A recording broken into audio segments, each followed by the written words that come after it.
Good evening, ladies and gentlemen, and welcome inside beautiful Labatt Memorial Park for this evening's contest between the visiting Barrie Baycats and the London Majors. It is a great Friday night for baseball here at the Forks of the Thames, and we are glad you're with us this evening to watch all the action between Barrie and the Majors on this Friday night. The Barrie Baycats were a little bit late getting into town today due to construction, and that's why this game has been pushed back 10 minutes. So they are getting ready to get first pitch underway here shortly, slated for 7:45, likely going to be a little bit later than that as we welcome you inside the Game Day London broadcast booth. Dylan Baker, to my left, Noah Smith, and Noah, the Majors playing their second game in 3 days after a loss on Wednesday night. Yeah, Dylan, their second game in 3 days and their first of what is about to be 3 straight ball games as well, and what looks to be already a good weekend for baseball. So they're prepping as if they're going to get these 3 games in and that no weather is going to get in the way. Of course, we'll see if that happens or not. But the London Majors are coming off a loss Wednesday night against the Welland Jackfish, Dylan, in what, quite frankly, they did not play good baseball. They did not. The offense took a really long time to get going. Jake Harford didn't have his best stuff. He walked a lot of batters, but the Majors didn't have a hit for, I believe, 5 innings of that game. Eduardo De Olio eventually broke up the no-hitter with a 3-run home run to the opposite field, but there was quite a period in there where the Majors just went hitless. The offense wasn't going, the pitching wasn't stellar either, and that was not a recipe for success for London. No, it's not. And the London Majors know that the Welland Jackfish are a ball club that are going to put up runs. And when you go out there against a team like that, your offense has to be on when their pitcher is not. And you get a chance there where Hartford allowed you to get into the ball game, right? They had runners aboard. They had chances where a hit would at least start chipping away at that deficit, and they couldn't find it. De Olio's home run, of course, brought in the first 3 runs of the ball game for London. But at that point, it was already an 8-0 ball game, and it was a little bit too far gone already.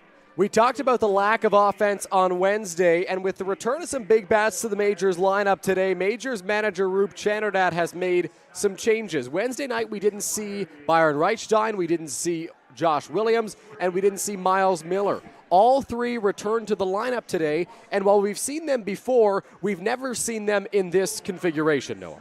No, we haven't. Roop Chanderdat has really, and we use this term a lot, but he has really thrown the lineup in a blender tonight, and he just saw what came out of it. Byron Reichstein is going to lead things off for the London Majors in the home half of the first inning. After him, Tommy Reyes-Cruz, Starling Joseph batting in the 3-hole. Behind him, Eduardo De Olio, Josh Williams, Cleveland Brownlee. And then it's Miles Miller, Dan Battelle, Keith Candell to round out the bottom of that London Majors lineup. So lots of familiar faces in different places in this Majors order, and they are going to be taking on a familiar opponent, one that they saw last Saturday in Barrie in the Barrie Baycats. And that game, like we mentioned on Wednesday, ended with a little bit of controversy on the walk-off play there in the 9th inning. We're told that nothing really is coming of that as of right now, but the Majors, a little bit of frustration, a little bit of a bitter taste in their mouth after that loss.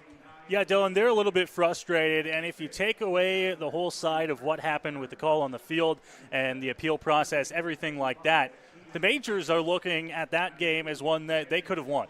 That aside, everything that went wrong in that ball game for London, they're going to look at different ways they can change that here today on their home field against the Barrie Baycats. And like we said, this kicks off a busy weekend against some really good opponents for London, so they're going to have to be on their game. And we'll touch on it just in a little bit here, but the London Majors are going to throw their newest arm tonight against the Baycats. Yeah, the Majors will be featuring Julio Goff on the mound. We'll talk all about him once he takes the hill for his warm-up pitches just after the national anthem. But Majors manager Roop Chanderdat, Noah, I talked to him before the game today. He is not giving up on this season, right? The Majors are in a tough spot in the standings, that's for sure. But the signing deadline is on Monday, and it sounds like Roop Chanderdat's not quite finished making moves. No, Dylan, I imagine we're going to see moves made all the way up until that Monday, which is the signing deadline. And keep in mind as well, if you leave some roster spaces open, you can sign guys that were released from IBL teams. I believe it's up until a week after the signing deadline, I believe is the rule. So we'll see if that comes into play. But Roop Chanderdat, he has been kind of rolling new guys in and out of the lineup. He's going to want to try and solidify something down here as soon as he can. He absolutely will. Dan Battelle returns to the starting lineup here tonight to play third base for the Majors, and we talked about it a little bit earlier this week. Third base, a position where the Majors are still seeking more production. Yeah, still seeking production, and the Majors still looking for the answer at third base. Don't know where we're going to find it. Dan Battelle was slot in today. Majors one of 3 games in the Intercounty Baseball League here today. They host the Barrie Baycats. First pitch coming up for you shortly. Already in the second inning in Hamilton, and then the Guelph Royals take on the Brantford Red Sox, so some standing implications tonight as well. Yeah, absolutely. The standings always with their implications as you get into the late July and then August months here in the Intercounty Baseball League. But those are the games on the schedule tonight. As we mentioned, it's a busy week for the London Majors. They kick off at 3-3 tonight against the Baycats. Tomorrow night, the Majors are in Welland to take on the Welland Jackfish, though they'll be the Welland Roses tomorrow when the Majors come to town. That's their second of 3 games this weekend. Then they're in Kitchener on Sunday. That is Kitchener Panthers Wall of Fame Day. Tanner Niven's expected to be inducted. Well, he will be inducted into the Kitchener Panthers Hall of Fame on Sunday. And then the Majors back in action on Tuesday. Really busy stretch right now. 4 games in 5 days beginning today. 5 games in 7 days, including Wednesday. Yeah, 5 games in 7 days. If you look at that rescheduled game that's going to come at the beginning of next week, the London Majors are really getting tested here. On our broadcast on Wednesday night, Dylan, we talked about how the Majors are 3-4 games behind some teams in the standing. They've played the least amount of games in the Intercounty Baseball League, which means at some point you're going to have to make those up. This is one of those weeks. It sure is. The players have taken the field here along with their South London team that is accompanying them for the starting lineup announcement. Julio Goff gets set to take the hill. We'll have his first pitch and all the action tonight between Barrie and London on MajorsTV after this break. I want to ride this pony, but I suffer from low E. Millions of people are suffering from low energy, commonly known as low E. Low E has hurt my performance in the bedroom. I haven't been able to make the bed in years. Now there's hope. Planet Fitness replaces low E with Big E, which keeps you energized and glowing all day. Simply join through the free PF app for only $15 a month. Planet Fitness is a proud partner of your London Majors.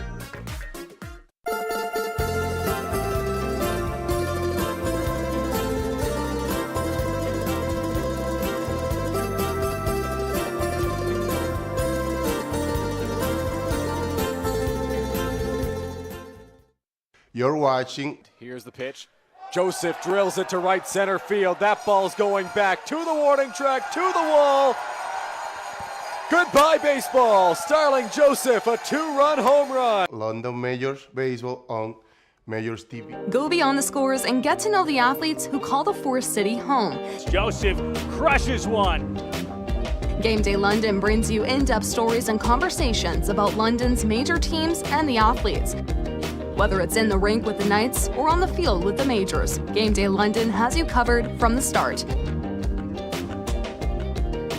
For fresh and engaging sports coverage, visit GameDayLondon.com, a proud sponsor of MajorsTV.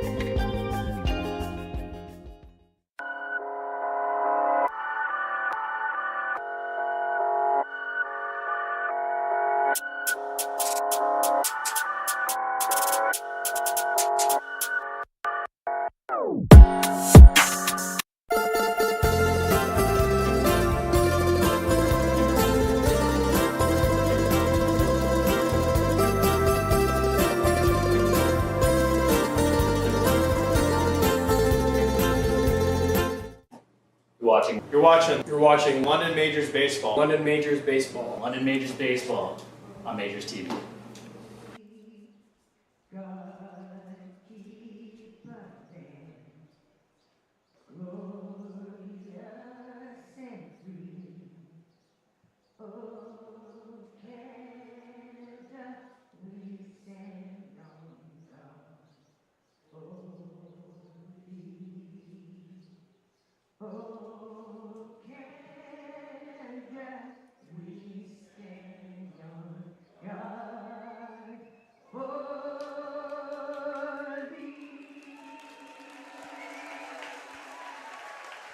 National anthem complete. We are set for action here at Labatt Park between the London Majors and the Barrie Baycats. Dylan Baker along with Noah Smith up here in the Game Day London broadcast booth. We're glad you're with us as the Majors try to get back into the win column after not having played for a little while, losing in Barrie on Saturday, and then falling to the Welland Jackfish on Wednesday night. As they look to rebound, they turn the ball to Julio Goff, who is making his first start as a London Major. here today, the former Los Angeles Angels prospect out of Panama. Yeah, Dylan, we'll get our first look here at Julio Goff, who, as you mentioned, part of the Angels organization for a few years, playing in the Dominican Summer League, the Arizona League as well, getting as high as Class A with Inland Empire. Dylan, what we've been told and from what you heard on the field prior to today's game and batting practice is that we can expect probably a 4-pitch arsenal from Goff today. He'll use the fastball. His great pitches are the changeup and the slider, and when those are working, he can get lots of strikeouts. The Majors are going to be looking for strikes from this new import arm. It's been a struggle at times with some of the pitchers that have been brought in this season to find the strike zone consistently. And with Edison Gonzalez heading home and being released, it's up to Julio Goff to try to fill that void on the mound. And the Majors are going to be looking for some good innings from him today.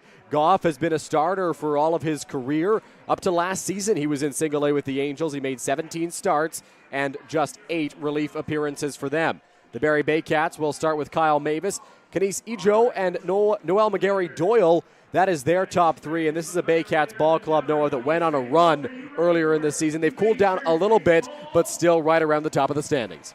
Yeah, Dylan, cooling down a little bit, and that's not a shot against the Baycats. They went on a hot streak, and they're a team that can do that. They've got the offense to do it. They've got the pitching to do it, and if they can go streaking at the right time in the playoffs, they could be the most dangerous team in the Intercounty Baseball League. What they're doing tonight, well, they're looking for a win to kick off the weekend. The Barrie Baycats were right up there with the Welland Jackfish, just I believe a game behind them at one point, maybe even tied for first. I don't quite remember, but since they've fallen off a little bit, and it's I think they're 3 games back now coming into today's game after the Welland Jackfish defeated the Majors on Wednesday night, so they'll be looking to regain that climb. We've seen 2 impressive win streaks this season, one from the Jackfish, one from the Baycats, and that's the big reason that they're right at the top of the standings as we get underway today.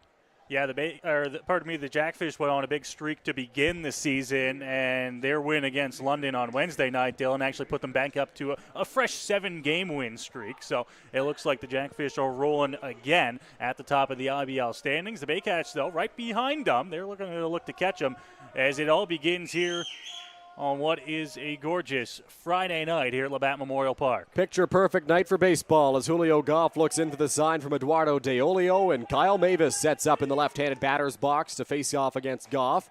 First pitch is in there for strike 1 as called by home plate umpire Steve Cochran.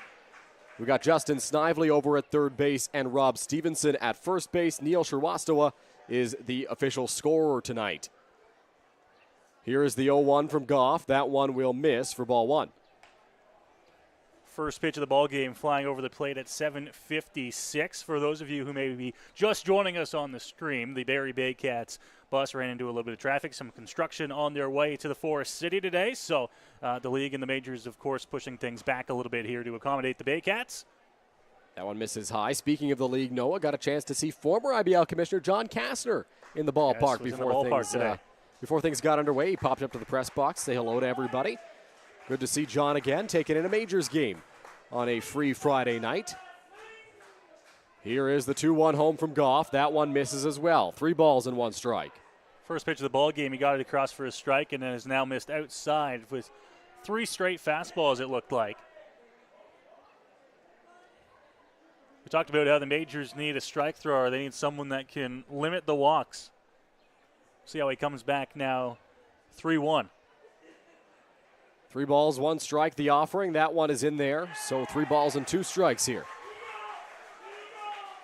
Goff last season in High A for the Los Angeles Angels had 44 walks to an impressive 115 strikeouts in 111 innings pitched.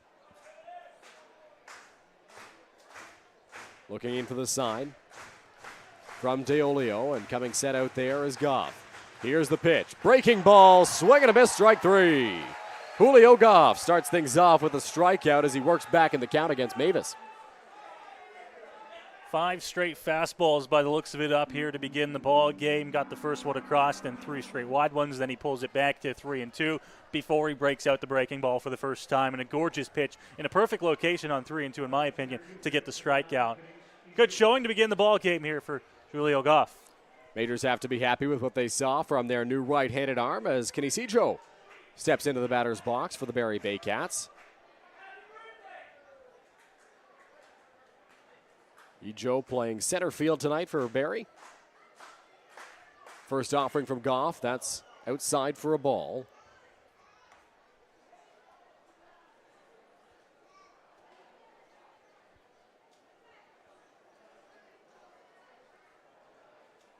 Goff gets the sign he wants and comes set out there on the mound. Here's the 1-0 to Joe. Misses high. 2 balls and no strikes. Great night for baseball in London tonight. A little bit breezier than what we saw on Wednesday night for that contest against the Jackfish.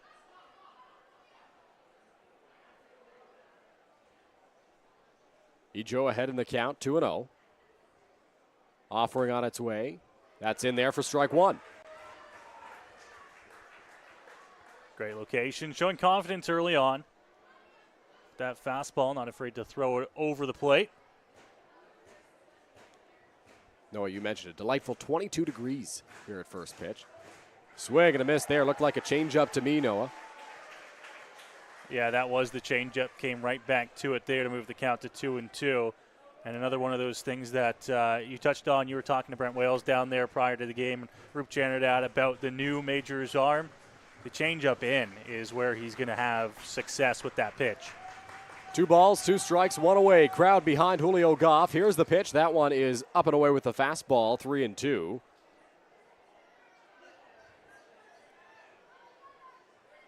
On the rubber, Julio Goff stands 5'10", 200 pounds, according to his baseball reference page.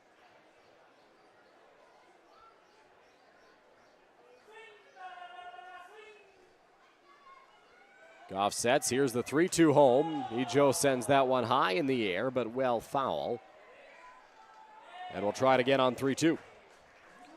A lot more life in the ballpark today than what we had on Wednesday night as well. Certainly. Of course, that kind of late notice rescheduled game against the Jackfish. And now a regularly scheduled Friday night game against an always entertaining Baycats squad. Has the fans back and loud already here in the top of the first inning. Making quite the first impression, I'm sure, on Julio Goff out there on the mound. He sets. Here's the 3-2 home. That one just misses for ball 4. So Kenise Joe works a walk on a full count. That's 2 full counts now for Goff in the ball game, and this one reaches. Yeah, that's the only thing to watch in the early going here for Goff is he's been forced to throw a lot of pitches. Was able to get the strikeout, kind of bails him out of that long first at-bat. But this time around, walks him, and the Baycats have the first base runner of the ball game as Eo stands aboard at first base. So Kenise Joe over at first, and that'll bring up Noel McGarry-Doyle. Pardon me. Joe a healthy lead, not running. McGarry-Doyle sends that one high in the air.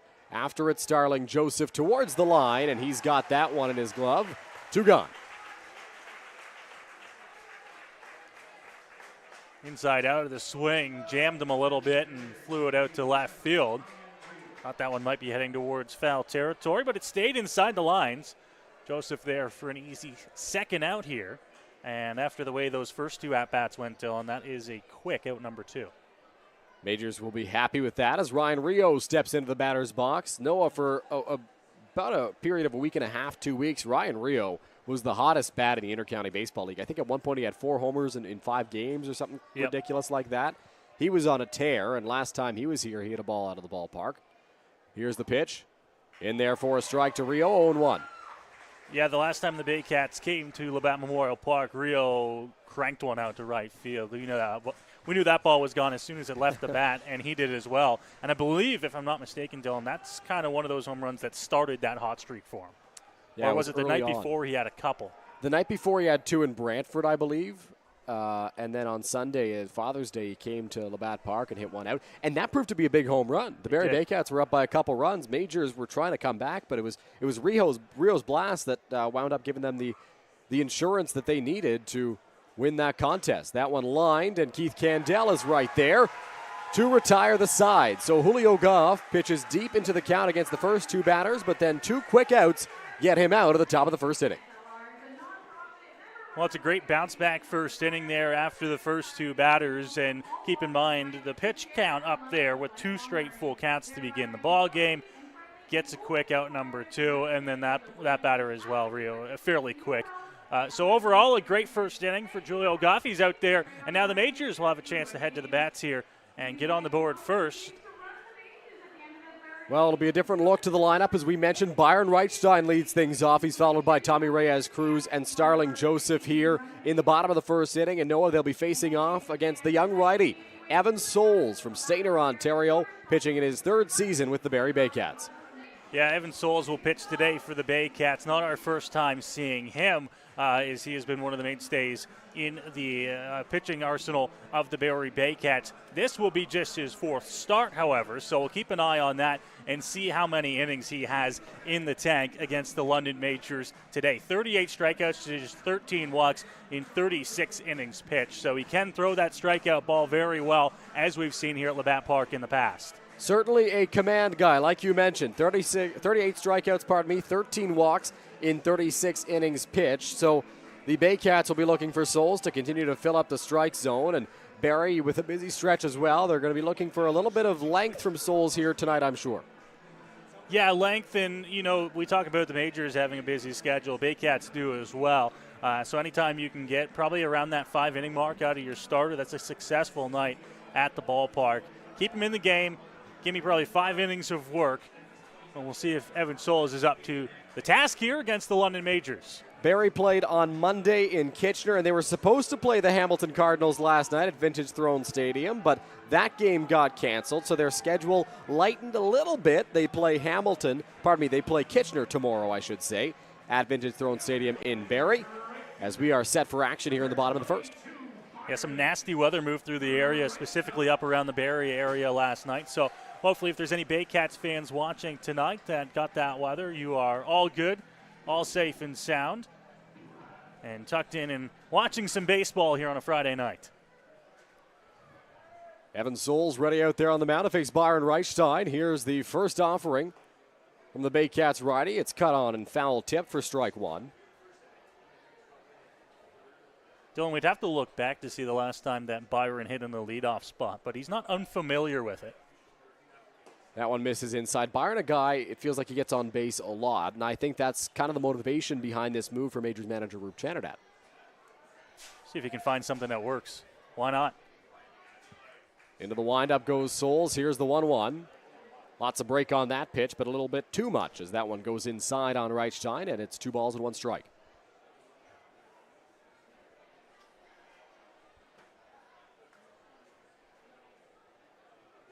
Here's the 2-1 home. Reichstein rips that one into center field, and he's led off the ball game with a base hit for the Majors. Got a pitch over the plate, and Reichstein lines that one right back up the middle. And the London Majors, who struggled to find any offense to get any hits on the board on Wednesday night, have the leadoff man aboard with a base hit here against the Baycats.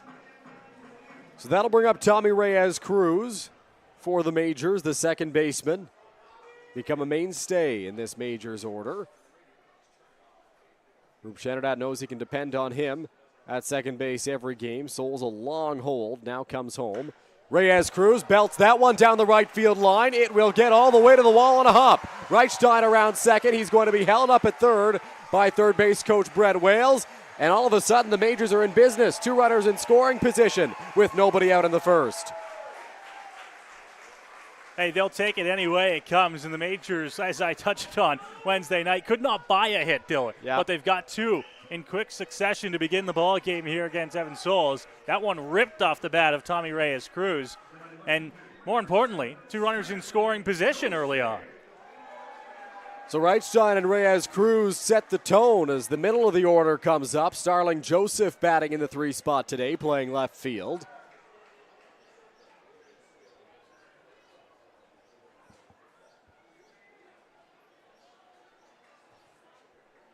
Very late coming into town, as mentioned, so maybe there'll be a little bit of an adjustment or waking up period at the beginning of this ball game. Didn't get to take batting practice, barely got here in time for a 7:45 first pitch. That's by no fault of their own. First offering from Evan Souls, breaking ball that Joseph gets a piece of, and it's 0-1. Evan Souls was one of the first Baycats out of the dugout and getting ready, obviously, of course, with the start. That's a process that I imagine for him would normally begin probably about an hour to an hour and a half, if not earlier, before the start of a ball game, getting mentally prepared and then going through a stretching routine. Didn't have that time tonight, and we'll see how that affects him. 2 hits already. 0-1 the count. Here's the offering from Souls. Breaking ball. That one is high, and it's 1 ball and 1 strike.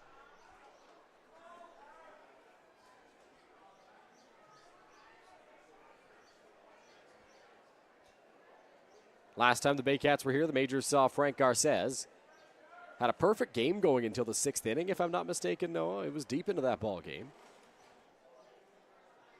1-1 count. Here's the pitch. Joseph straight back to the screen, and it's 1-2. Not the first time that the Majors have struggled to get offense going early on in ball games. Of course, you can look as recently back to Wednesday night, that game against the Baycats and Frank Garces, where there's a perfect game, until midway through the ball game. The offense has been coming usually later on, 5th, 6th, and beyond innings. Unfortunately for the Majors at that point, sometimes they've been out of ball games.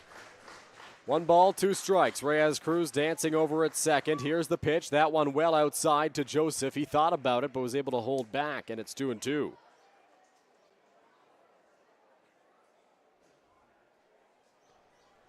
Curveball was well outside there.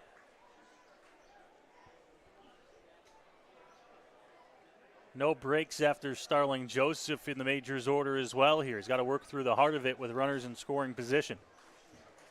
2 balls, 2 strikes, nobody out. Here's the offering to Starling Joseph in the air, center field. Ejo going back. Reichstein tagging from third base. Ejo makes the grab. Here's the throw. It'll be cut off by Carson Burns. And the Majors are on the board first. It's a sacrifice fly for Starling Joseph.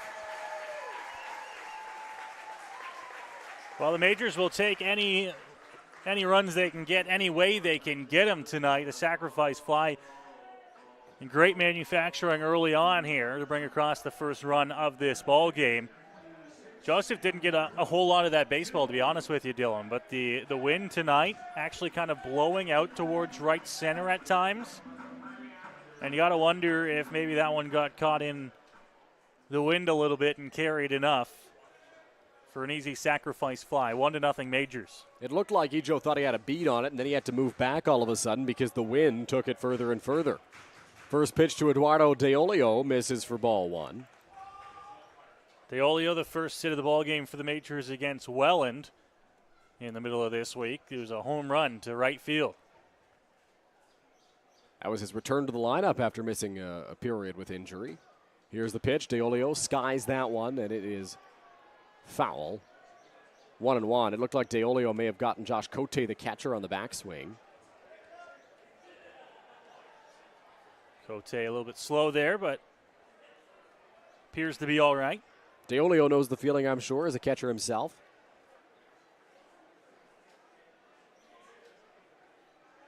Home plate umpire Steve Cochran giving Cote a second as well. Just watch the replay back, and it was the backswing that clipped the mask as Deolio went through the strike zone.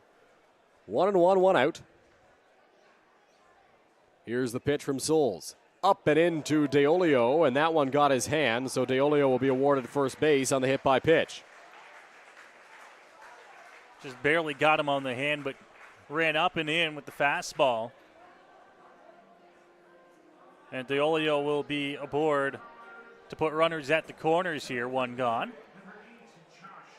So that'll bring up Josh Williams, returning to the Majors this season after an absence last year, recovering from an injury. And you'll see on his knee, he's still got that brace, trying to continue his recovery. One of the interesting storylines of this game, Noah, it's a battle of the Williams brothers. Josh Williams for the Majors, Malik Williams for the Barrie Baycats.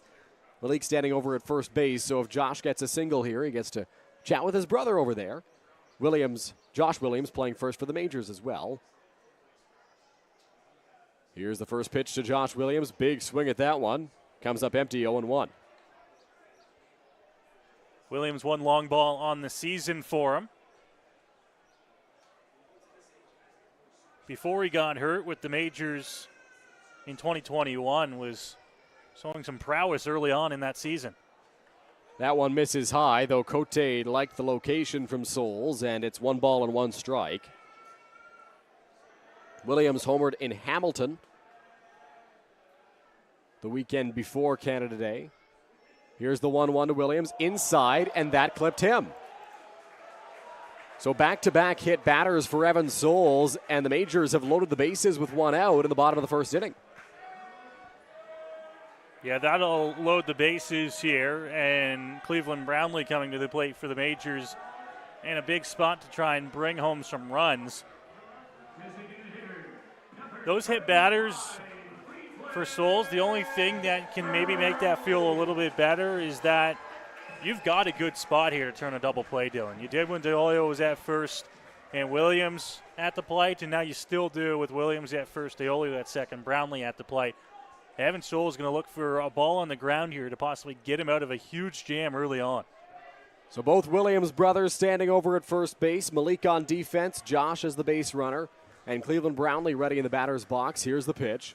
Breaking ball drops in there for strike one.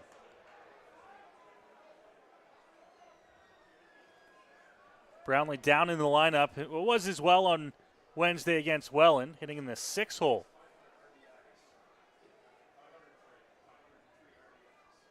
No balls, 1 strike, the count. Here's the pitch. That one's outside, and it's 1 ball and 1 strike to Cleveland. Cleve having a down year with that average sitting just above the 200 mark. But that doesn't take away from the dangerous bat he still possesses. 1-1, 1 out. Bases loaded. Here's the pitch. Brownlee comes up empty on the swing, and it's 1-2. Cleveland typically a bit of a slow starter in the IBL season. Last year he was just hot the whole year. Yep. But prior seasons, you know, one of the things you notice about him is he started the year slow but was able to heat up as things progressed. 1 ball, 2 strikes to Brownlee. Here's the pitch. Line drive right back up the middle. Slowly hit. It's going to be grabbed there by Mavis. Second for 1. On to first. And Cleveland Brownlee beats that one out. Quick throw to third. And they got DeOlio. So it ends up being a double play nonetheless, though Steve Cochran points to home plate, says the run counts. It's 2-0 Majors after the bottom of the first, and a fielder's choice double play gets Barrie out of this jam. We'll take a quick break and be right back here on Majors TV. Here we go. Believe me, you've never heard a talk show like this. I'm sleeping with Joe Carter. By the way, Joe did not touch them all. Yeah, I have to say, like, your voice is fantastic. Meet Smitty. Listen, I'm the brains here. And Mitty. And I'm the good-looking funny one. This is the Smitty Mitty Show.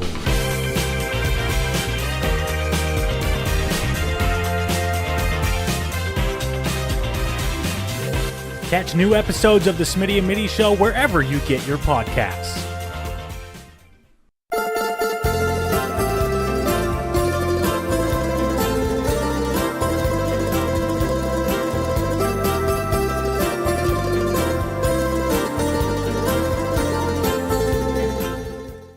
You're watching London Majors Baseball on Majors TV. Back here for the second inning of play between the Majors and the Barrie Baycats. Noah, we talked about in the first inning as you get a look at One London Place in downtown London on this beautiful Friday night. We talked in the first inning about how the Majors typically get their offense late in the ball game, but a great early start on the bats for them tonight. Yeah, a great early start for the Majors. They'll pick up 2 runs in that bottom of the first inning, finally getting a couple of hits. For the Majors, though, it was all about the table setters getting their job done. The 2 hits they got in the inning came in the first and second batters of the inning. They got things started. They got to second and third with nobody out. And then after that, Dylan, all you got to do is manufacture, right? Well-placed outs will get you runs. Fly-outs will get you runs, and that's what the Majors did. Bases loaded with 1 out. You'd hope to maybe get more than just 1 run in that spot, but the Majors have a second to work with thanks to the Starling Joseph sacrifice fly earlier in the inning. You and I were talking during the break. The Majors at times this year have had a little bit of sloppy base running around the third base bag. Yeah, it seems that they make a lot of outs at third base, which when you've got an inning going early on and you've struggled to get the offense going throughout the course of this season and you've got a good inning going here on home turf, you want to oftentimes see that continue on. It was a hard round at third base that caused that out. And a round as well, Dylan, that, to be honest with you, probably didn't need to be made, right? That ball was in the infield, and it really wasn't going to go anywhere. Smart play by Baycats shortstop Carson Burns, I will say, faking that throw to first base. He knew they didn't have a shot at Brownlee, but he still faked the throw, and it got DeOlio. I think that round occurred because he was expecting a throw to be made, the potential that it would be missed over at first base, but Burns spun it, immediately looked back at third base, was able to nab DeOlio. Yeah, that throw coming from the second base area gets there a whole lot quicker than it does from first base. So you can take that round if the ball is going to one, but the Baycats took advantage. They got the out to get them out of the inning, and the way that inning started, I think they can be happy with just 2 runs coming across. Looked dangerous for the Majors, but now they're back on defense as Malik Williams is in the batter's box, and he crushes this one to left center field. It is out of here. Looks like it. A home run for Malik Williams. And the Barrie Baycats are on the scoreboard. It's 2-1. That ball was ripped out to left field by Malik Williams, and Starling Joseph gave chase, and we didn't get a very good reaction from him there. That said, it went out of the ballpark, and it kind of disappeared from our eyesight. But it was on such a line that if it got over, it maybe got over by 3 or 4 feet, but that ball was rocketed out to left. Yeah, my apologies on that one. I just couldn't see the baseball as it went over the fence and had to look for the umpire's signal. So it's a home run for Malik Williams, and Carson Burns will step into the batter's box. First pitch he sees from Julio Goff is lined straight back at the screen. Well, that's one way to get some runs back if you're the Baycats. The momentum that the Majors had going on the bottom of the first inning, you make a nice defensive play, and then you start off the top of the second with a home run. Majors still leading 2-1, but it's almost like this place has been silenced a little bit. Runners getting thrown out on the bases will often silence the crowd, and then the first batter hitting a home run to start the next inning is certainly not going to help energize the Majors faithful here, at Labatt Park, as that one misses to Carson Burns. It's 1-2.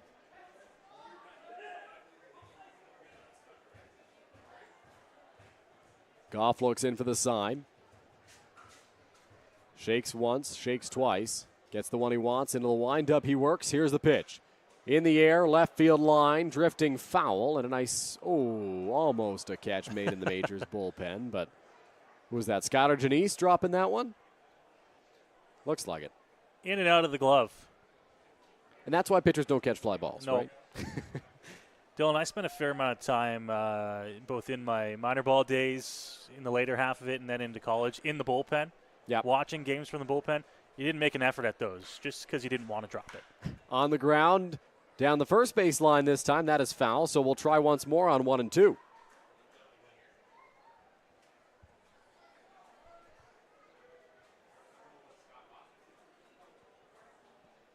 Ball just getting to the right side of the line there. Williams was over in time. Had that ball stayed fair. Carson Burns talking to home plate umpire Steve Cochran. 1 ball, 2 strikes the count. Goff into the windup. Here's the pitch. That's in the dirt. 2 balls and 2 strikes. And DeOlio now is going to get out of his crouch. Went up to the plate a little bit there, and I'm not sure what that was for. Just cleaning his workspace up a little bit, it looked like. Cleaned it up almost like it was the front of the plate. I wonder if Goff was having a little bit of trouble seeing that front half of the plate. Might have been. Here's the 2-2 on its way from Julio Goff on the ground towards first base, and this one's foul once again.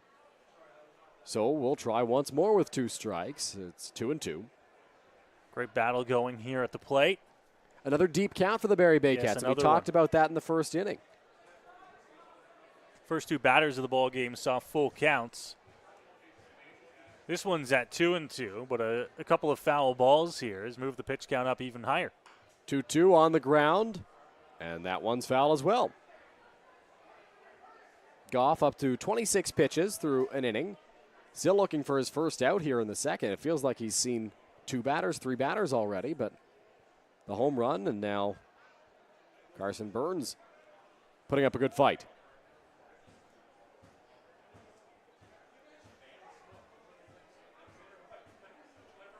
8-pitch at bat right now between Goff and Burns.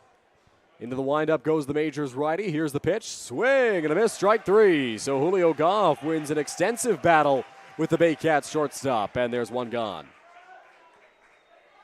Well, another strikeout there for Goff. Fastball outside, it appeared, and got the swing and a miss after a great battle at the plate. It has forced him to work pretty hard here to get those outs in the early going. Former Major Hayden Jaco steps into the batter's box now. Jaco, a member of the 2021 Majors Championship team, batting .211 for the Baycats this season. Here's the pitch.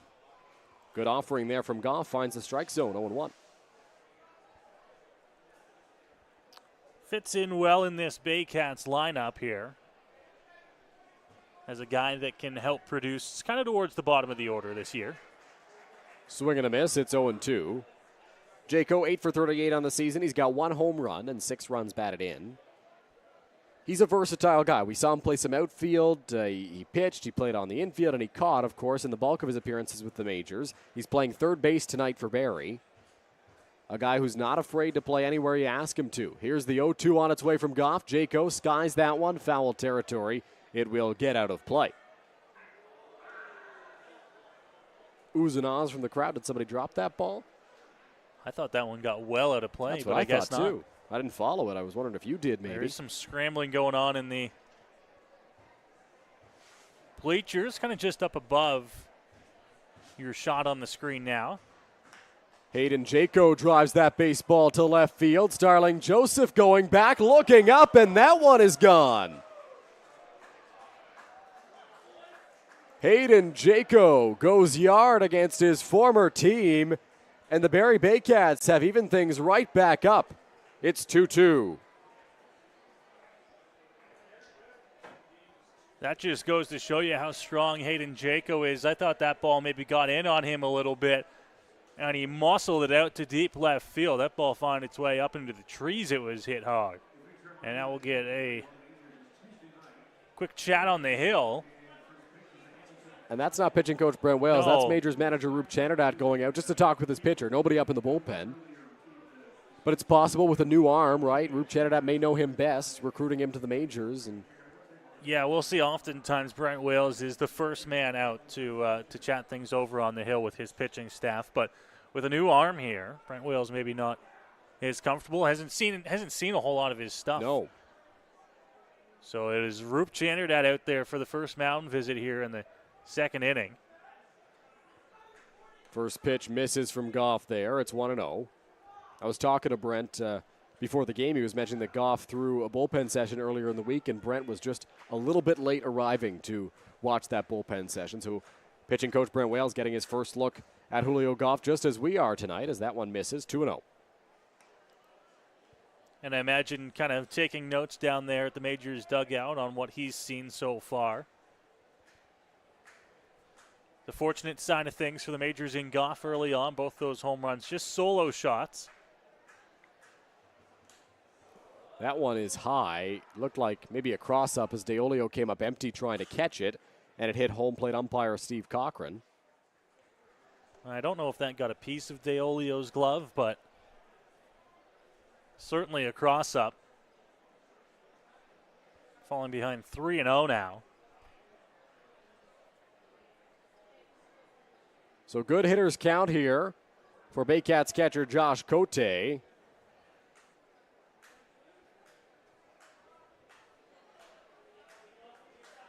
Baycats already with 2 home in the inning thanks to home runs from Malik Williams and Hayden Jaco. 3-0 home. In there for a strike. It's 3-1. And he's going to have to battle back in some of these counts that he falls behind in with the fastball.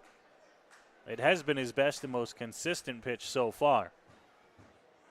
Into the windup goes Goff. Here's the 3-1. Cote in the air, foul territory. DeOlio gives it a look, but that's out of play. And the count is full. This is the third or the fourth full count we've seen from Goff on the mound so far, Noah? I think certainly the third. Saw those 2 for sure to begin the ball game. Then, of course, there was that 8-pitch at-bat for Carson Burns. I think that 9-pitch, actually. Yeah, I think that one just ended up at 2-2. There's a lot of foul balls there. Yeah.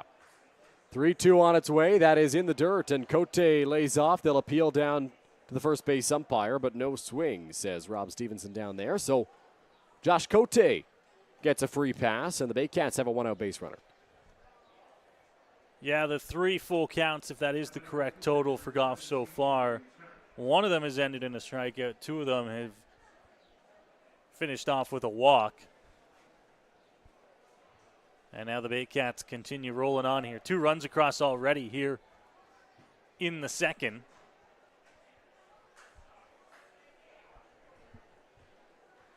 So Avery Tuck, the number 9 hitter, quick throw over from Goff. Not a bad move, but Cote back with a dive.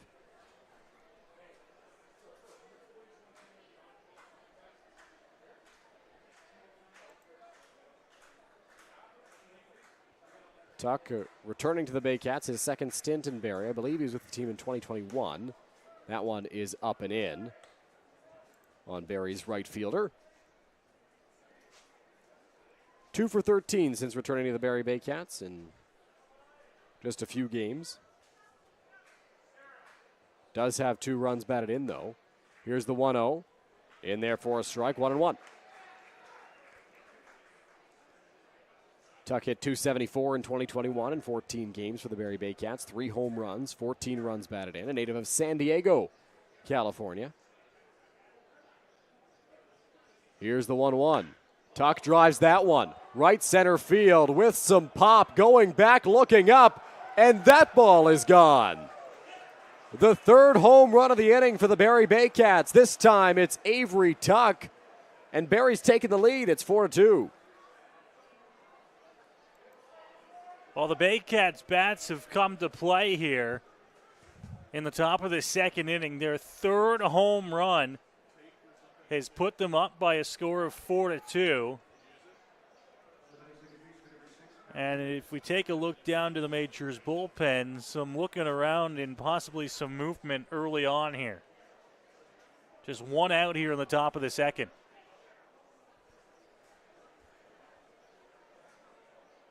So back to the top of the order, Kyle Mavis steps into the batter's box. After a pretty solid first inning for Julio Goff. Pitch count a little bit elevated, but was able to get out of it, didn't allow a run. In the second, things have really opened up for Barrie offensively. Started with Malik Williams crushing a ball on a line to left field. Then Hayden Jaco hit one out towards the pathway above the river. That one will miss, and it's 2-0. And then, of course, as you just saw, Avery Tuck hit one out to right center field. There's a group of fans standing right where it was hit, so I'm sure one of them is going home with a souvenir. Here's the 2-0. In there for a strike, 2-1. The problem with falling behind in counts, Dylan, is that you're forced to throw a lot of hittable pitches over the heart of the plate. And those that have been hit out this inning have caught a little bit too much. Fouled off by Mavis, and it's 2-2.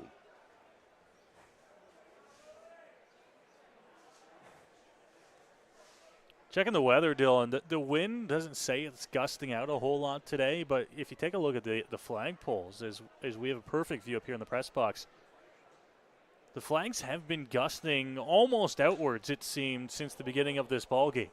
That one hit hard down the first base line out of the reach of Williams, but in foul territory. And you see it right there on your screen, right by the scoreboard. They're most certainly blowing out. And that's not to take away anything from those 3 home runs. Those balls were a hit, and they were hit well. There could have been no win, and Avery Tuck's home run would have still gone out to right center field. He hit that baseball very hard. 2-2 the count. Here's the pitch to Mavis. That one's up and away. 3 balls and 2 strikes. And yet another full count here for Goff. A better indication of the win that we're talking about was actually a fly out back in the first inning. The correction, the second step back to make the catch. Here's the 3-2 home in the air, center field. Miles Miller going back. He's got room, and he makes the catch for the second out of the top of the second inning.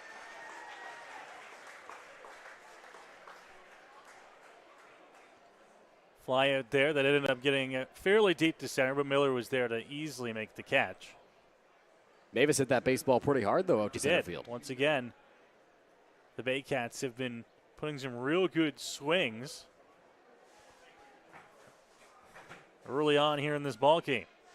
Casey Joe steps into the batter's box. He walked in his first trip to the plate. Worked the count to full, as did Mavis, and Ejo was able to reach on a walk as the first pitch is in there for a strike from Goff.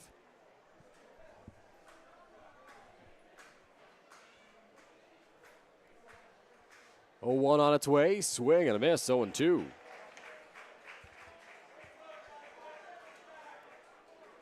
Baycats have 3 hits tonight so far. All 3 of them have left the yard. Here's the 0-2 home. That one spiked there by Goff, and it's 1-2. That might be a little bit of frustration there from Goff. Overthrew that one on 0-2, looking for the strikeout. 1 ball and 2 strikes. 2 out. Into the windup goes Goff. Here's the pitch. Ejo rips that one past Dan Battelle into left field. Kenny Ejo a hard turn around first base, but the throw gets in quickly enough to hold him to a single. And the Baycats prolong this already lengthy second inning. Yeah, and yet another hard hit ball. That one's not a homer, but it was ripped to left field past the third baseman Battelle. And this big inning continues for the Baycats. Noel McGarry Doyle into the batter's box for the Barrie Baycats. 0 for 1 on the day. Flew out to left field in his last trip to the plate. Here's the pitch to McGarry Doyle in the dirt for ball 1.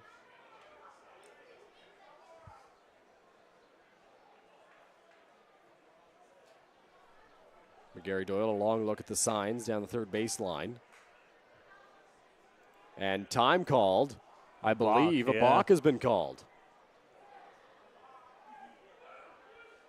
Rob Stevenson letting him know. And Roop Channer, that's going to come out. This is going to be just to talk to Rob Stevenson. This is not going to be a mound visit. Yeah. Important to note that because that is the second time this inning that Roop Channer's been out of the dugout. I don't know. Usually you don't have much argument in these cases, but we'll see when. I think he's pointing to the first base umpire, Justin Snively, and saying, hey, can you talk to him?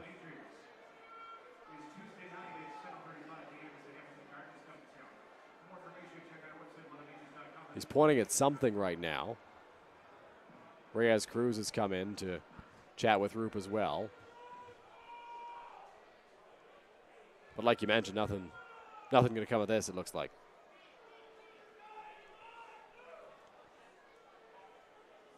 Also a correction on the sheet we were given. It said Justin Snively was at third base and Rob Stevenson was at first base.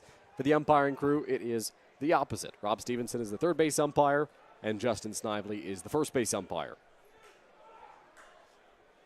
So 1-0 the count on McGarry Doyle. Ejo now in scoring position after the balk. Goff takes a peek back. Here's the pitch. Swing and a miss. 1-1. Good pitch at the bottom of the zone there to get the swing and miss on McGarry Doyle. Trying to add on to this 2-run lead for the Baycats here with yet another runner in scoring position. Goff comes set out there on the mound. Peeks back at Ejo. Big lead dancing off a second base, and the Majors righty will step off to give him a look. He's asking who's got the bag back there in case he wants to throw over. But with 2 out, maybe a better idea to focus on McGarry Doyle here. Here's the pitch. McGarry Doyle smokes that one foul, and it's 1-2. Yeah, Keith Gandel is there. He's the one covering in case of the pick.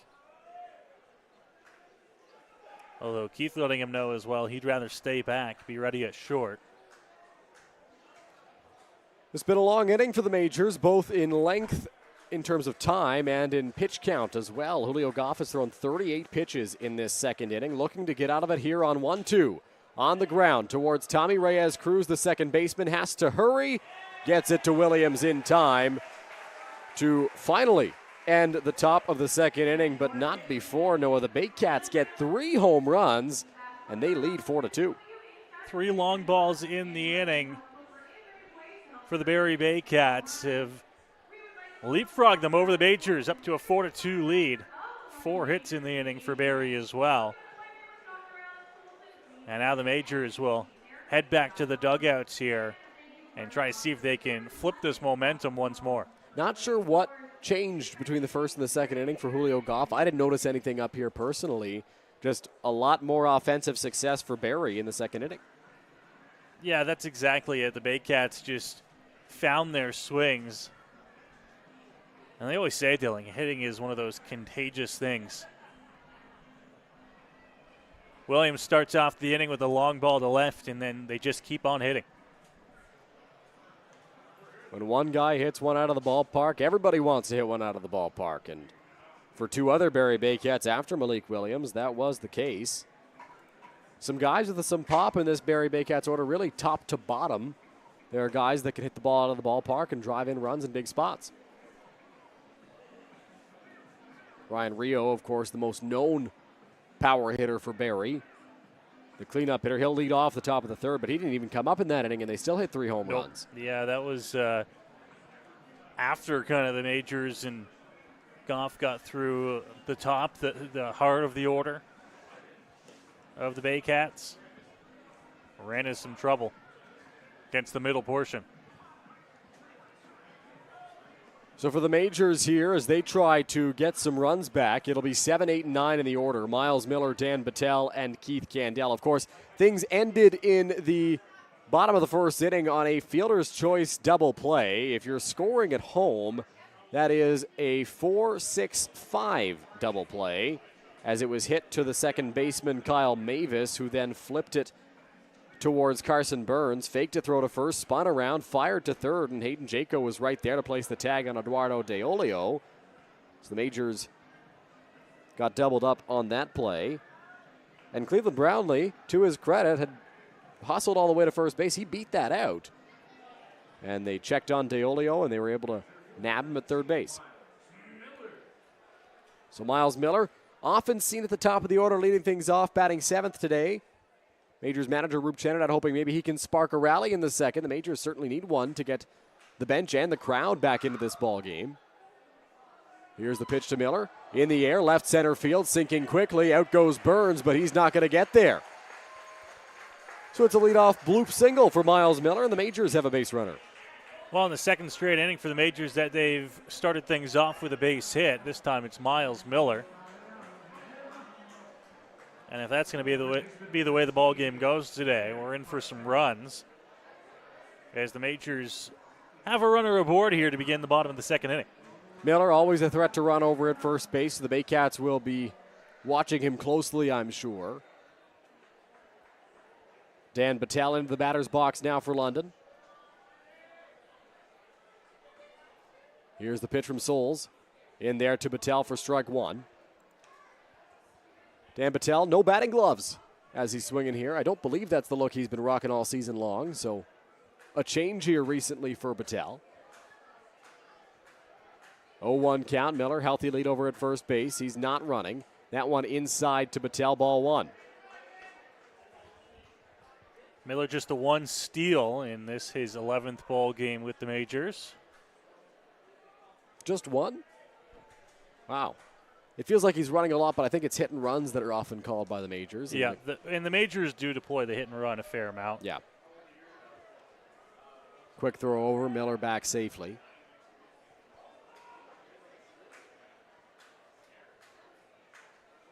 One ball, 1 strike.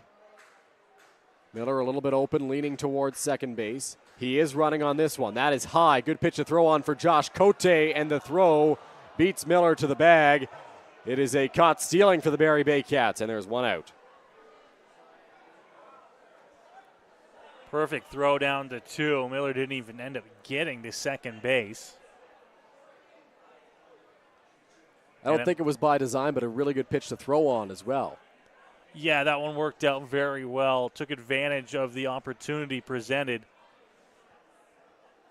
and was able to get the throw right down on the money. It was a little bit high, right? But able to get it to the right side of the base and in perfect position for the tag.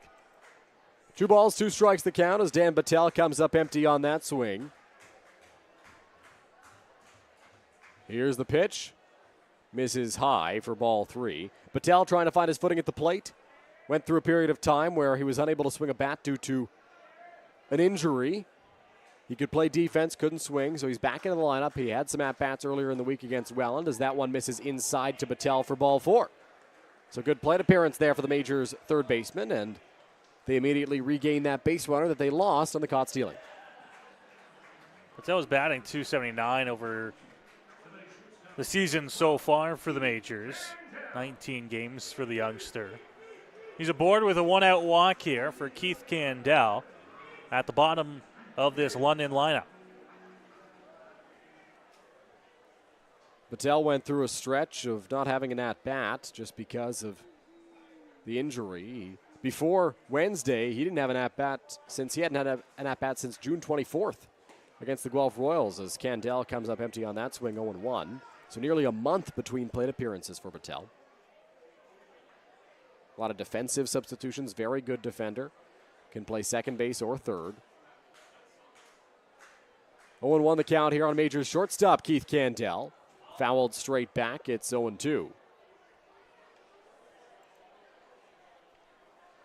Behind Keith, top of the order, Byron Reichstein, who's 1 for 1 tonight.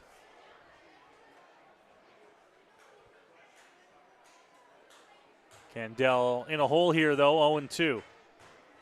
Souls sets out there on the mound. Quick throw over to check on Patel, and he's back with a fall to first base.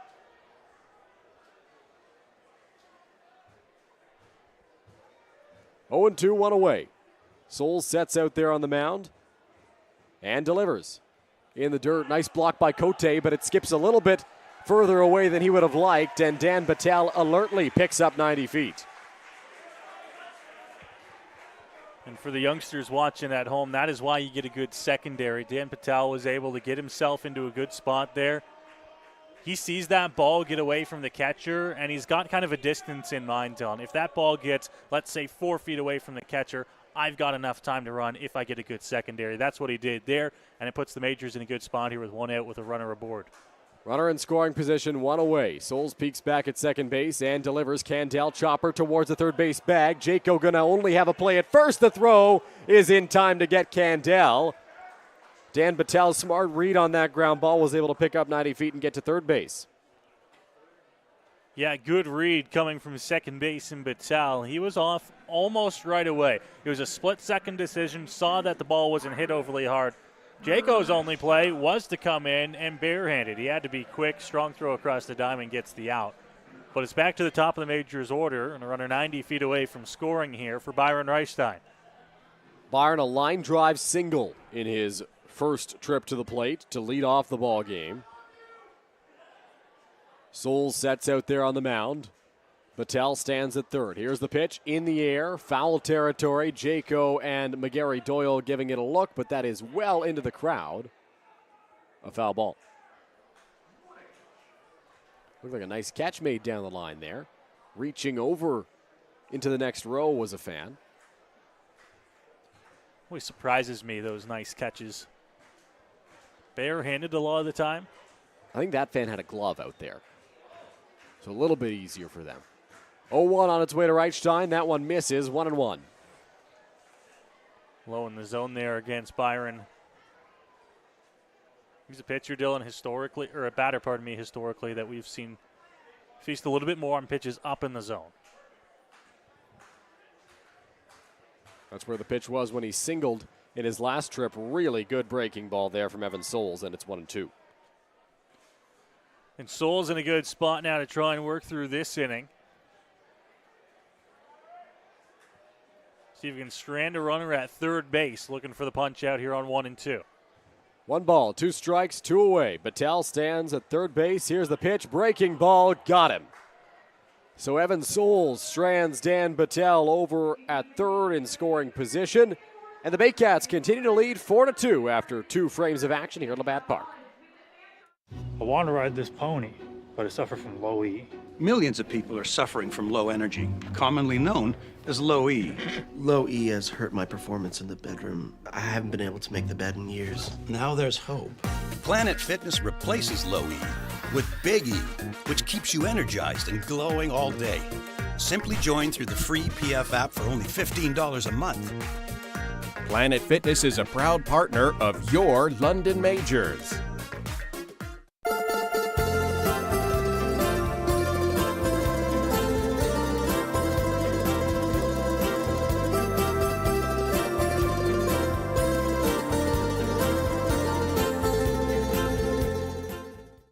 You're watching. Here's the pitch.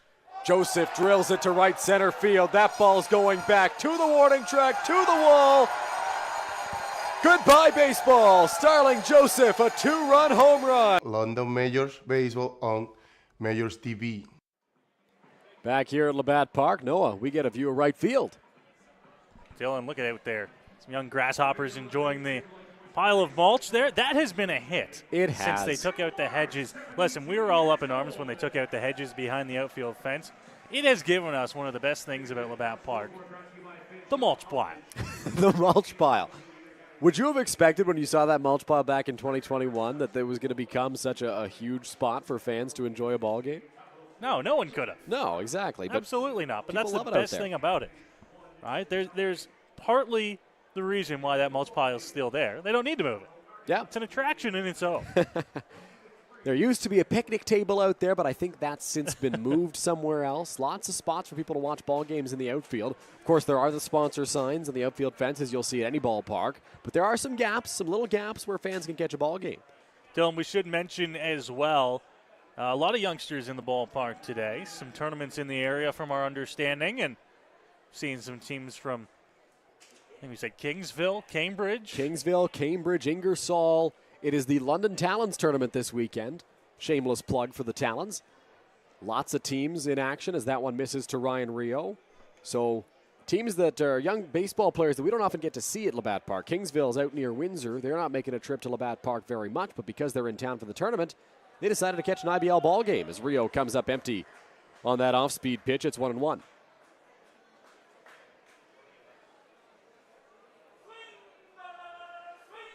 Here's the pitch. Rio in the air, right field. Reichstein going back to the wall. And he tracked that one down. Byron Reichstein making a nice catch up against the fence. The Baycats nearly had their fourth home run of the ball game. Yeah, that one carried, but just not enough to get it out. And Reichstein tracking it down on the warning track for out number one here. So that will bring up Malik Williams, who got the rally going for the Barrie Baycats in the top of the second inning with his solo shot.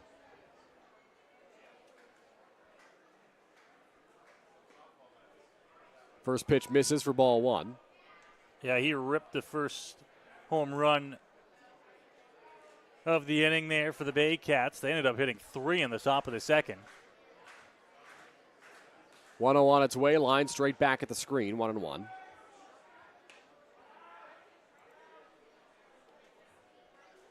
Baycats came into the night's contest, Dylan, with 29 home runs as a ball club. Good for a tie in second in the Intercounty Baseball League.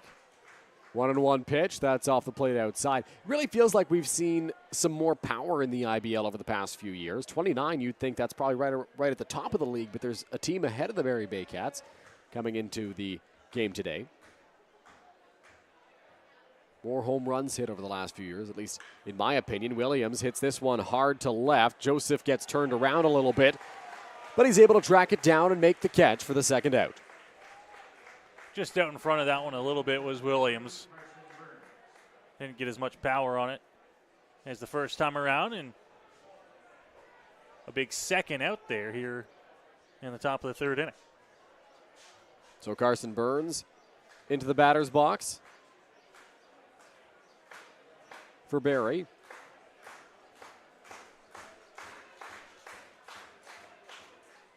First pitch will miss for ball one. Dylan, on Wednesday night, I gave you the IBL's leading offense. Tonight, I've kind of teased that there is a team ahead of the Baycats in terms of home runs. Do you have a guess on who that might be?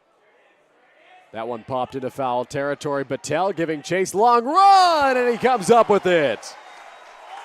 Great play in foul territory by Dan Battelle. Overran it, but was able to jump back in time to make a nice catch to end the inning. What a play there by Patel, just off in foul territory to get the Majors through what is a clean top of the third. 4-2, the Baycats lead here at Labatt Park as the Majors head to the bats looking for some offense. Well, we were just talking about offense before Dan Patel made that nice play and interrupted us. So my guess for the team ahead of the Barrie Baycats coming in today in home runs is the Welland Jackfish. You'd be incorrect. Really? Kitchener? It is the Kitchener Panthers. We talked about how the Panthers' offense was at the top of the IBL in terms of runs scored. Right. I was thinking in terms of average, and I think Welland was at the top in Yes. terms of average. But Kitchener, definitely ahead in runs scored. They're a good ball club this year, playing at a Jack Couch Park where the fences are certainly more shallow than you'll see here or in Welland. Oh, boy. Kids running the bases, but that's not the right time. Uh-oh. We'll see if they can get this figured out.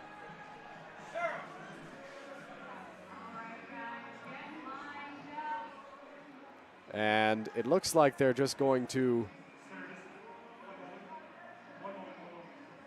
Majors manager Rup Chenadat trying to stop them. This is typically what happens after the bottom of the third inning, not between the top and bottom. Well, Dylan, one thing I've noticed as well, the scoreboard here at Labatt Park is a half inning ahead. Usually they don't put the zeros up until the inning is complete, or the score up until the inning is complete. So that might have got some people about a half inning ahead of where we should be. Well, the kids are off the field. Evan Souls resumes his warm-ups. Some chants in the crowd. Everybody's trying to get on the same page. I don't know if game day coordinator Curtis Hiscox is here tonight, Noah. He's usually the man in charge of that stuff, handling the kids running the bases and all the between-inning activities. Yes. That one just not timed properly. And Dylan, we should throw it out there for those who are watching at home and wondering what we are talking about, why it is a big deal. The Intercounty Baseball League does have rules that if you're going to do any on-field promotions, they have to be done while your team is doing their warm-up. So the Majors will do, I believe it's, water balloon toss now. The kids run the bases, and maybe one other. They do all those when the Majors are out doing their warm-ups. Yeah, there's the water balloon toss. There's dizzy bat race as well, I think, that the Majors do during the games. But you're right. It happens when the Majors are taking the field, not when Barrie's on the field and Evan Souls is trying to get his warm-up pitches in. But we're ready to go for the bottom of the third inning.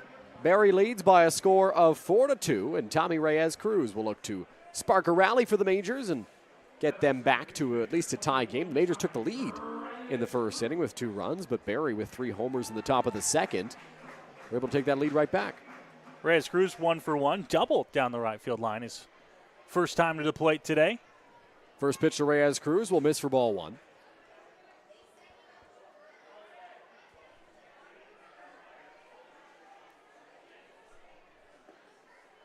One-0 is in there for a strike. It's 1-1.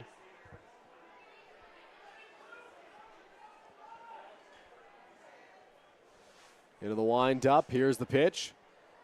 Upstairs. 2 balls and 1 strike.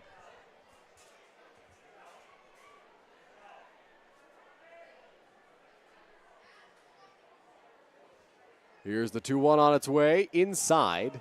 Lots of break on that pitch from Souls. We've seen him go with that breaking ball often, and it moves a lot. That one didn't catch the strike zone.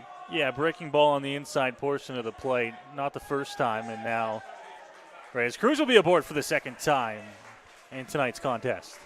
Fastball that missed up and away to Tommy Reyes-Cruz, so he will reach first. And the Majors have a man aboard to start this bottom of the third inning. Majors have had the leadoff base runner on in all 3 innings. I was about to say, third straight inning that the Majors have had the leadoff man on. We're able to push 2 runs across in that first. Nothing in the bottom of the second. We'll see if they can put some hits together here with Reyes-Cruz aboard to begin the bottom of the third inning. When you work with somebody as long as Noah and I have worked together, we're on the same wavelength all the time, right? Thinking along the same lines with statistics as Joseph gets into the batter's box here. First pitch, scorched foul, and it's 0-1. Dylan, the amount of times that we'll text each other something, and it's almost like we hit send at the exact same time because we'll send each other the same exact text. It always makes our good friend Matt Hiscox laugh when we do it in our group chat there. We're talking about something. He goes, I don't understand you guys. Nobody does. Nobody has to. 0-1 count. Here's the pitch. Breaking ball. Just misses. 1-1. I've been liking that curveball from Souls today. That one was just a little bit up. If he swaps the location on that, maybe puts it so it finishes in the bottom portion of the zone, he's been getting a lot of swings and misses on it. 1 ball, 1 strike.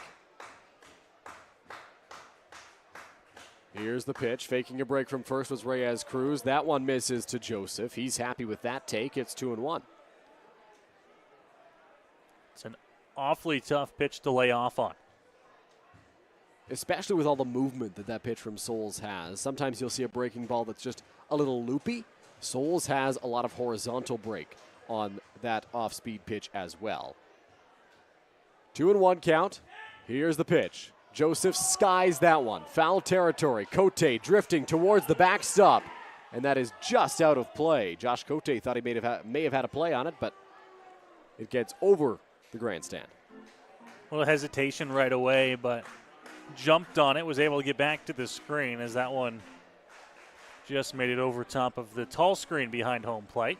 Moving the count to 2-2. Joseph in a 2-strike count now. Runner over at first is Tommy Reyes Cruz.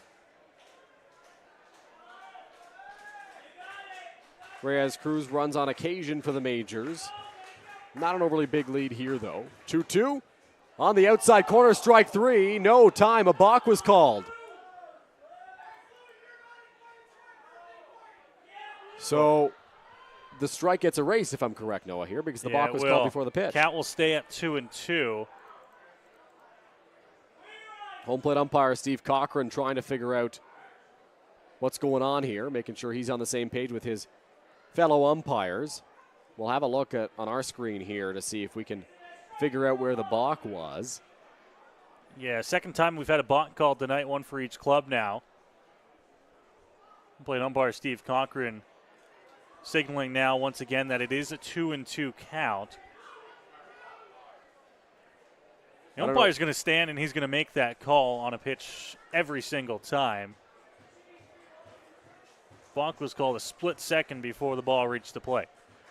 So 2-2 the count to Joseph. Gets another chance here after the balk call. My best guess is that the umpire, Rob Stevenson, didn't feel that Souls came set.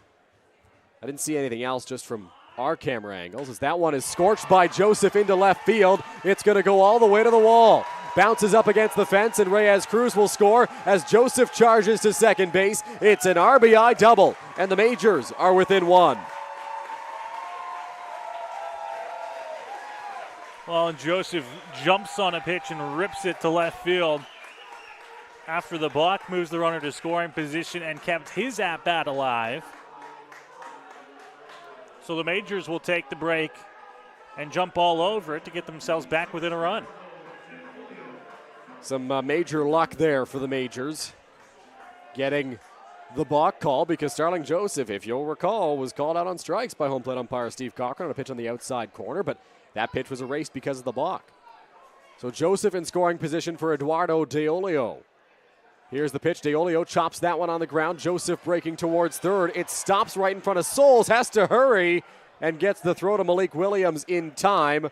1 out, but Joseph moves up.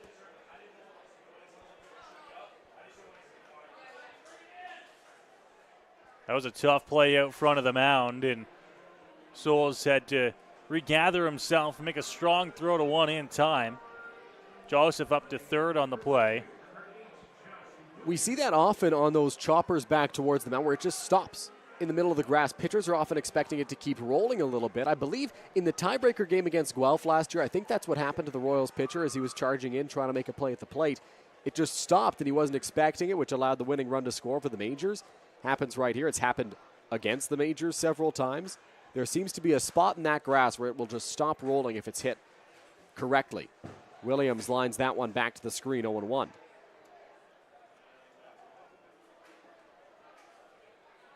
Majors in a spot now where the tying run sits 90 feet away. See if they can jump on it here with a hit from Williams. Here's the pitch. Williams on the ground towards second base. Joseph will score on the play. It's an RBI ground out for Josh Williams, and the Majors have tied up this ball game. Productive at bat. You put yourself in a spot by getting on base, moving up, and manufacturing once again. As the Majors push across the tying run here in the bottom of the third. So all even at 4-4.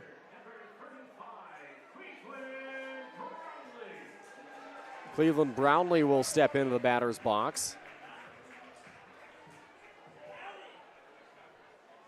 Base is empty now. Looking to put the Majors back in business on the base paths. Here's the pitch from Evan Souls.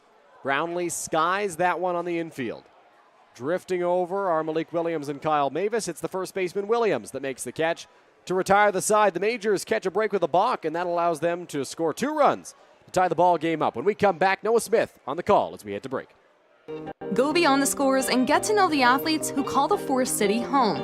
Joseph crushes one. Game Day London brings you in-depth stories and conversations about London's major teams and the athletes. Whether it's in the rink with the Knights or on the field with the Majors, Game Day London has you covered from the start.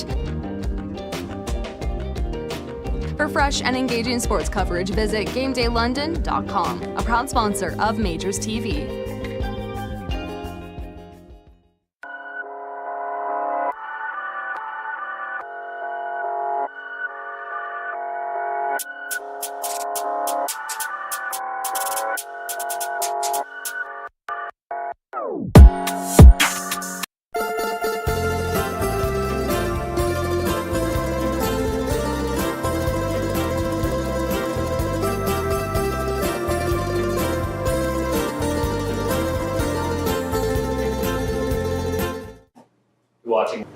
You're watching London Majors Baseball. London Majors Baseball. London Majors Baseball on MajorsTV.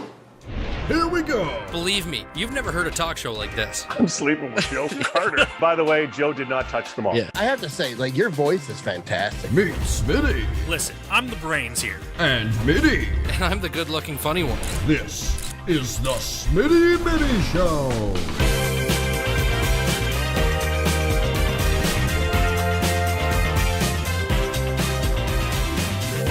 Catch new episodes of the Smitty and Mitty Show wherever you get your podcasts.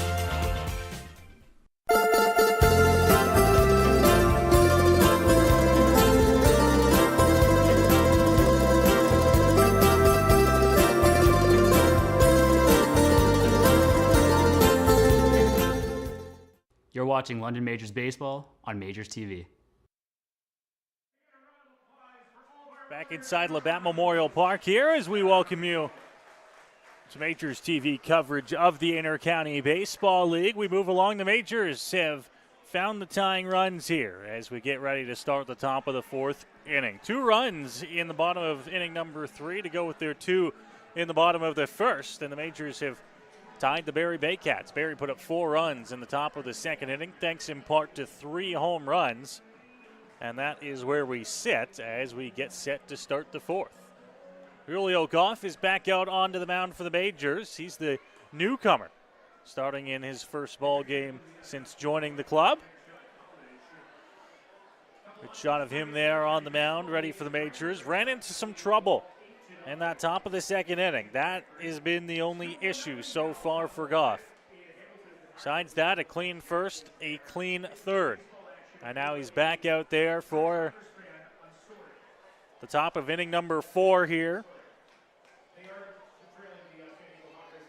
And we'll get to face the middle and then bottom of the Barrie Baycats order.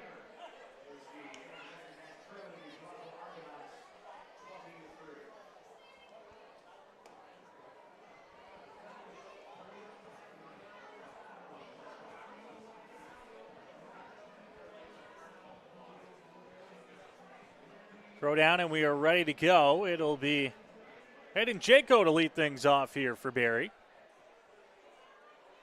First time around, he hit a home run to left field.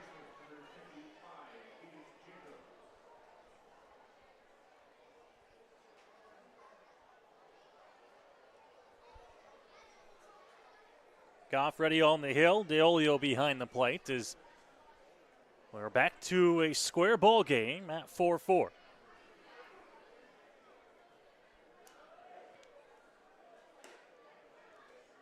First pitch is going to miss upstairs to Jaco. 1 for 1 with that home run this evening.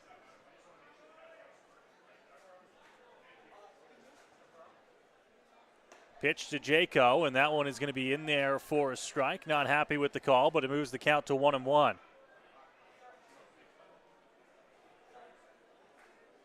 Goff ready to go here again on a 1-1 count.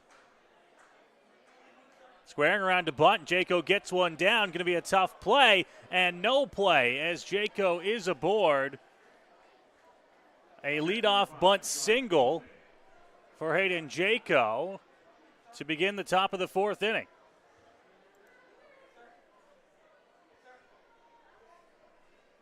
So Jaco aboard his second hit today.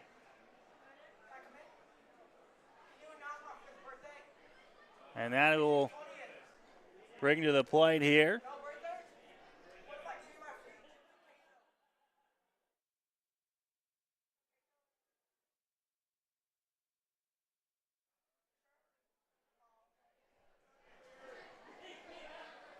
So Goff ready on the hill, pitch upstairs.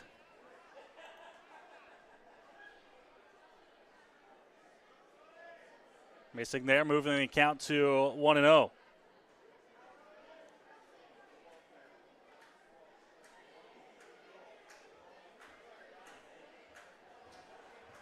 Goff a slight look over to first base. Jaco takes his lead. That one to the plate has popped up. Sky high, foul territory, and Patel lost it.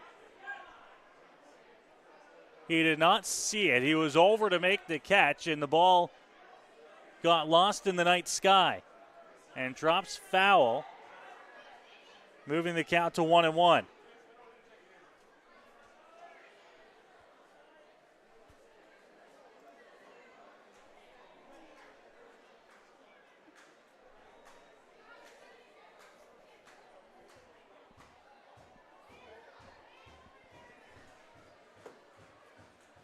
Goff ready, the 1-1 to the plate, and a swing and a miss.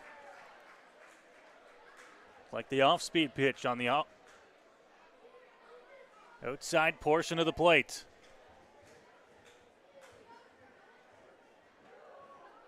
Count now 1-2 here for Goff.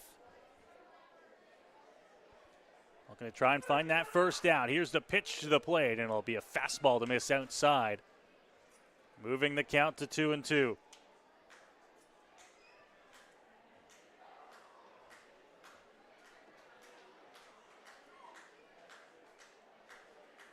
Cote ready, trying to find a way to keep the line moving here.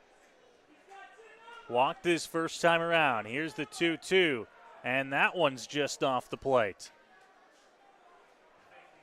So it moves the count to 3-2 now here on Cote. Jaco with the lead at first. Still nobody out in the inning.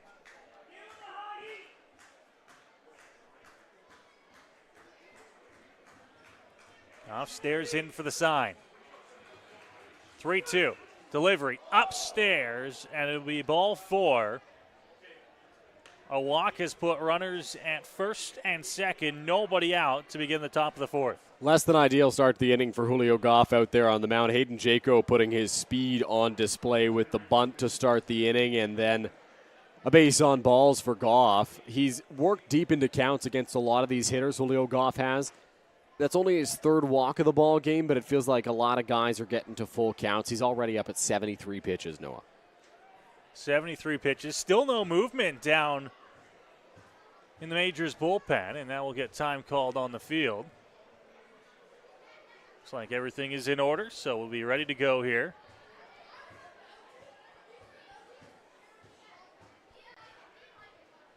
First pitch there for a strike on Tuck.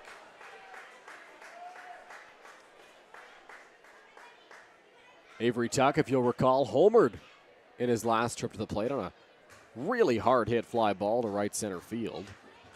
One of the deepest parts of this ballpark, and he got it over the fence.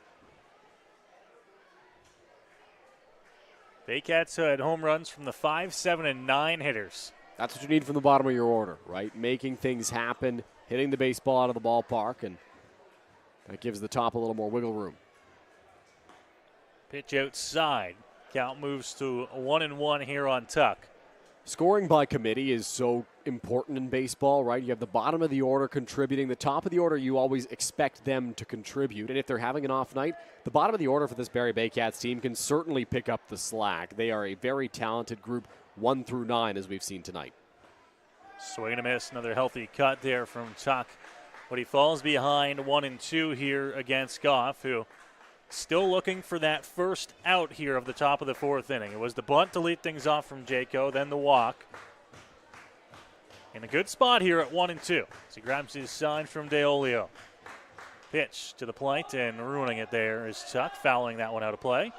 This is the same way that the second inning began as well. Goff had a few long counts, thought maybe he should have had an out by then, but no, he hadn't recorded an out for quite a while. I think it was 10 or 11 pitches in before he did.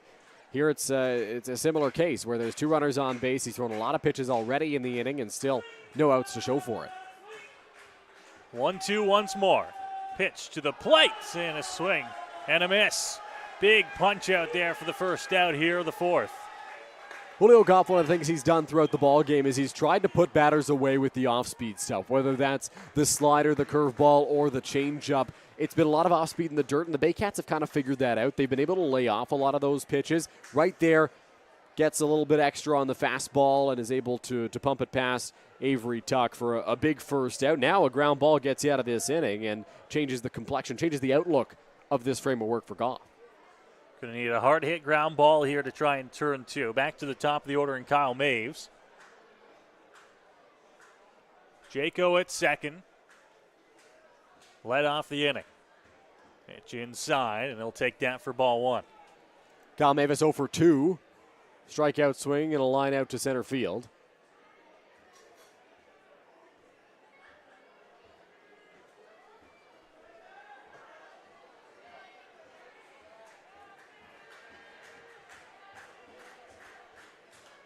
And that one is going to be fouled off and out of play, moving the count to 1-1.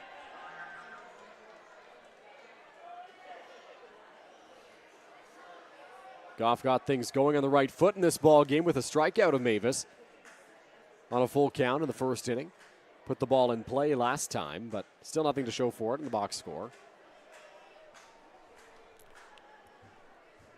Count stays at 1-1 here on Mavis. Goff with a look back to 2. Now here's the pitch. Called a strike on the outside edge. A ball and 2 strikes here on the Baycats leadoff man. Good pitch there from Julio Goff, finding the outside corner. Getting the call from Steve Cochran. Big second strike.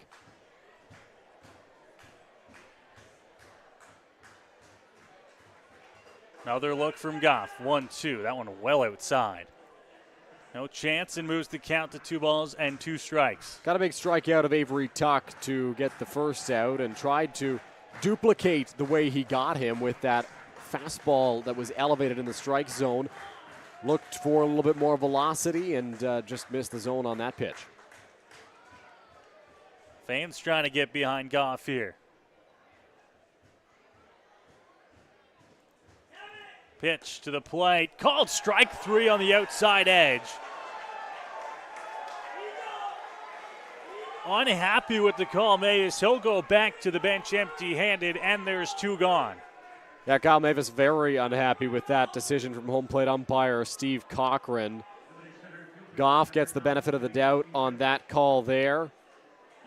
Tough to tell from our camera angle out in center field, and that's the best angle we're going to get at that pitch. Just a little bit close, and the home plate umpire gives the call the way of the pitcher, which is a detriment to the Baycats. Now 2 out.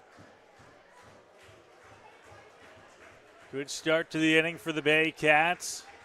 Goff has battled back to get 2 outs here, but not out of it yet, as that one's called a strike on the outside edge again.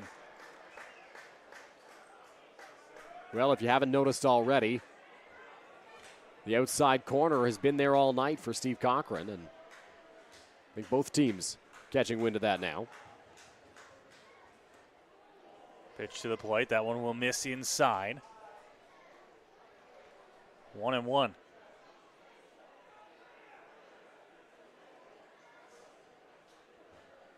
Goff and DeOlio trying to get on the same page here. Top of the 4th inning. To the plate. That one's in the dirt, blocked. Keeps it in front of him, DeOlio, and it's 2-1. Hitters count here for Kinesi Joe. If you're the Barrie Baycats, you'd love to do something with the first 2 base runners getting on. It's exactly what you want from the bottom of your order. You get them to set the table for the top, and they're looking to push a run across here and not waste this opportunity. Everybody will step out at the plate here. Regroup and get ready for this 2-1 pitch.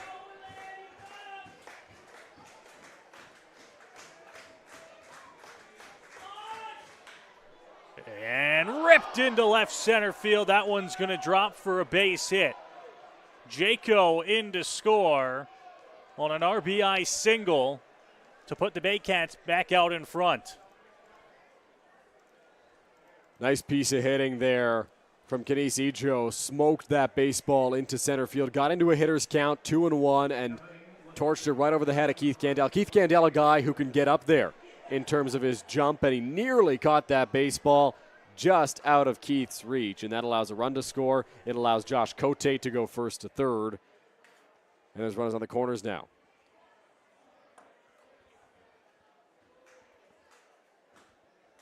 So Goff looking in for the sign here from DeOlio, in there for a strike on Noel McGarry Doyle, excuse me.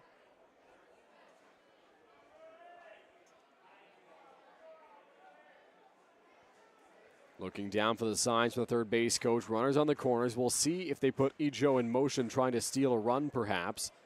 That one misses. 1 ball, 1 strike.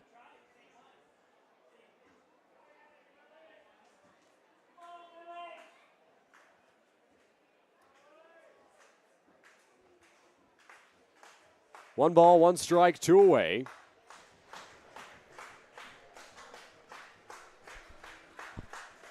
To the plate, and that one's called a strike as well.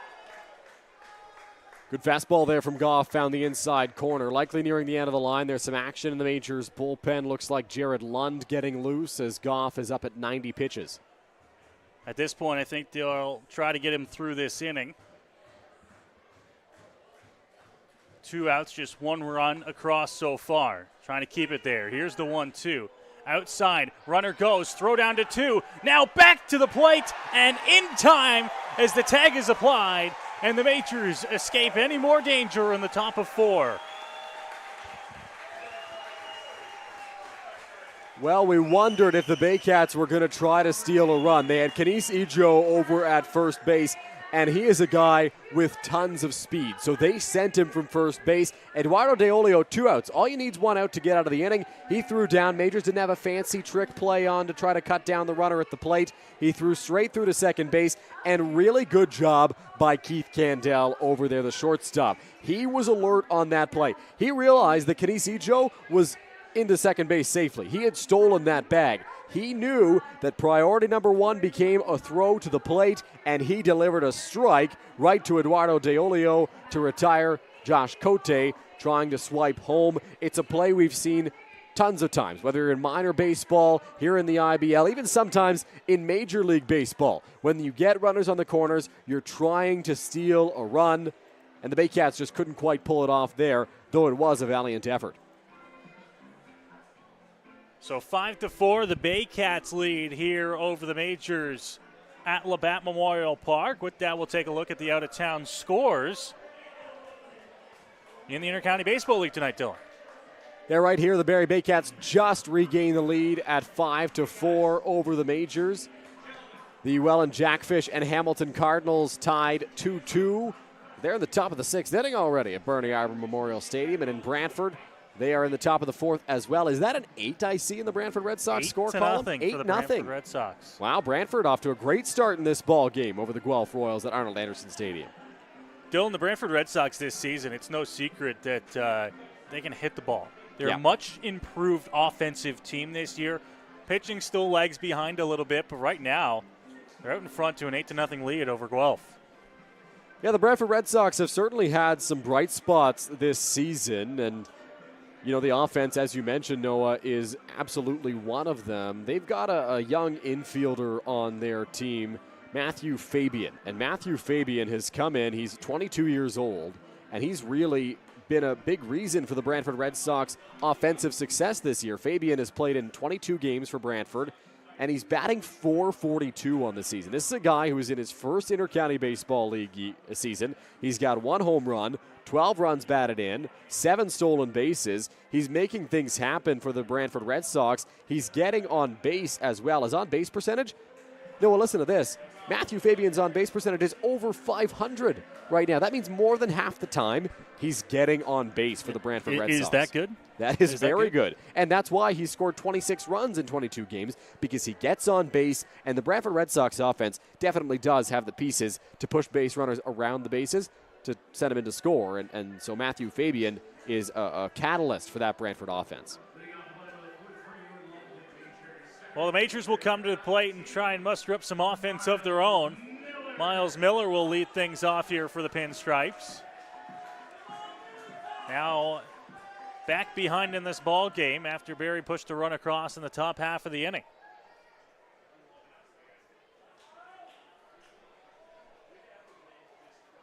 Ready, and the first pitch to Miller is going to miss outside for ball 1.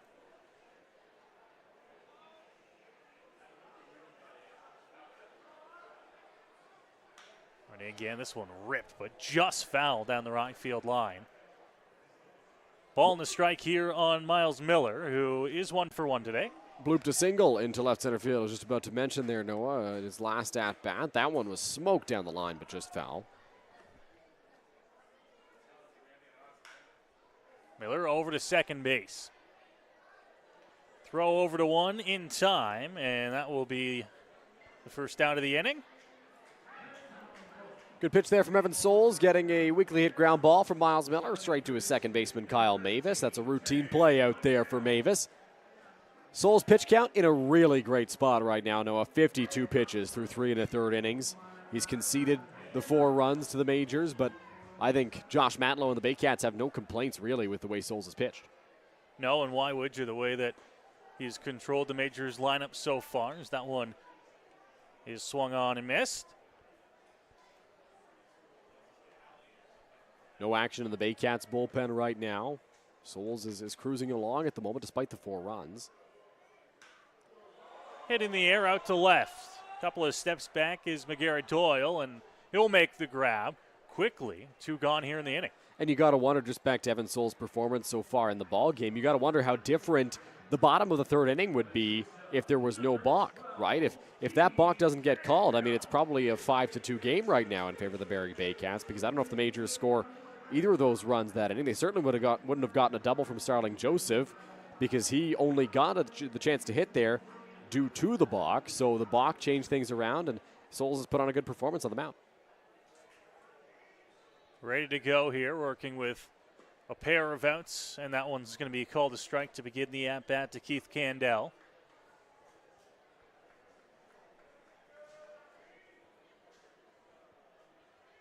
Five to 4, the Baycats lead as this pitch upstairs to the Majors shortstop.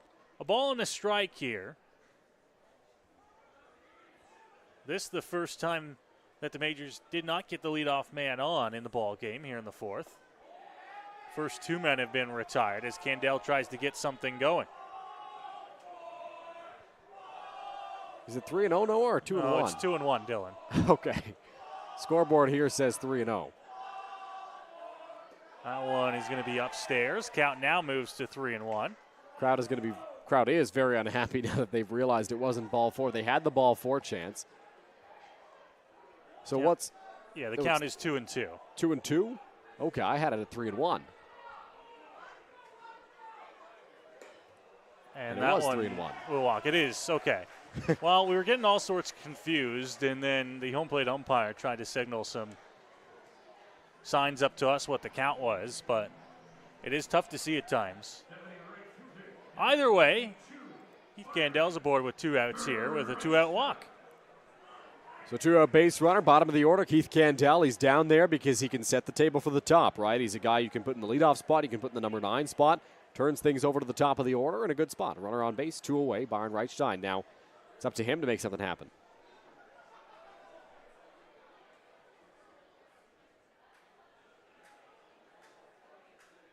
Souls ready. First pitch is going to be inside to Reichstein.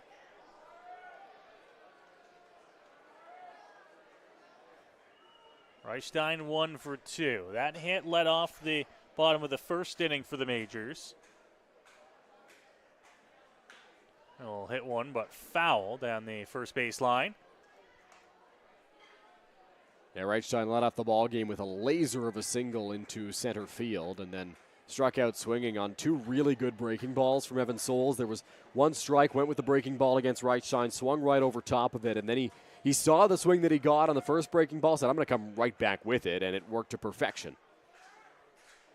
1-1 ready. Souls will look over to first base where Keith Candel is back in sliding. Candel absolutely a threat to run over there, so smart check for the pitcher, Souls. 2 gone here. Majors might try to do anything they can to move a runner up into scoring position. Not going here. Pitch to the plate is called a strike on Reichstein, and that moves the count to 1-2. Reichstein now has to be wary of that breaking ball that Souls put him away with in his first trip to the plate. 1-2 here. Souls looks back to 1, now to the plate. Inside, picked out of the dirt, Cote, and that one blocked, able to keep the runner where he is at first and moving the count to 2-2. Correct me if I'm wrong here. No, that didn't look like a breaking ball to me. May have been a changeup perhaps from Souls that was in the dirt, but it certainly didn't break like the ones we've seen previously. You know, the breaking ball from Souls today has been moving very well. Locating it well. Here's the 2-2. Outside, fastball, and the count now full and 3-2. So Keith Candel will get a head start on this pitch, and that's big because if Byron Reichstein puts one into the outfield and it's not directly at an outfielder, Keith Candel's got a shot to score even if it doesn't go too deep into the gap, just with the speed that he's got. Candel not being held on over at first base. And so he'll get a nice jump. His Reichstein crushes one down the line and foul. It was close, Noah. It was really close. Byron Reichstein clobbered that baseball down the right field line, but it just did hook foul. And even if that one didn't go out of the ballpark, if it stayed in, Keith Candel was scoring easily with the head start he got from first base. So they'll do it again. Candel over at first will get a good jump once more. On 3-2, here is Souls to the plate. Reichstein in the air, right field. Tracking back towards the wall, at the track, and gone!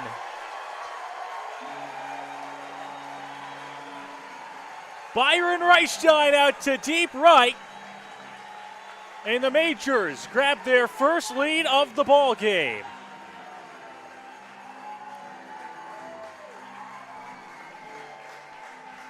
That's a familiar swing from Byron Reichstein. Clobbering that baseball really high into the air. It hung up for a while as it traveled out to right field. Got over the right field fence. It sent Avery Tuck all the way back to the wall. I thought for a moment he might have had a shot at it. It might have stayed in, but it just kept carrying and carrying and carrying. And Byron Reichstein, very familiar with full count 2-out home runs in big spots. So the Majors out in front, 6-5. Yet another 2-run inning for London here this evening. And their first lead so far tonight. Bring up Tommy Reyes Cruz here.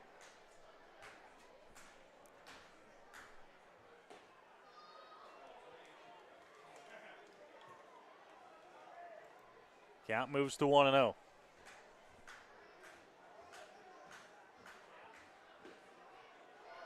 Call the strike there. 1-1 here on Reyes Cruz. Good pitch there from Evan Souls dropping into the strike zone. Reyes Cruz yet to be retired tonight. That one's going to miss outside with the off speed. Reyes Cruz doubled in his first trip to the plate and then walked in his last plate appearance. So he's 1 for 1 on the day and has been on base twice. Nice cut there from him. But the count moves to 2-2.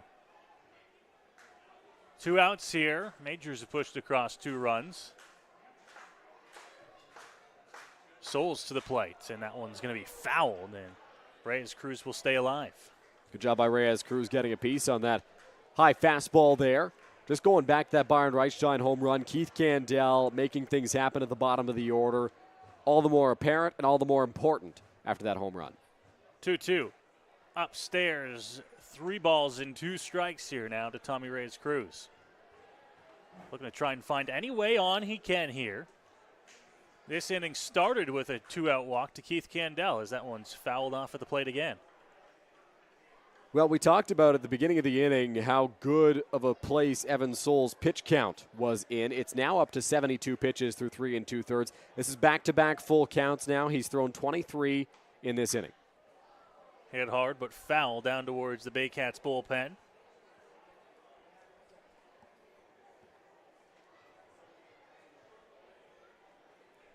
London leading 6-5. Correction to my earlier note. Second lead of the game for London. They did lead 2-0 before the 4-run Baycats top of the second. This has been an 8-pitch at-bat for Tommy Reyes Cruz. And he'll foul off another one. Make it 9. Byron Reichstein saw 6 pitches, including the one he homered on. And it's all been with 2 outs, like you touched on, Noah. Keith Candell, 2-out walk, drew that one. Then Byron Reichstein, a 2-out homer. And this one is fouled off again. And Dylan, correct me if I'm wrong. Keith Candell was, is that not a full count as well? 3-1 count. That was the one where we kind of lost track here. Yes. It was tough to tell. But 3-1 count was what Keith Candell walked on. So, pitch count rising quickly for Souls. And there is action in the Barrie Baycats bullpen. 3-2. Souls again to the plate. Called strike 3 on the inside corner. Majors down to finish off the inning, but not before a 2-run shot from Byron Reichstein has put the Majors up by a 6-5 lead here at Labatt Memorial Park. I want to ride this pony, but I suffer from low E. Millions of people are suffering from low energy, commonly known as low E. Low E has hurt my performance in the bedroom. I haven't been able to make the bed in years. Now there's hope. Planet Fitness replaces low E with Big E, which keeps you energized and glowing all day. Simply join through the free PF app for only $15 a month. Planet Fitness is a proud partner of your London Majors.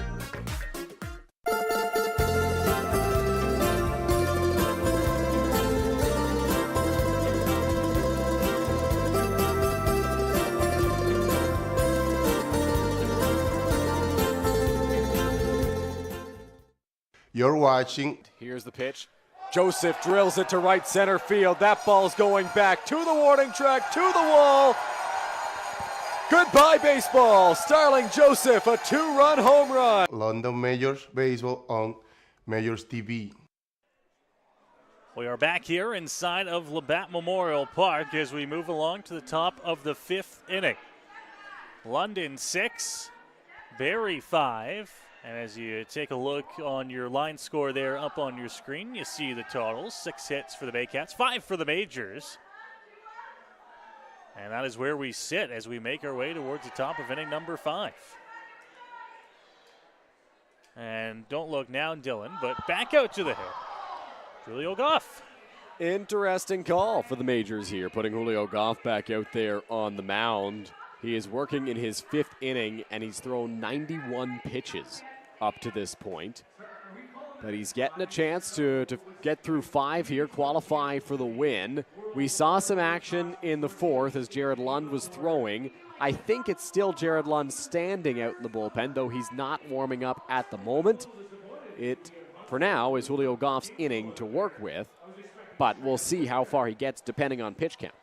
Well, Dylan, I don't want to play the what-if game, but I think the Majors getting that 2-run shot from Byron Reichstein may have changed what the Majors did in the bullpen. It looks like Lund is almost ready to go, right? He's kind of standing aside, ready if needed here. One of those I can get ready real quick if you need it type of situations. Of course, tough for the Majors to say. They did all that with 2 outs in the bottom of the 4th inning. Now this one's going to be ripped out into the gap in right center field, and it'll bang up against the wall. Chasing it down into second base, now rounding second and off to third, sliding in easily with a lead-off triple. Boy, oh boy, Noel McGarry Doyle smashed that baseball into the gap. It wasn't going to get out of here, didn't have the height for it, and didn't end up having the distance for it either. But what was interesting about that ball is it skipped up against the fence, and Byron Reichstein was well positioned to grab it, but then it bounced away from him. It bounced towards Miles Miller, the center fielder, so Reichstein had even further to run to go collect that baseball, and that's what allowed McGarry Doyle to use his speed to get all the way to third base. Ryan Rio will come to the plate here with the Baycats in a good spot to try and tie up this ball game. The infield has come in for the Majors. They're going to try and meet this run at the plate if it's hit on the ground. The first pitch is going to be fouled back to the screen, 0-1. Ryan Rio puts a baseball on the ground here. The Majors are going to be at least looking at Noel McGarry Doyle at third base. The one thing to consider, McGarry Doyle has very good speed, so if he gets a good jump off the bat, he may be able to score. That one is going to miss outside. The other thing that factors into that is it's not a forced play, right? So if you get a good, strong throw to the plate, Eduardo De Olio still has to make the tag, and that allows for even more room for McGarry Doyle to come in to score. 1-1. This one cued off the end of the bat towards third. Picked up Patel to 1 in time. And Rio is retired for the first out of the inning. Well, that works for Julio Goff and the London Majors. Just a cue shot off the end of the bat of Ryan Rio towards Dan Battelle at third, and there's no chance that McGarry Doyle could do anything on that one. Perhaps if it was hit up the middle, he could score, but no chance as that one was hit towards third base. And now Majors pitching coach Brent Wales will take a trip to the mound, and it looked like Majors manager Roop Chanada was walking out there with him for a moment, perhaps trying to get a message across to Julio Goff. Jared Lund is back up and throwing down in the Majors bullpen, Dylan. And I think maybe this is to try to get a little bit more time for Lund to get loose. We'll see what the plan is for Majors manager Roop Chanada. One thing that's interesting to note, Carson Burns on deck, left-handed hitter. Maybe they want to go with Jared Lund, the lefty, against the lefty Carson Burns. So we'll see what the plan is here for the Majors. McGarry Doyle at third. Leadoff triple. Baycats trying to score him and tie the game. Majors brought the infield in after the leadoff triple, Dylan.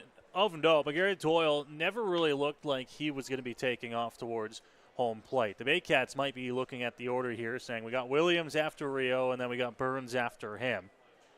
If we can't get him in with the next 3 guys here, I don't want to be running into outs at home plate. And that's fair. That's completely fair. You've got a good part of your order here to drive some runs home. First pitch inside to Williams. Count moves to 1-0 here on the Baycats' first baseman. You have 4, 5, and 6 in the batting order coming up after that McGarry Doyle. That's a really good point you make, Noah, because these are the guys that should be able to drive him home, so the Baycats are going to allow the bats to do their thing. It's always interesting as that one misses outside to move the count to 2-0, how teams approach it.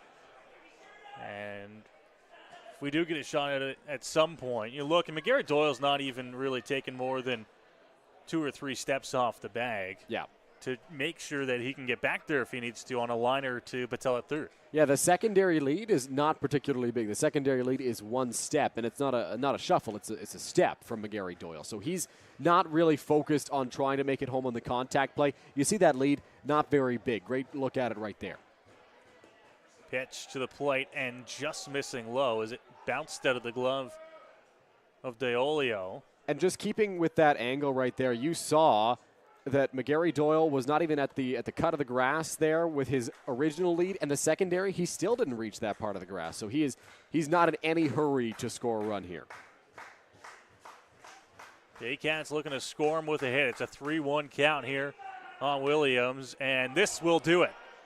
Ripped into left field, a base hit, and the Baycats tie the game at 6. Hard hit ball on the ground there from Malik Williams, doing exactly what he is there to do in the number 5 spot in the batting order. You mentioned the Baycats were letting the big guns do their thing, and that will drive home the game-tying run for the Barrie Baycats, and that will bring out Majors manager Roop Chanderdat. So Roop Chanderdat will come out to the mound, and with that, the London Majors are going to make a call to the bullpen. It looks like Jared Lund is going to be coming in out of the bullpen for the Majors when we come back. You're watching London Majors baseball here on Majors TV. I want to ride this pony, but I suffer from low E. Millions of people are suffering from low energy, commonly known as low E. Low E has hurt my performance in the bedroom. I haven't been able to make the bed in years. Now there's hope. Planet Fitness replaces low E with Big E, which keeps you energized and glowing all day. Simply join through the free PF app for only $15 a month. Planet Fitness is a proud partner of your London Majors.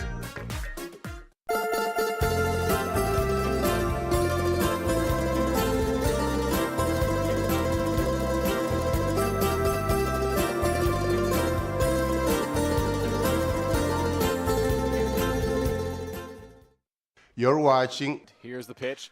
Joseph drills it to right center field. That ball's going back to the warning track, to the wall. Goodbye, baseball. Starling Joseph, a 2-run home run. London Majors Baseball on MajorsTV. Back here inside Labatt Memorial Park after our break, and the Majors have gone to the bullpen tonight. The first team to do so. And Julio Goff's night is over, Dylan, after pitching into the 5th. Julio Goff is done for the evening. He got his first start as a London Major. His current line is 4 1/3 innings, 8 hits, 6 runs, 3 walks, 4 strikeouts. All of those runs were earned. The runner over at first base is Malik Williams. He is the responsibility of Julio Goff, but let's shift our focus to the man currently on the mound as Jared Lund takes the hill. He's a 5'8" left-hander from London, Ontario. He is in his 3rd season with the Majors and really having a stellar year for London this year. 3-0 record, 245 earned run average. Has pitched in 5 games, 2 of them starts. Those came early in the season against the Brantford Red Sox. Went 5 1/3, allowing 2 runs and 6 scoreless, respectively. So London's had a great year, both at the Majors and the provincial champion St. Thomas Tomcats as well. Majors are going to be looking for a little bit of relief and potentially some length here from Jared Lund. Good time for him to come into the ball game as Carson Burns steps to the plate. The left-hand bat for the Barrie Baycats takes strike 1 as Lund gets ahead. After Burns, Jaco is the next man to come to the plate here for Barrie. Malik Williams at first after the RBI base hit. Curveball, really loopy, dropped in there, but misses inside, 1-1. Jared Lund, a young left-handed arm for the Majors, going to be 22 on Monday. So a 21-year-old lefty for London. Checks on the runner at first base. Now grabs his sign. Ready, here's the lefty delivering to the plate. Called a strike, and it's 1-2. And we theorized that this would be the matchup that Roop Chanderdat wanted, and that's why Brent Wales went out to the mound to talk to Julio Goff when he did, because it's lefty-lefty here with Burns and Lund. And Jared Lund is tough on everybody, just with how low he gets and the uniqueness of that delivery, but particularly on left-handed batters. 1-2. Lund to the plate, and that one will miss low. Moving the count to 2 balls and 2 strikes here on Carson Burns. Not often the pitchers will get dirty during a ball game, but Jared Lund often has that back knee dirty, and you can kind of see it there on your screen right around the shoe top. He's got a little bit of dirt on his pants as well. Fouled off on 2-2. Into the seats down the third base line. You go from a fairly hard-throwing righty, Dylan, to start the ball game, and then you're bringing Jared Lund out of the bullpen. Lefty from a different arm angle, a little bit low. Can sweep the breaking ball across the plate. It's 2-2. as he grabs his sign and delivers, and that one's going to drill Burns. Lost control of the fastball. And the Baycats will put runners at first and second. Looked like there was some late break on that pitch, Noah. Might have been a two-seamer from Lund that just slipped out of his hand and hit Carson Burns. But just to go back to your previous point, completely different looks. A low lefty in Lund and a tall, hard-throwing righty in Goff. And a lot of big league teams right now are prioritizing different looks out of their bullpen. You want to give a completely different eye line, completely different delivery to these Baycats hitters because that really messes with them. They get used to one thing. They're in a pattern of facing Goff, and then you bring in a guy like Lund who is a totally different look, and that usually is to the benefit of the pitcher.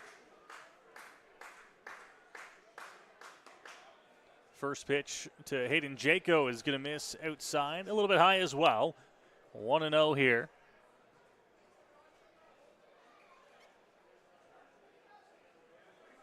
There he started the inning with a leadoff triple. Gary Doyle came in to score on the single from Williams.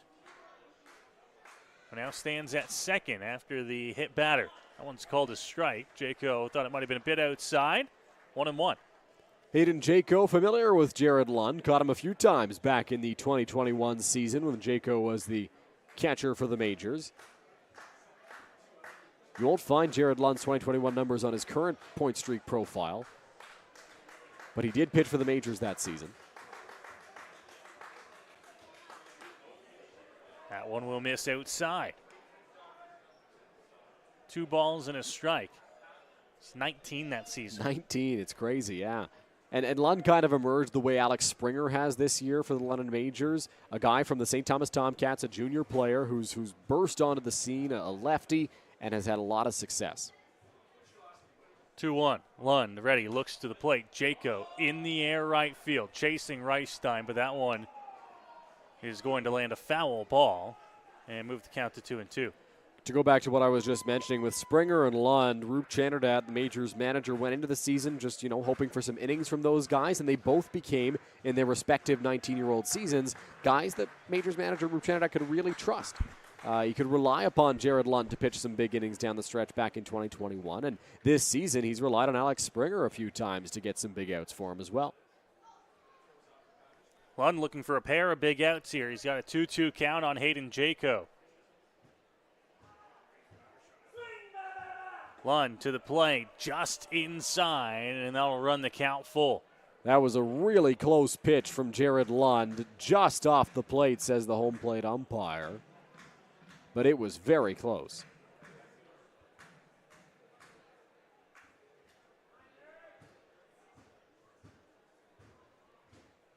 (3-2) ready here.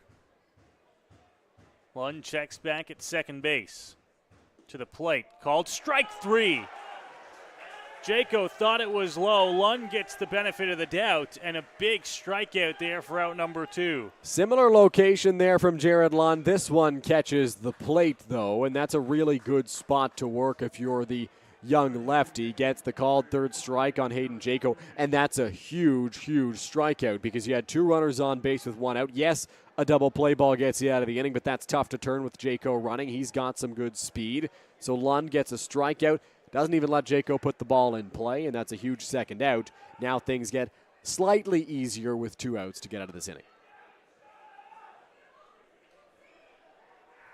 Runners still stand at first and second here in the top of the 5th inning. Now working with 2 outs is Lund, as the first pitch breaker is going to miss low in the zone. Not a bad pitch there from the Majors left-hander. Looked to be pretty close, but just does miss.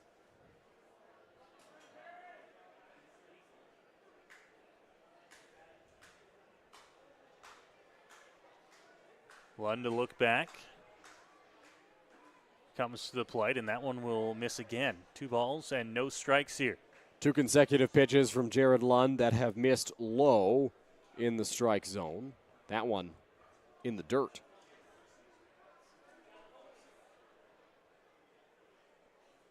Baycats looking to find some 2-out magic now with a runner in scoring position. 1 run across already here in the inning as Lund grabs his 2-0 sign and delivers. That one will miss. 3 balls and no strikes. So Jared Lund, 3 consecutive pitches, has missed low to Josh Cote, which puts him in a great hitter's count here. See if he's got the green light on anything over the heart of the plate.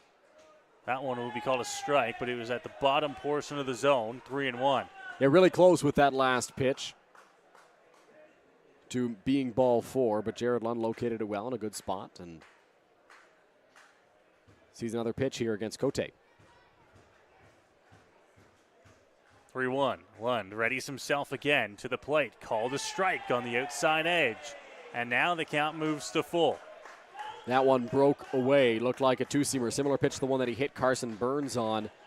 At the last second, you saw it tail off just a little bit, catching the outside corner. And now Eduardo De Olio wants to get on the same page here with Jared Lund. Big pitch coming up.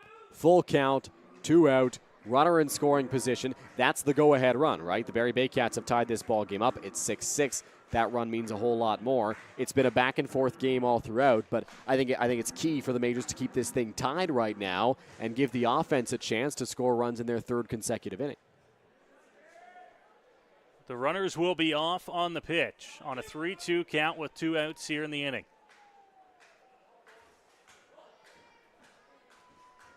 Lund checks back, ready to the plate, and it'll miss outside. Couldn't get it to catch the outside edge. The walk will load the bases here with 2 out for the Baycats. Jared Lund tried to go to the exact same spot that he had just hit right there, but was unable to find it. Just off the plate outside. It was very, very close, but didn't get the call.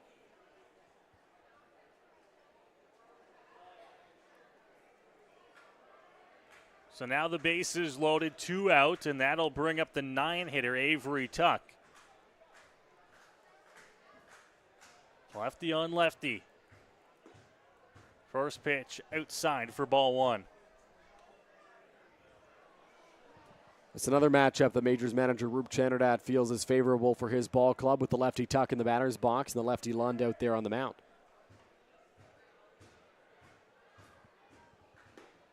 The 1-0 catches the bottom of the zone for a strike. Fastball that time from Jared Lund.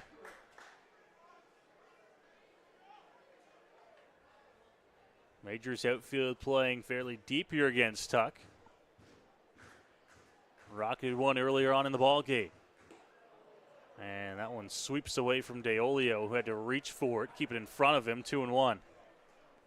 Great job by Eduardo De Olio getting over there to keep that ball close, because if that one had gotten to the backstop, that scores Malik Williams from third base and puts the Baycats ahead. Everything magnified in this situation, and good stop there by De Olio.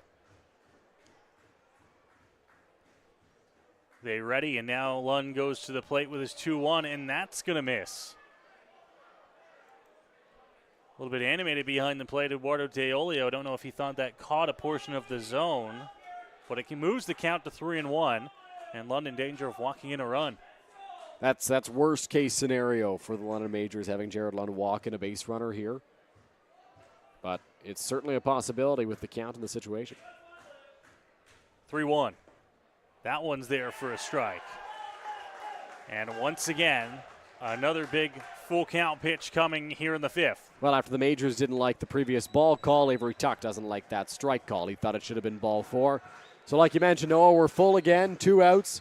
This is where Byron Reichstein hit his 2-run homer. Big spot for the Baycats offense. 3-2, Lund readies. Pitch to the plate, swing and a miss. Big strikeout for Jared Lund. And the Majors escape danger in the top half of inning number 5. That's a huge, huge strikeout for Jared Lund. And one of the things that makes Jared Lund so effective out there on the mound, despite his young age, is the fact that he doesn't get rattled. And when I say he doesn't get rattled, he doesn't ever get rattled. He's always very calm, very stoic out there. He does not react to anything when he's on the mound. If he's not getting a call, oh well, he's not getting that call. If he hits a batter, oh well, he'll make his next pitch. He does not let any outside factor affect him. He focuses on what Jared Lund can control, and right there, that's a big, big strikeout to get out of a really tough jam and keep this ball game tied. So a 6-6 ball game as we get set and ready for the bottom half of the 5th inning. Great job by Lund out of the bullpen, who will be in charge the rest of the way for the Majors. We'll wait and see for the Baycats, but I would hazard to guess Evan Souls will be back out to throw here in the bottom of the 5th inning. Well, this is what he did in a previous inning when Josh Cote was either on base or the last batter. He waited for his catcher to get ready before even thinking about heading out there to throw to a different catcher. So he's more than likely staying in this ballgame. Going to look at the screen there now, and you get a look at the standings in the IBL. We talked about how the Welland Jackfish have kind of distanced themselves a little bit from the Barrie Baycats. Welland's played 2 more games than the Baycats have, and they're up 4 games on Barrie and on Kitchener, who are 2 and 3 in the standings. Hamilton not too far behind, 3 games over 500, 6 games back of first, and Toronto 7.5 at 500. The top of the standings distanced a little bit, but still really, really close. Yeah, and it's going to be close down the stretch there. Our first time looking at the standings tonight. We do that a little bit earlier on in the ball game, but there's a look at what teams are playing for as we work through the second half of the regular season.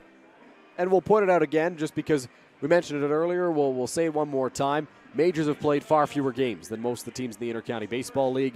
They are at 22. They are slowly catching up. They've got some rain-out dates to make up, including the one on Tuesday against the Hamilton Cardinals. So the Majors have more games to play, and they've got to win. You know what? They've got 20 games left. Ideally, you win, 15 out of 20, but that may be a bit of a stretch. So I think if you can go over 500 in your final 20 games, you're well positioned heading into the playoffs. Yes, you're likely still in the bottom half of the IBL, but at least you've got a little bit of momentum if you can go, 11-9 or 12-8 over that stretch. Well, I think that's going to be the key, Dylan, momentum. The Intercounty Baseball League, no secret, every team makes the playoffs this year with 8 teams in the league. We imagine that is going to change, a new format when the Chatham-Kent Barnstormers come into the league next year. Have we mentioned the I don't know name if yet? we have. I don't think so. Noah, you had a chance to talk to their owner, Dom Donnell, on the Smitty and Mitty Show. Very passionate guy. He is. I don't want to stretch things and say he's one of my favorite guys, but he is a blast to talk to. Yeah.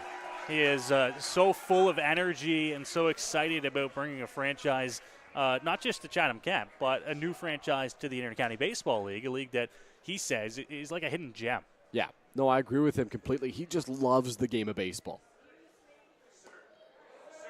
First pitch curveball called a strike there on Starling Joseph.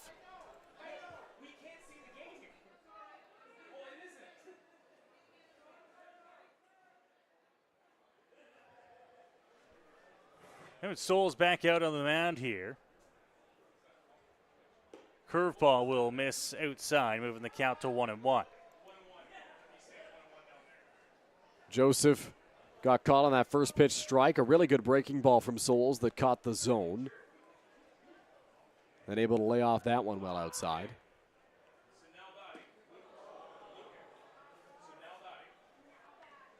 One and two now here on Joseph. And Souls still got that breaking ball working here. Yeah. Up at 79 pitches now for the ball game, and he's still got good stuff. 1-2. Fastball outside from Souls, now 2-2. Joseph telling himself that ball's outside, that ball's outside. Trying to zero in and stay alive at least with 2 strikes. Here's the look from Souls. Fastball inside, backs up Joseph and moves the count to full at 3-2. Backed him all the way to the on-deck circle, almost there. And the count is now full at 3 balls and 2 strikes. He'll take his time to get back towards the batter's box. Looked like Evan Souls reached back for a little bit something extra on that pitch. Some more velocity than we had previously seen. Souls is ready to go. He had to wait for Joseph to get back into the box, who just now is settling in for a 3-2 pitch. Curveball and laced into left center field for Joseph. a big round at first, but he is going to hold there with what is a leadoff base hit. Man, oh man, Starling Joseph is seeing the ball very, very well tonight. He smashed a double earlier on in the ball game to the left field wall, and right there he scorches a line drive single right back where it came from up the middle, allowing him to reach. He wanted second base. He wanted to get into scoring position with a double, but he was able to hold up there and get back to the bag in time.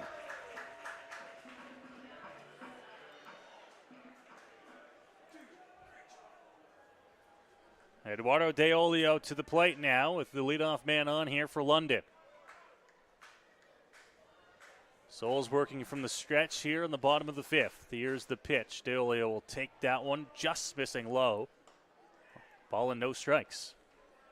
Good offering there from Evan Souls. Just missed.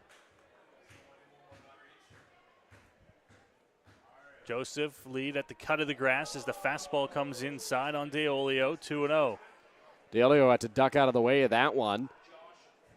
And now he's in a good hitter's count here at 2-0. Joseph leads the majors with stolen bases.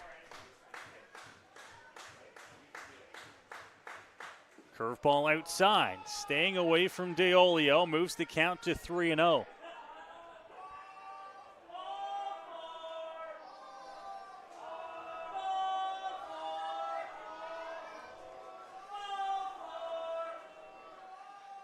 Ball four chance here at Labatt Park as they try to help out the Majors catcher with a 3-0 count. And it'll be a pick move to one. Joseph back safely. The fans are always getting into it. That's something that I think appeared in 2021 or 2022, Noah, and they've carried it on ever since. Keeps the energy alive in this place. 3-0. And ball four to De Olio. No, I thought you were joining in on the chance there for a second. Two base runners to start the inning for the Majors. That's exactly what you want. It's right near the top of the order. In the heart of the order, Josh Williams coming up next. You've got two runners on base, including one in scoring position. Action in the Baycats bullpen, and now a mound visit here. I don't believe that's Josh Matlow, the Baycats manager, so likely just to try to calm Souls down and figure out a plan of attack for the big bat of Josh Williams. Matlow still seated as the whole infield will come over and chat things over on the mound. Nobody out. First two batters have reached here for the London Majors. And a 6-6 ball game. They're looking to try and find once again another go-ahead run. It's been so back and forth tonight, Noah. It's ridiculous. Majors got on the board first. Barrie hits 3 home runs in an inning and takes a 4-2 lead. The Majors get 2 back to tie things up. They allow 1, 5-4 Barrie. They score 2, 6-4 London. And then Barrie ties things back up in the top of this 5th inning. So that's led us up to this point. Josh Williams will come to the plate here for London. Cleveland Brownlee on deck. Good part of the order here for the Majors to try to put something together. It feels like they've got to get something across here. It'd be a huge wasted opportunity if they don't. 2 on, middle of the order, at least get 1. That one stands at second base right now, represented by Starling Joseph. First pitch fastball for a strike to Williams. Some fans not pleased with that call, but looked like it cut the bottom of the strike zone to Williams, who, in fairness, was taking all the way on that pitch. Wanted to see after the 4-pitch walk to De Olio. And we'll take a rip at that second pitch, foul it out of play. And the count goes to 0-2 on him quickly here. Good bounce back at bat so far for Souls. Yeah, coming right after Williams. 2 pitches in the strike zone, one that was a called strike and one that Williams fouls off. So he's way ahead in this count. Lots of options to work with here on 0-2. Looking to put away Williams for the first out of the inning. And a swing and a miss. Fastball to him there, and a big strikeout gets the first out at the bottom of the 5th inning. Baycats righty Evan Souls challenged the big bat of Josh Williams. threw him a good fastball, and Williams came up empty on the swing.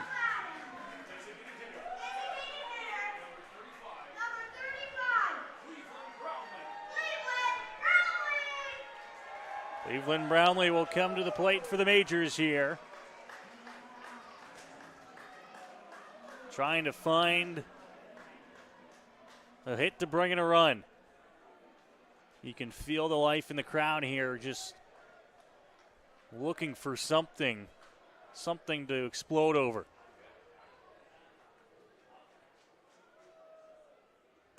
And a healthy cut there from Cleve, right through the fastball, 0-1. Cleveland Brownlee is searching for a big moment at home. He's had his opportunities with runners on base, close games, and he hasn't quite had the big moment, the big home run, the big double to score some runs. He's had RBIs, but he hasn't quite found that big clutch moment, and he's looking for it here. 0-1 to him. Fastball will miss outside. I think I could hear Cleve on that one say, no, that one's low, outside. Taken all the way on that pitch, and a smart take there for Cleveland. Well, we've talked about Cleve and his start to the season. Ready, the 1-1, and Cole to strike on the outside edge. You know, talking to Cleveland Brownlee after calls like that, he'll tell me, he's like, the umpire forgets that I'm 6'6" and not 6 even or 5'11", right? That's a pitch that's usually a strike on most players, but Cleveland Brownlee, with his height, I mean, that might be a little bit low. Just looking at it on our camera, it's close, though. Right on the edge. 1-2. Souls looks for the put-away pitch. Fastball outside. Stealing is Joseph. Throw gets into left field. And Joseph comes in to score. The Majors are back out in front. Unscripted, Starling Joseph swipes third base, and that's a really aggressive move for Starling Joseph. You never want to make the first out or the last out at third base, but you're okay making the second out if you're Starling Joseph there. You know how I know that was unscripted? DeOlio never broke from first base.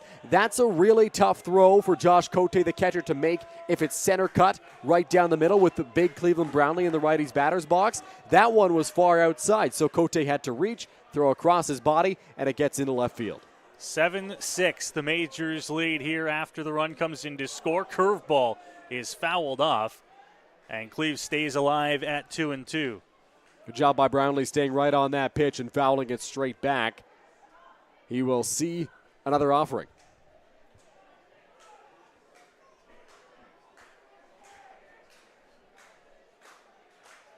Majors up by a run after the stolen base brought in Starling Joseph on the overthrow. It's another 2-2 to Brownlee. Sky high right side. Ranging over, and the catch made. DeOlio back to second. Second out of the inning. Good play there by Avery Tuck. And Noah, I think if that wasn't hit as hard, it might drop in. Thought it might have a little bit of a hole out there. But Avery Tuck able to track that down and make the grab.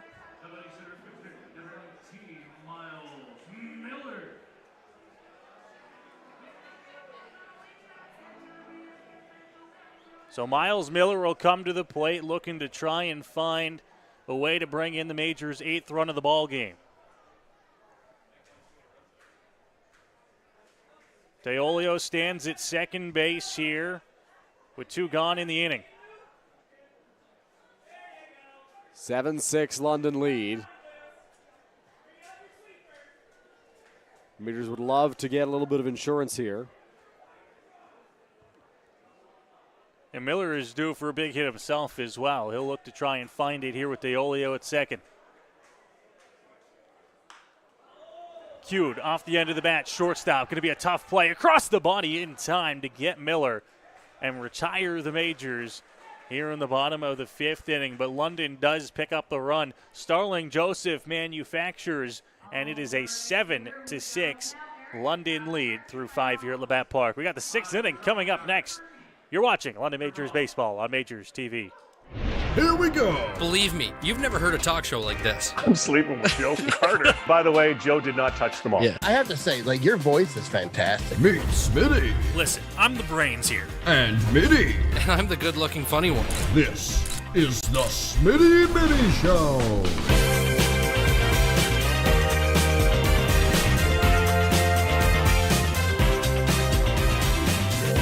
Catch new episodes of the Smitty and Mitty Show wherever you get your podcasts.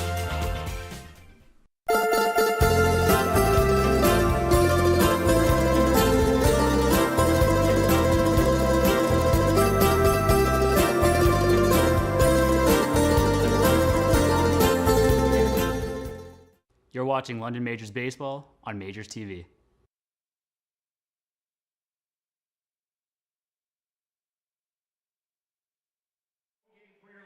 Back here inside Labatt Memorial Park, you see on your screen there the score as we sit heading to the 6th inning. Noah Smith, Dylan Baker up here in the Game Day London broadcast booth calling the action for you tonight on what has been a gorgeous night for baseball, Dylan. Friday nights at the ballpark, you get some good weather thrown in the mix, a good crowd on hand today. Yeah, really lively crowd, I feel, at the ball game here today. They're having a great time watching this one, and we're having a great time bringing it to you as well. It's been a fun evening of baseball. If you like offense, this has been a game for you. Lots of run scoring happening frequently for these two teams. Dylan, correct me if I'm wrong, the Majors picking up that run in the bottom of the 5th inning without a hit.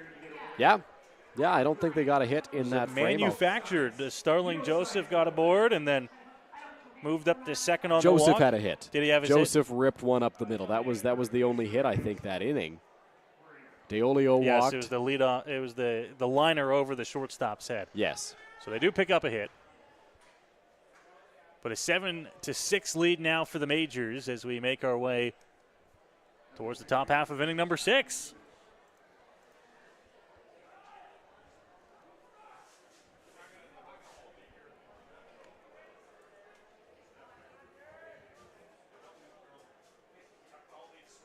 Jared Lund back out onto the hill here. Came out of the bullpen for the Majors midway through the 5th inning, and now we'll get a clean slate to start off inning number 6.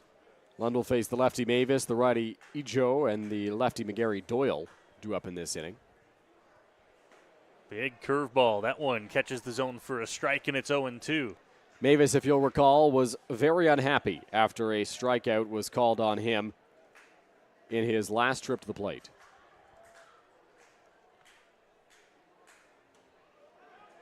Check swing, and they're going to say maybe it's held up in time for ball 1. Really close there. I thought for a second it might have ticked off his bat and gotten into the glove of DeOlio, but the umpires would have heard it better than me, and they said no. So the count moves to 1-2 here for Lund. Still in control of the at-bat here. 1-2. Curveball to Mavis, and that one's going to miss. Just broke too much, it looked like. Ended up on the outside edge.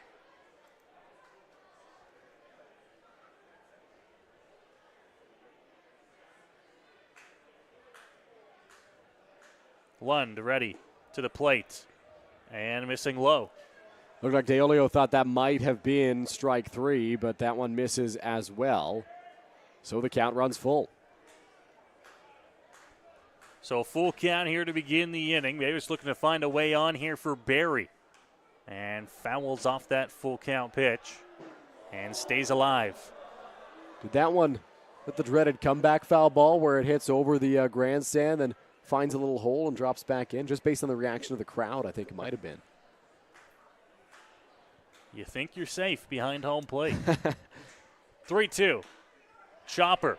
Candel's got to wait on it. Strong throw from first. Picked and out at first base. An all-around nice play from the Majors for out number 1. Yeah, really great job there by the Majors. Keith Candel made the smart decision. He cannot charge that baseball. He's got to wait for that hop to come to him. He did. The danger with that is it's very hard to throw out the base runner or the batter running to first base, particularly when they've got the speed that Kyle Mavis does. But Keith Candel's got a really good arm, and Josh Williams getting down there and making that pick. How about that on the other end? So Lund gets his first out of the inning as the first pitch is going to be bunted on and fouled back. That's 2 straight batters where the first pitch has been a bunt attempt. Mavis tried it on the first pitch. Ijo trying it on the first pitch here. We'll see if he does it on the second offering. Mavis only did it on the first pitch and never did it again.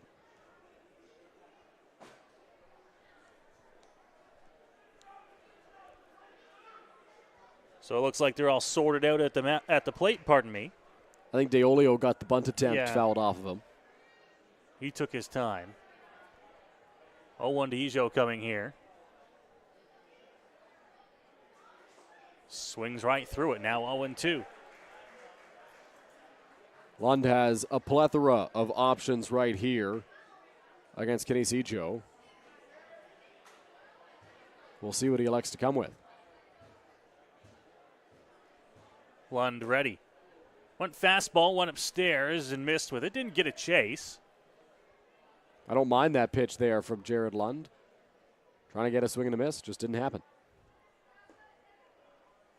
And that one will miss as well, 2-2. Lund was up 0-2 after the bunt and then the swinging strike.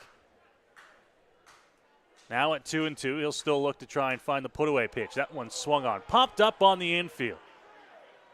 Candell over, and he's going to call off the third baseman, make the catch for the second out. I was worried there for a moment, Noah, that Keith Candell didn't see that baseball because he moved over to his right and then had to dart in. He had a long way to run, but he was able to track that one down and puts it away for a big second out.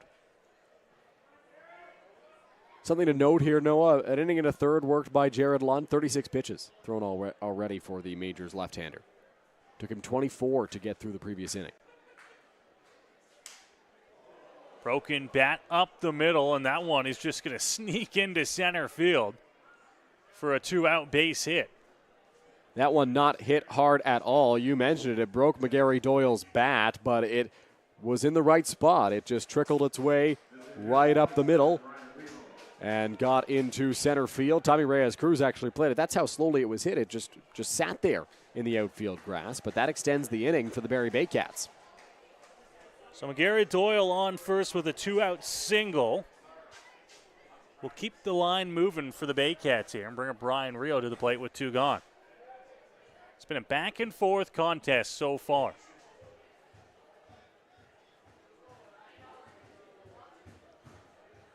Lund lefty on lefty here, looking for out number 3. Here's the first pitch of the at-bat to Rio inside. He'll take it for ball 1. 3 of the 4 hitters at the top of this Baycats order are left-handers, and I keep going back to that lefty-lefty matchup, but Lund is oh so good in that spot, so we'll see if he can retire Rio and get out of this.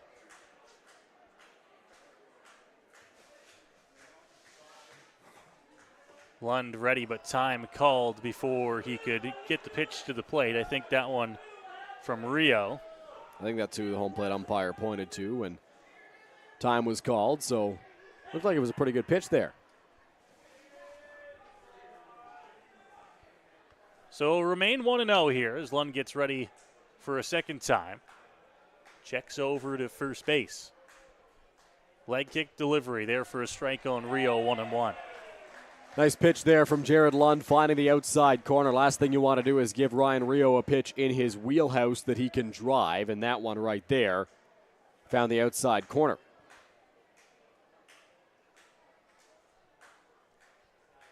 Not a very big lead with the lefty on the mound, but they're going to check over to McGarry Doyle anyways. He's back in standing up. Not a bad idea there from Jared Lund, just to give him a look. McGarry Doyle does obviously have speed, and Lund knows that.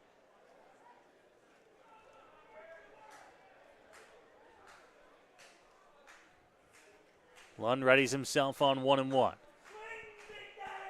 Another look, comes to the plate instead, misses upstairs to Rio, 2-1. That one close, nearly caught the top of the strike zone as it broke down from Jared Lund, but just did miss.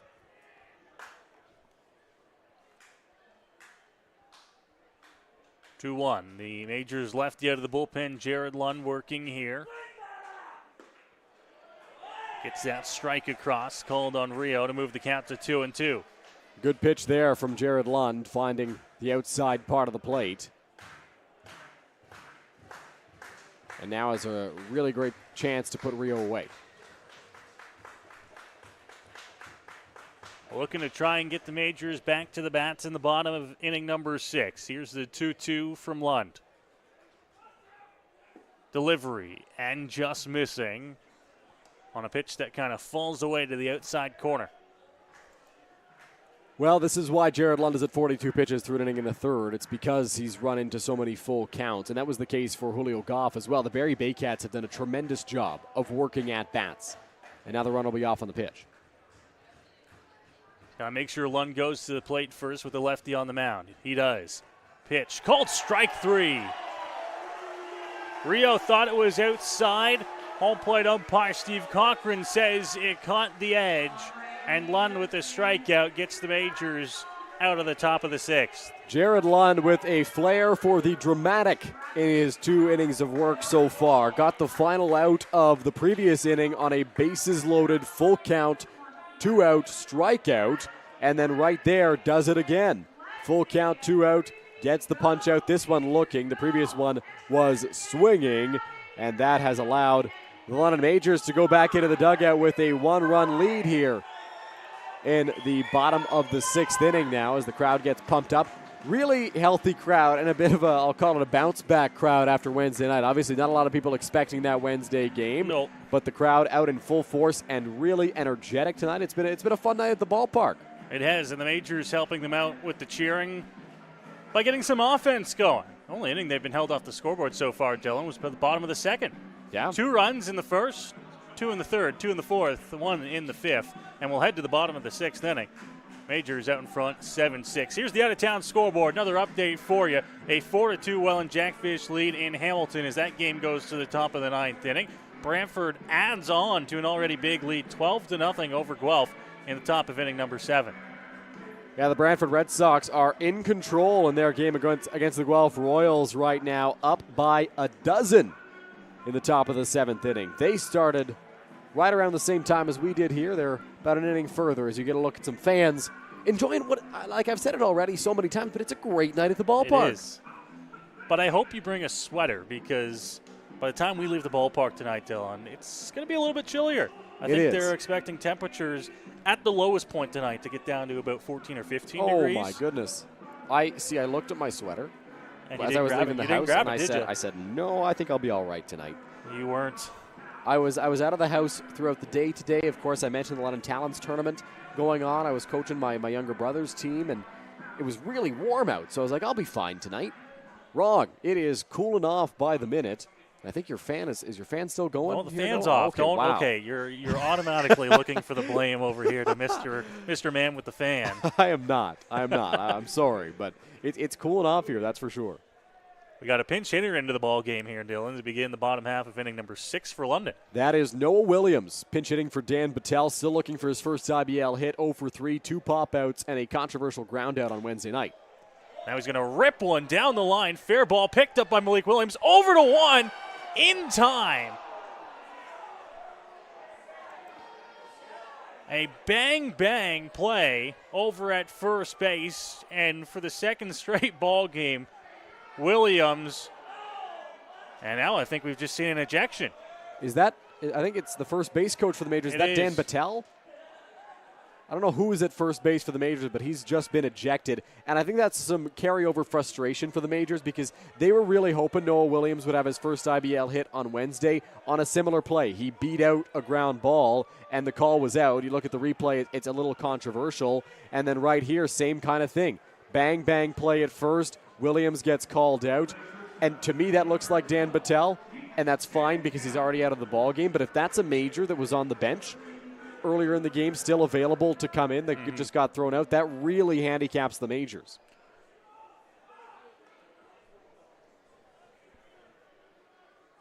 So 1 out here in the inning after the ground out on what was overall a nice play by Williams at first base. That one's going to miss outside. Drew Lawrence will go take over at first base as the first base coach for London. Dylan, that ball was picked up, and Williams actually had to go behind the first base umpire, Justin Snively, and kind of move around him, which ended up making that play way closer than it probably should have been. He was able to get there in time and get the first out. Very close, though. Sky-high pop-up by Candell. Over into foul territory, and the catch made by Jaco. There's two gone. Nice play there by Hayden Jaco, tracking that fly ball. And just to go back to the Noah Williams ground out, first base umpire Justin Snively looked for a moment like he thought about calling him safe and then went out. The arms kind of flared up, and then he gave him the out call. It was a bang play over at first base, and you got to feel for Noah Williams. That's 2 games in a row where he's thought he's had hit number 1, but didn't get the benefit of the doubt on a close play at first base each time. Back to the top of the Majors order here. As that first pitch is called a strike. Curveball on Byron Reichstein.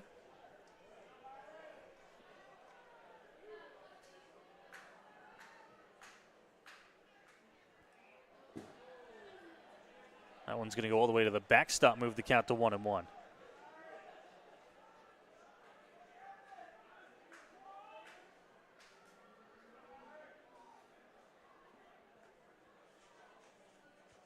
Can now confirm it is Dan Battelle who was thrown out as the first base coach there, so it doesn't really hurt the Majors too much. He was already out of the ball game, taken out for Noah Williams. That one is going to be just outside, moving the count to 2-1 here on Reichstein.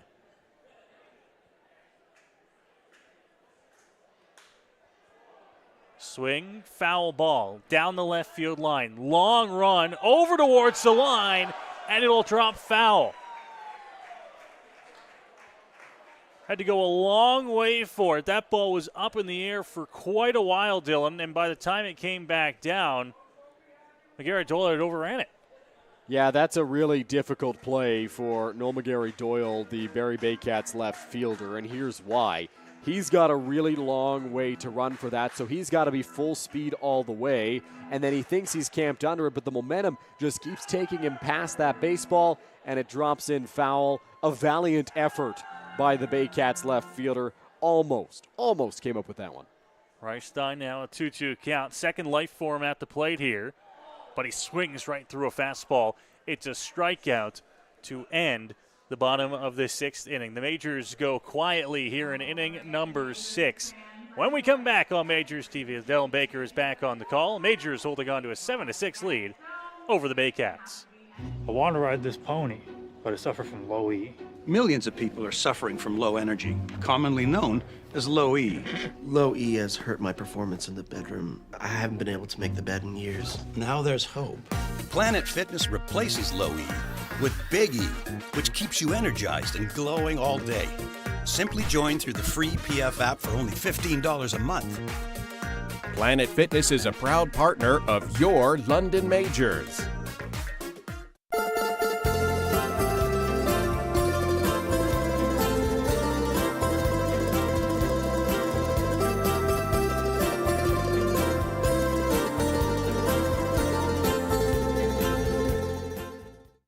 You're watching. Here's the pitch. Joseph drills it to right center field. That ball's going back to the warning track, to the wall. Goodbye, baseball. Starling Joseph, a 2-run home run. London Majors Baseball on MajorsTV. Back here at Labatt Park, you got to look at them during that break. We'd like to take a moment to thank our food sponsor, Cucina Italian Kitchen. Noah, you were clamoring on Wednesday to try their Alfredo. Clamoring. Come on. You were begging, you were pleading to Matt Hiscox, who handles all of our relations with our good friends at Cucina. You said, Matt, we've got to do Alfredo. All right. You're going to throw me under the bus. I'm going to throw you right back under the bus. I knew where it was headed. Dylan, with a sensitive stomach over here, doesn't like to eat the tomato sauce, so he's been getting this Alfredo sauce with our food for the day. And I said, hey, I want some of that. Yeah. So what did Mr. Hiscox do? He ordered us up some of the delicious Cucina Alfredo pasta. And it was good. Yeah. It was delicious. You see what I've been enjoying every time we're at the ballpark. No complaints from Mr. Smith on this glorious Friday night. Well, we're glad to hear it. Jared Lund back out there. He's worked an inning and 2/3. He's thrown 43 pitches. And he's gotten some big outs for the Majors.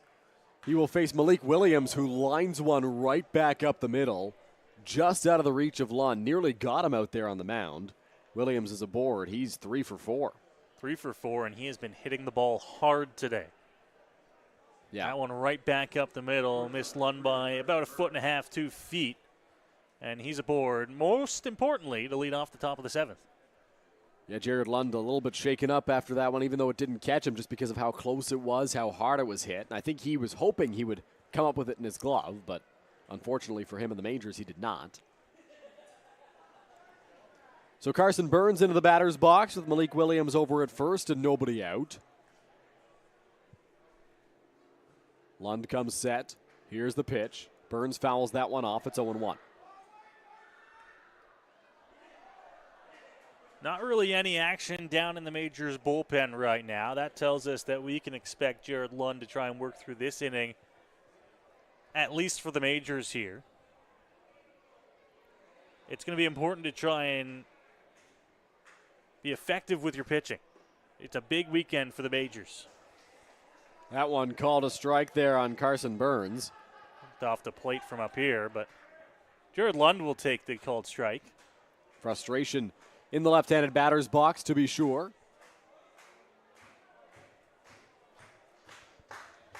Lund readies. Peeks over at first. Here comes the 0-2. And that one misses. Perhaps equalizing things after a controversial strike two. Yeah, it's hard for us to be picky up here in the broadcast booth. Let's Very be true. honest. We don't have the best view. Steve Cochran does, though. He's right behind the plate and said that one was a ball. So count moves to 1-2 strikes. Malik Williams still standing over at first base. Jumping a little bit over there. Here's the pitch. That one up high on Burns. And it's 2-2. 2-2 count here. Lund once again getting up 0-2. Without knowing for sure, Dylan, I think that's probably the second, if not third time Lund's done that in his outing so far. He's gotten up 0-2. And that's good. You know, you've got options to work with when you're up 0-2. But now he falls behind 2-2. Got to make a good pitch or else you move into a full count. And then you've got to come after him. 2 strikes. Williams the lead off of first. Here's the pitch. And that one misses. So once again, as you were talking about there, Noah, the count runs full on Carson Burns.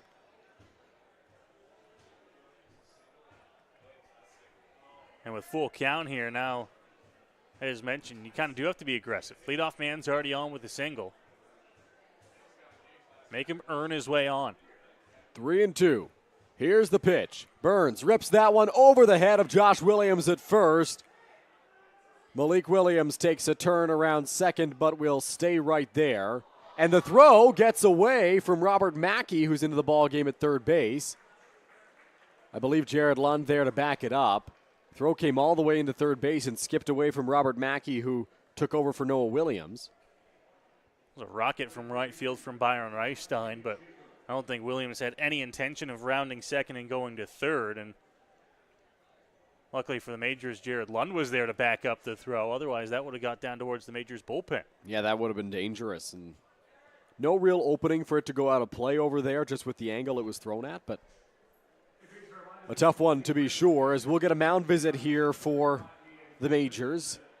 Group Chanardad heads out there now, and Noah up here in the Game Day London broadcast booth. Things cooling off a little bit, and as we enjoy what has been a bit of a long ball game so far, but an exciting one at that. Lots of scoring. Lots of offense. Majors leading 7-6. Still lots of baseball to be played. Steve Cochran will come out to the mound now to break up the party out there. Robert Mackey, some final words of wisdom there for Jared Lund.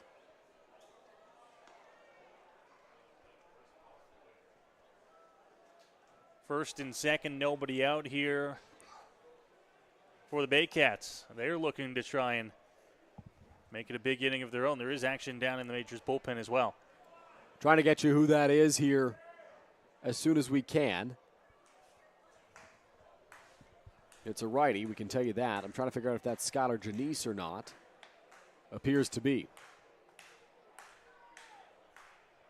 Corners are in here, anticipating a potential bunt from Jaco. Lund will make a move back towards second base. No intent to throw, but just wanted to keep Williams close. Jaco, a bunt already tonight. That was a bunt for a base hit. There's a look down at the London Majors bullpen. Janice was up and throwing. One of the other things that pickoff move allows you to do is it allows you to see if Jaco squares, and I don't think he did. Now he squares around. That one misses high for ball one. Tying run at second base, go-ahead run at first. Baycats would love to get them into scoring position with less than 2 outs. And this might be a situation here. Jaco's got a good bat. I wonder if they'll give him, Dylan, maybe one chance to bunt. See if he can get it down. If not, go swinging. We'll see if he squares around here on 1-0. Williams and Mackey are in. Squaring around, gets this one down towards Jared Lund. Thought about 3, now goes over there, and it's not in time. Third base umpire Rob Stevenson says the throw did not beat Malik Williams to the bag, and that will allow the Baycats to load the bases with nobody out. I think there was just a slight hesitation picking that ball up by Lund on where he was going to go with it. Jaco runs well, and I don't think there's any guarantee that you are going to be able to spin and get him at one. Your best shot probably was third base, but there was a slight hesitation there. And I don't think the Majors had a shot unless it was perfect. So now the bases are loaded. Josh Cote is at the plate. There's nobody out.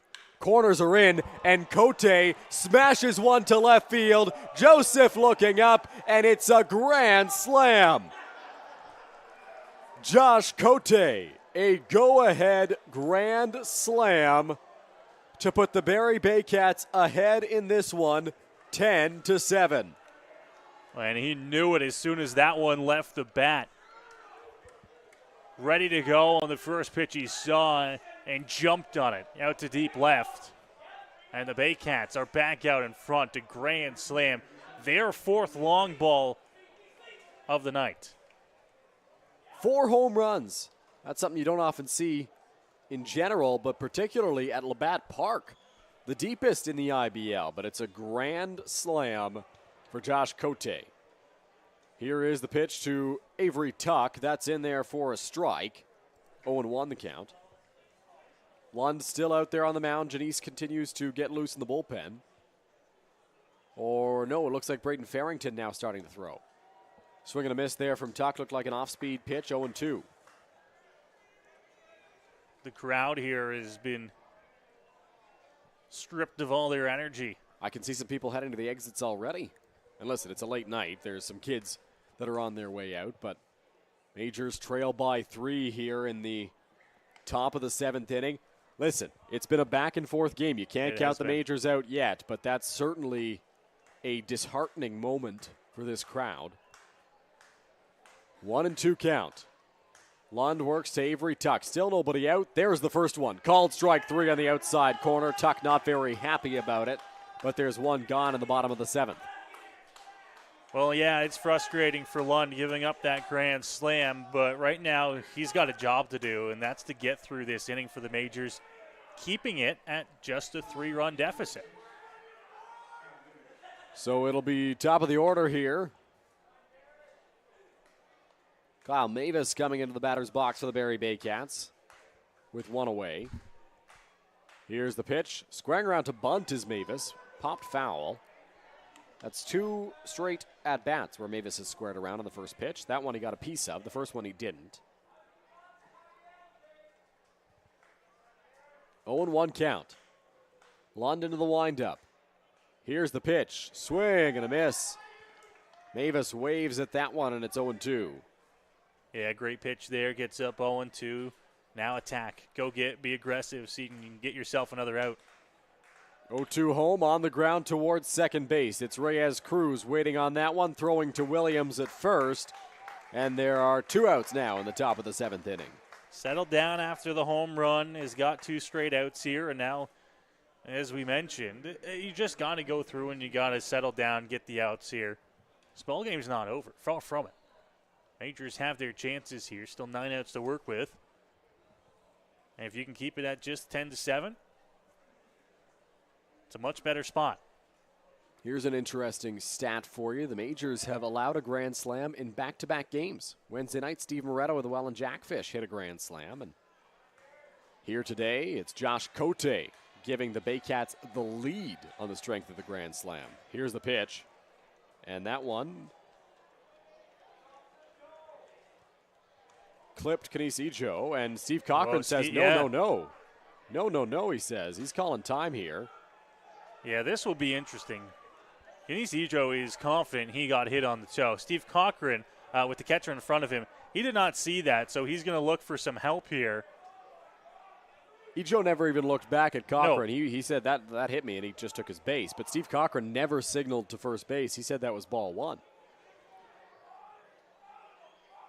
See there, Rob Stevenson, third base umpire, Justin Snively at first base, and Steve Cochran, the home plate umpire, and they're calling him back, yeah. And now Josh Matlow coming out.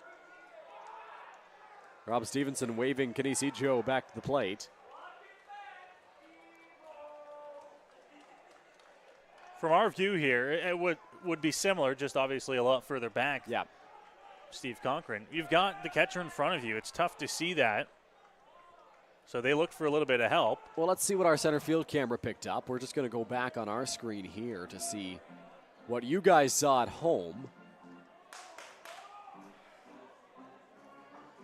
I don't know. If it did, it looks like it might have been the back foot. Yeah, that's the only chance that it had, because it looked like it skipped in there maybe or was going towards the dirt. And if it did hit Ijo, like you said, Noah, it hit the back foot. There was dirt that was kicked up. There's Deolio in the way as well for the home plate umpire. So tough luck for Canisijo.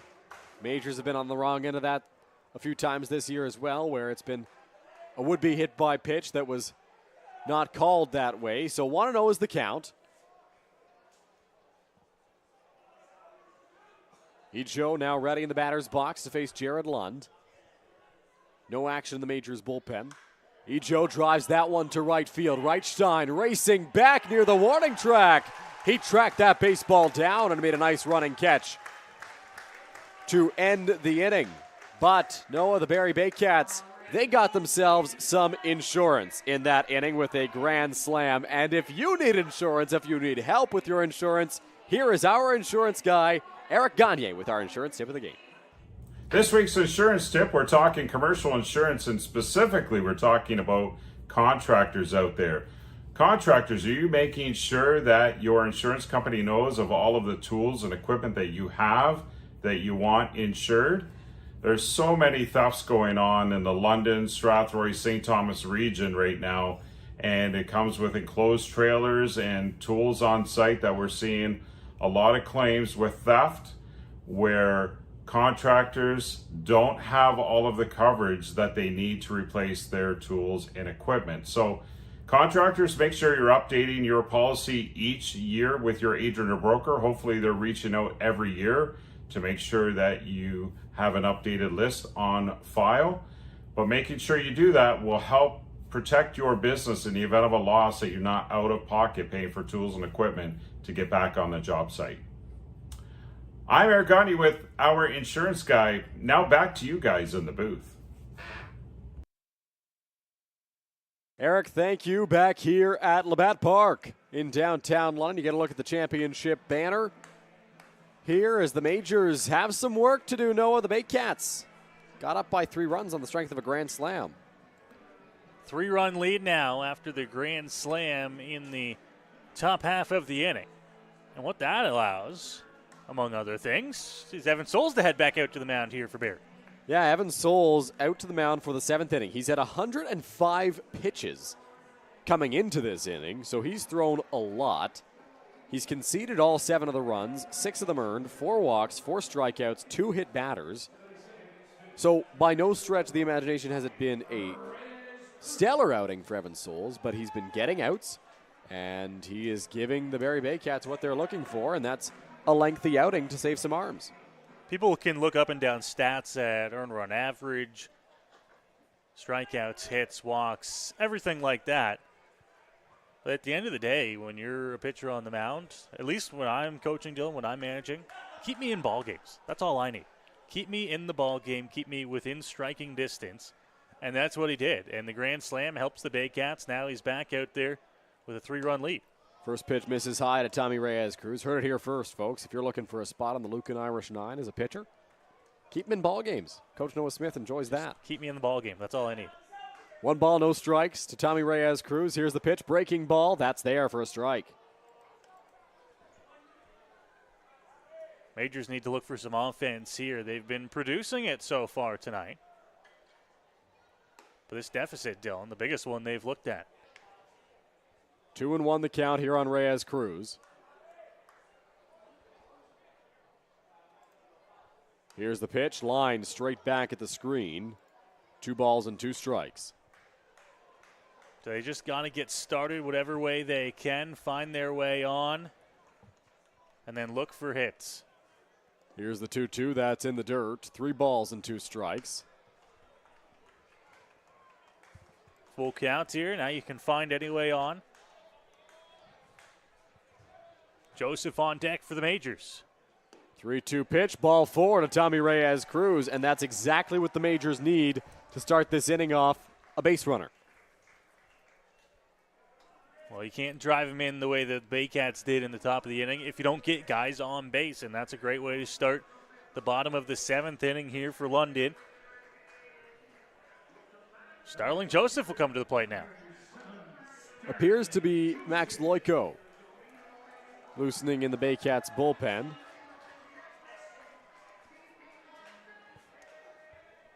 We'll see if he is the next one called upon after Evan Souls. Souls, once again, at 111 pitches here through 6 innings plus 1 batter as Joseph digs in.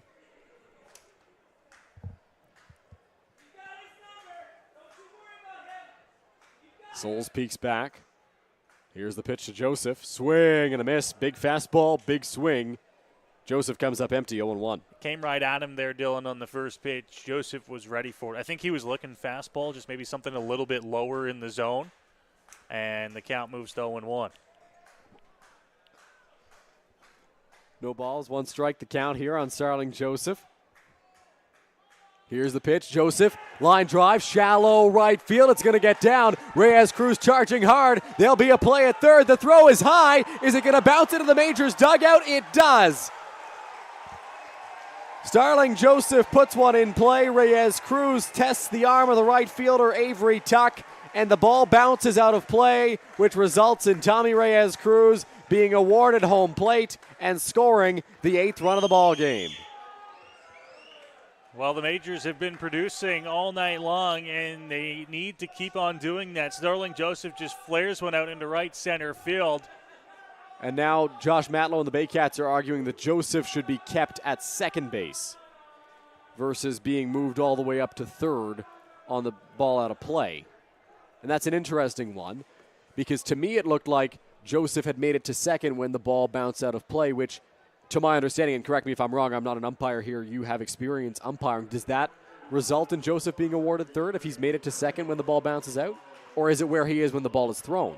It's where the ball was thrown, and it also changes depending on where the ball was thrown from. Okay. And the umpires are going to get this right.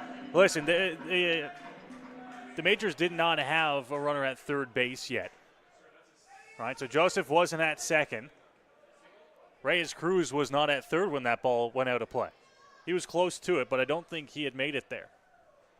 So if you're going to move Reyes-Cruz up to home plate, and he does come in to score, then Joseph moves up to third. Well, the Majors have a runner at third base for Eduardo DeOlio. He hits that one hard to third. Jaco's going to come home with it. Throw to Cote. Tag applied on Starling Joseph, and they've got him. So that will eliminate a potential 9th run from scoring on that play, and Eduardo DeOlio reaches first on the fielder's choice.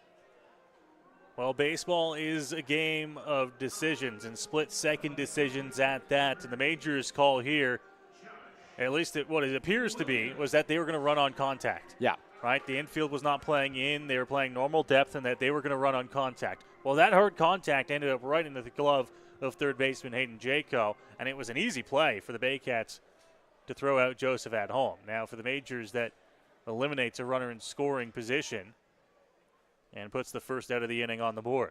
So Josh Williams into the batter's box. Eduardo DeOlio at first base. Double play potential as Williams sends this one out to left field. Moving over to catch that one is Noel McGarry Doyle, and there are 2 away now in the bottom of the 7th. And, of course, hindsight 2020, but that's a fly ball that probably scores Joseph from third. Well, you want a big spot, you've got it. Bottom of the 7th inning, 2 out. Tying run coming up to the plate, and it is Cleveland Brownlee, the Majors' designated hitter. Brownlee on the night, 0 for 3. All of that can be forgotten in one swing here. Majors would just appreciate an extension to the inning. Infield is in the overshift. Second baseman Mavis right up the middle as Brownlee fouls off the first pitch he sees for strike one. Souls has been good all night long against Brownlee, kind of keeping him off balance, keeping him on his toes. But his pitch count's up there. It's been a long ball game for him. See if Cleveland can capitalize on a mistake. Here's the pitch, swing and a miss, 0-2. No balls, 2 strikes. Runner over at first base is Eduardo Deolio. Cleveland Brownlee in the batter's box. The offering from Evan Souls on its way. Brownlee up the middle. Coming in, Carson Burns, the shortstop, goes the short way to Kyle Mavis. And Evan Souls gets out of this one, just allowing the 1 run. The Majors chipping away at the deficit. They trail by 2 after 7 here at Labatt Park. It's 10-8 Barrie. Here we go. Believe me, you've never heard a talk show like this. I'm sleeping with Joe Carter. By the way, Joe did not touch the ball. Yeah, I have to say, like, your voice is fantastic. Meet Smitty. Listen, I'm the brains here. And Mitty. And I'm the good-looking funny one. This is the Smitty Mitty Show.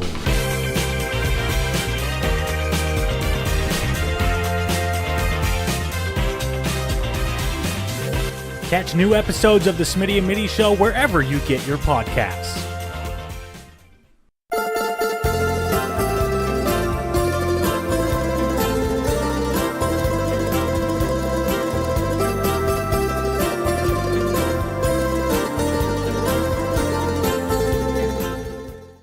You're watching London Majors Baseball on MajorsTV. I want to ride this pony, but I suffer from low E. Millions of people are suffering from low energy, commonly known as low E. Low E has hurt my performance in the bedroom. I haven't been able to make the bed in years. Now there's hope. Planet Fitness replaces low E with Big E, which keeps you energized and glowing all day. Simply join through the free PF app for only $15 a month. Planet Fitness is a proud partner of your London Majors.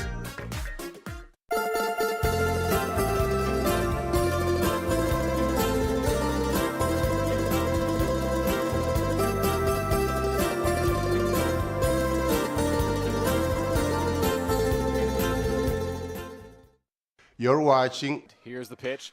Joseph drills it to right center field. That ball's going back to the warning track, to the wall.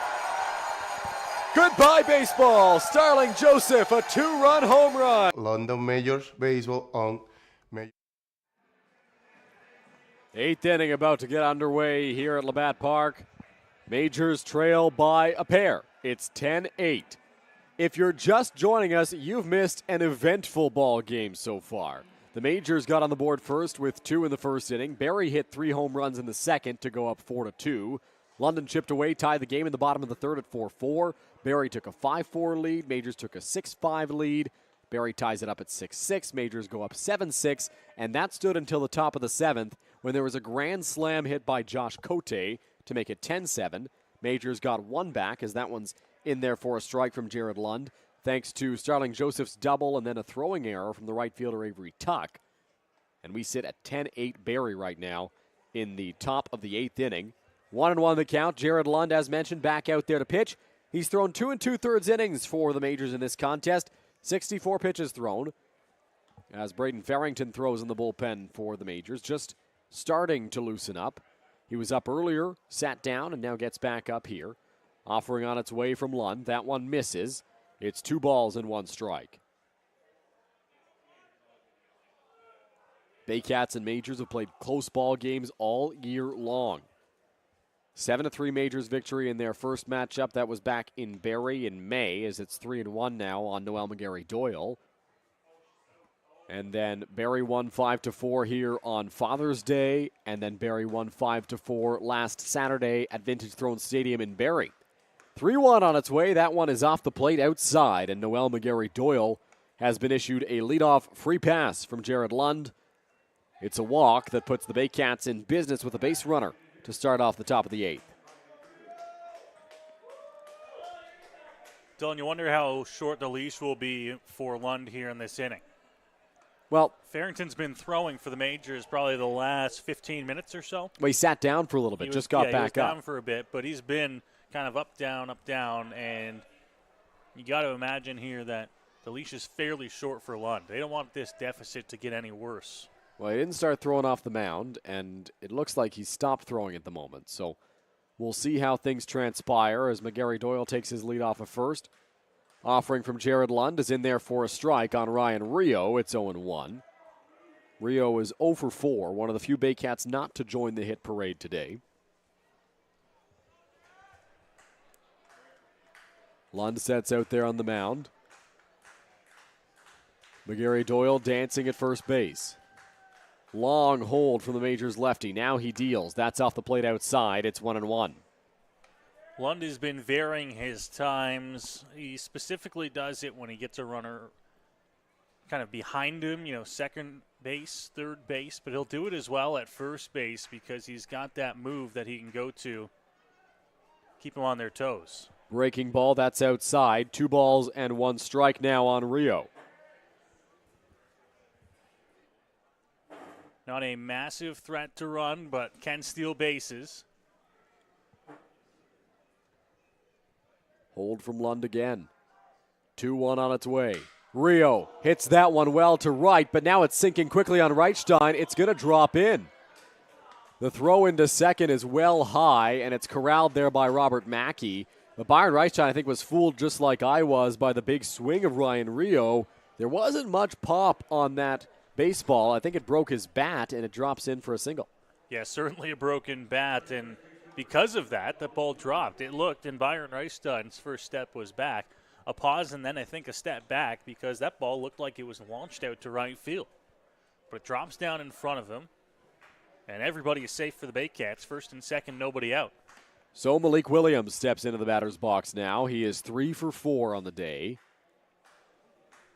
He has been probably the best hitter in this Baycats lineup, though Josh Cote's got an argument now after the grand slam. First pitch is a breaking ball upstairs that DeOlio drops. It's ball 1. If there's a guy you want up in a chance to drive, in a spot where you have a chance to drive home some runs, it's Malik Williams right now. Yeah, he's hit the ball hard, it seems like every single time to the plate tonight. 3 hits to go along with it. 1 ball, 1 strike, couple of peaks from Lund. Here's the pitch. In there for a strike to Williams. Turned back to Steve Cochran, the home plate umpire. He thought that was low. Still having a conversation with him there. It was a breaking ball at the bottom of the zone, and I think what Williams' argument is that that ball was brought back up a little bit on the catch by DeOlio. 1-1. 2 runners on, nobody out. Pitch from Jared Lund in the dirt. 2 balls and 1 strike. Farrington continues to throw for the Majors in the bullpen. Now off the mound out there. An actual warm-up toss, it looks like. There's a lefty on deck, so I don't know if it's going to be a move made right away. 3-1 now, but you mentioned the lefty on deck, Carson Burns. Then it's Hayden Jaco, a righty, Josh Cote, a righty, Avery Tuck, a lefty, and there's a lot of lefties right around the top of the Baycats orders. The number 9 hitter's a lefty. Then it's lefty, righty, lefty, lefty. So it's a pretty lefty-laden lineup. It's tough to match up against that as well. We'll Never been one to be a huge fan of the matchup bases. No? Well, I mean, it works in small sample sizes, right? But for the Majors here, you also need innings. It's true. So you're not going to look, I would think, at matchups in the short term. 3-1 count. Here's the pitch in the dirt, ball 4. So Malik Williams works a walk. That's Lund's 3rd walk of the ball game. 2 of them have come in this inning.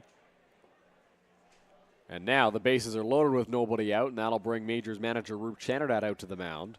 We'll see if this is a pitching change or if this is just a mound visit. It's not a particularly quick walk for Roop Chanardad, so might be a pitching change here. But he hasn't signaled down to the bullpen. Farrington looks ready.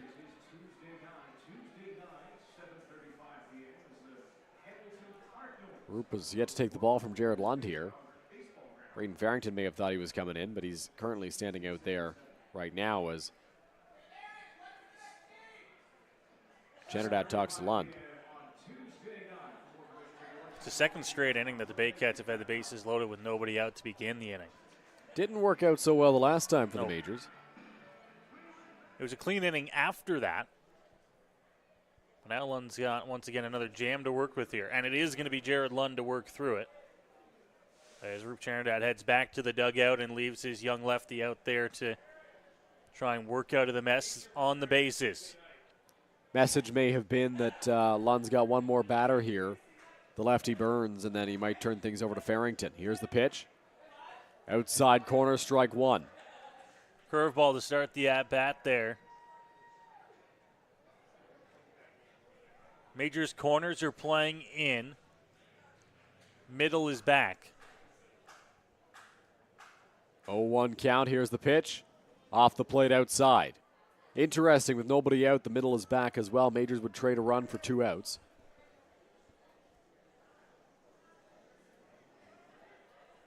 Normally trading a run for 2 outs I would be a fan of, but here in the 8th inning, I would think you'd want to protect.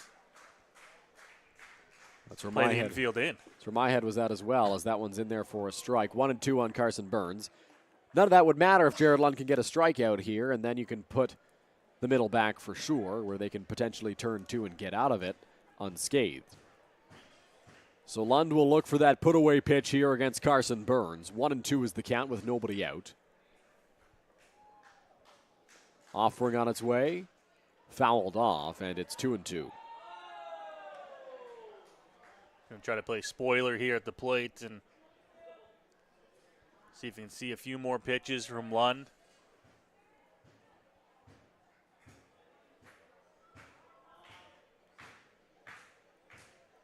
One ball, 2 strikes.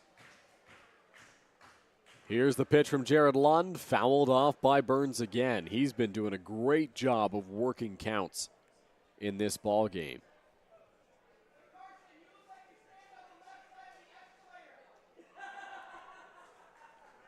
Lund looking for a big pitch here. He's probably getting close to the end of the line here. He knows that.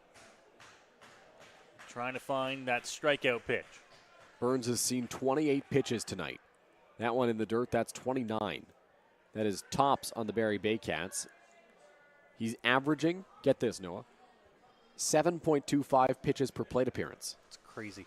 He has been working counts and battling all night long. And sometimes, you know, a big number skews that in a small sample size. But it feels like it's really been 7 pitches every time he's come up. Well, patience can be one item in the recipe for that, but he's been fouling off 2 strike pitches. That one on the ground to first base. Williams will go to second. Nobody's at first. The throw pulls Candell off the bag. He's got no one to throw to. Everybody's safe. And Barrie leads 11-8.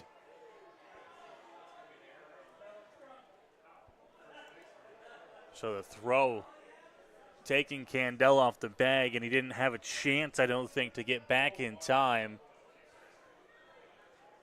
Majors are going to get charged with their first error tonight. A run comes across to score for Barrie, and the night will be over for Jared Lund. So Jared Lund's evening is complete. He leaves the bases loaded with nobody out. Braden Farrington into the ballgame when we come back. Go beyond the scores and get to know the athletes who call the Forest City home. Joseph crushes one. Game Day London brings you in-depth stories and conversations about London's major teams and the athletes. Whether it's in the rink with the Knights or on the field with the Majors, Game Day London has you covered from the start. For fresh and engaging sports coverage, visit GameDayLondon.com, a proud sponsor of MajorsTV.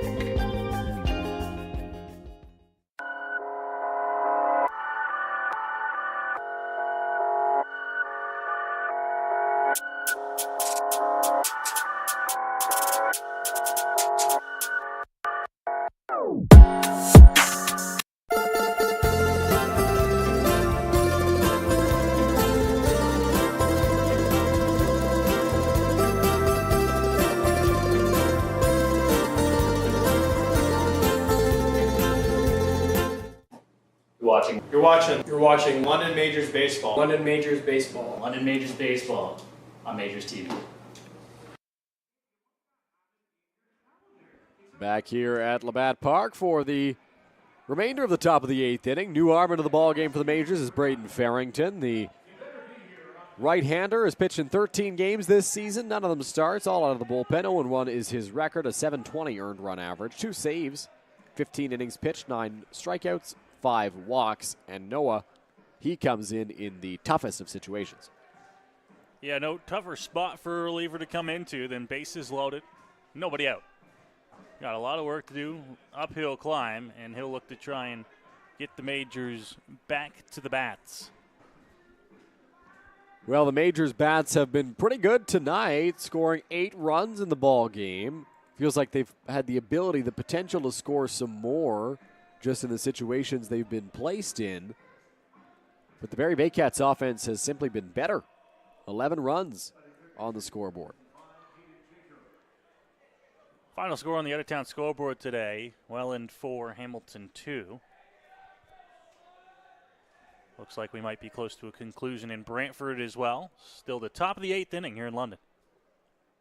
Hayden Jaco steps into the batter's box. Nobody out. Bases loaded as Braden Farrington takes over on the hill.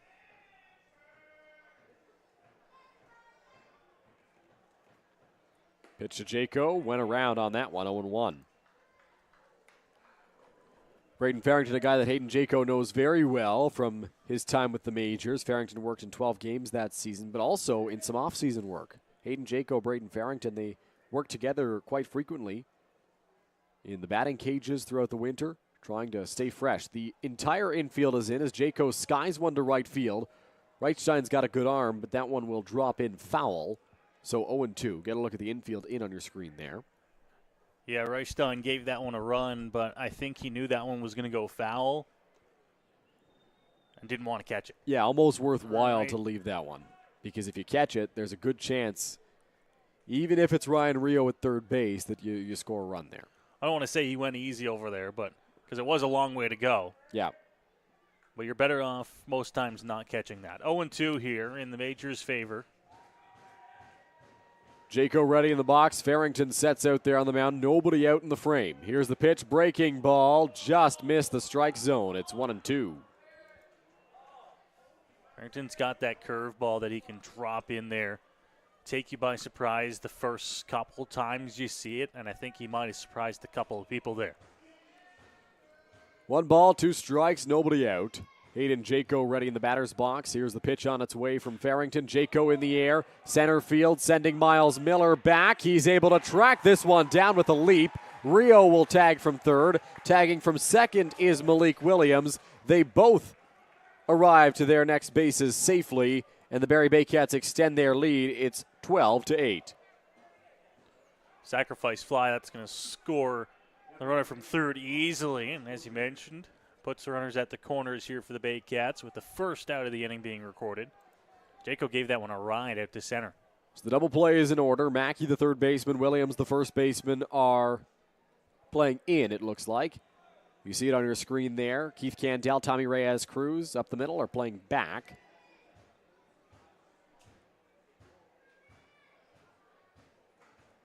Farrington sets.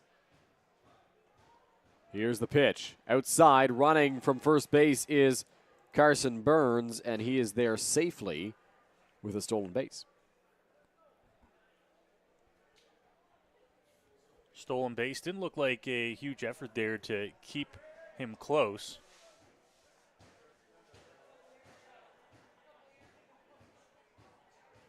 One ball, no strikes. Here's the pitch. Infield has come in with the double play no longer in order. 1-1. Majors trail by 4.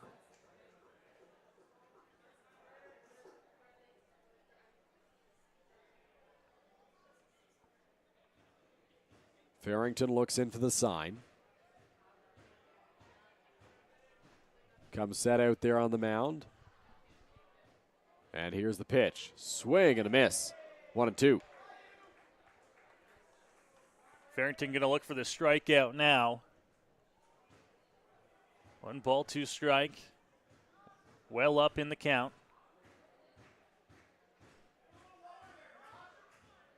Farrington sets out there on the mound. Second and third, one away. Here's the pitch in the dirt. 2 balls and 2 strikes. A lot of work behind the plate there for DiOlio today.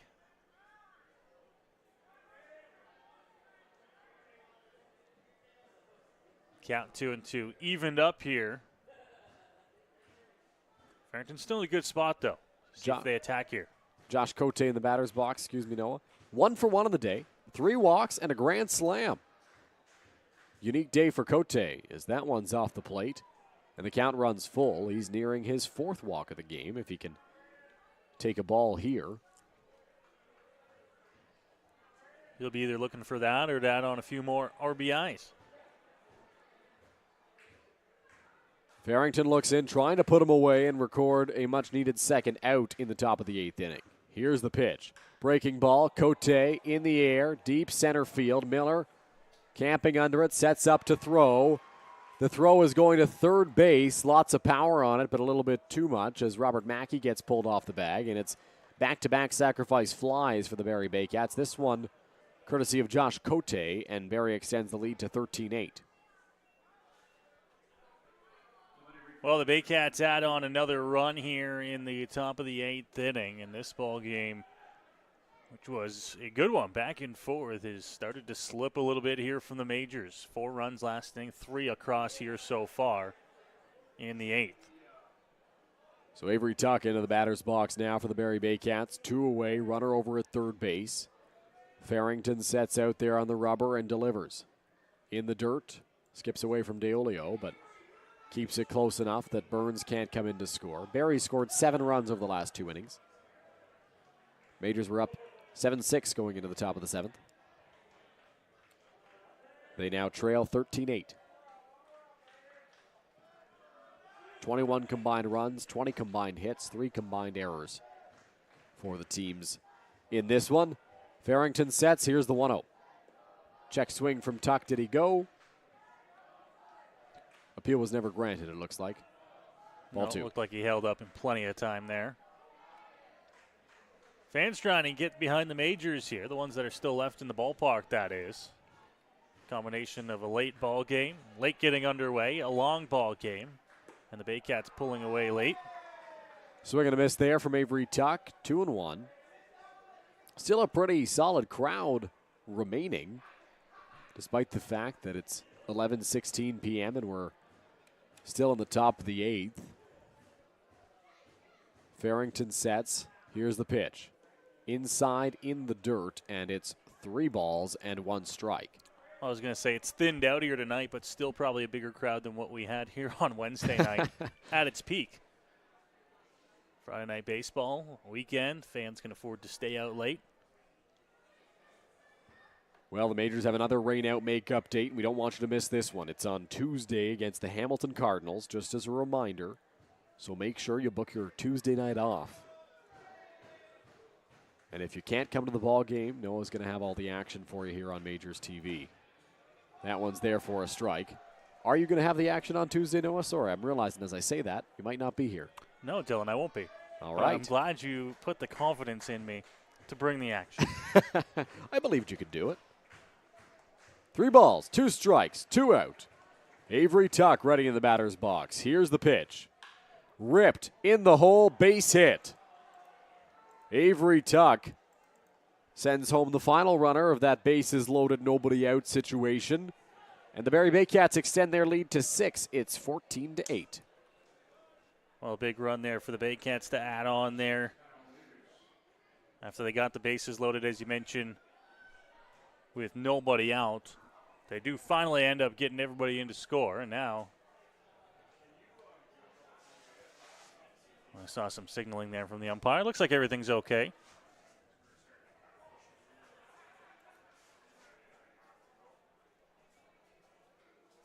Not sure what this conversation is about at home plate. We have a pinch hitter coming into the ball game. No, I think that's still Mavis, or is it? No, it definitely is. Pinch runner. Oh, pinch runner coming on. I was wondering because the third base umpire, Rob Stevenson, was also signaling about a change. So pinch runner in for the Barrie Baycats. Here's the first pitch to Mavis. That's high for ball one. I believe that's Brad McQuinn over at first base.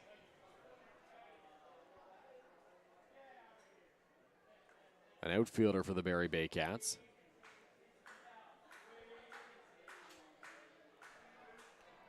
Here's the pitch, skied in the air. Mackey moving back, Candell towards him, and Robert Mackey will put an end to this top of the 8th inning. Majors trail by 6. It's 14-8. Well, tough go for the Majors so far. As we mentioned, this ball game has slipped away from them a little bit here in the late going. 4 runs in each of the last 2 at-bats for the Baycats have changed the course of this ball game in favor of Barrie. And look who's going back out to the mound. Coming in at 118 pitches, going out there for his 8th inning of work, having conceded 8 runs. He's got a lead now. Yeah, I guess. If he's got bullets left in that arm, I suppose you keep him going. There is a defensive substitution over at first base. Malik Williams is out of the ball game. I believe that's Dominico Morea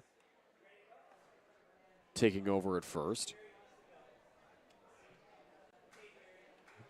We assume that Brad McQuinn will stay in the ball game in right field after taking over for Avery Tuck.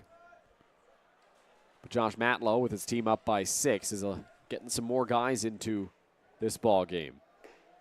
Well, as we mentioned, the Baycats last night, Dylan, were rained out. They play tomorrow at home against the Kitchener Panthers, but then, barring any rescheduled games, aren't back in action until the following Thursday. Yeah. So Souls coming back out here. Obviously, the Arms feeling good enough. The London Majors are back in action tomorrow. Their next game is in Welland against the Jackfish. 6:05 first pitch from Welland Stadium. Against the Roses tomorrow night. Roses, yes. They're the Roses for one night only, because Welland, of course, if you're unaware, is the Rose City, just as London is the Forest City. You know, cities try to identify with things that they have a lot of in their towns, and the Welland City of Welland is the Rose City. So for one night only, the Jackfish lean into that identity and call themselves the Welland Roses. And that night happens to be tomorrow. Miles Miller into the batter's box to face Evan Souls. Souls works into the windup, and here's the pitch. Up and away for ball one. Still shockingly good velocity for pitch number 119. I was going to say, he's still bringing it. And there is, once again, some action down in the Barrie bullpen, but Souls going back out there. Misses to go to 2-0. 2-0 count.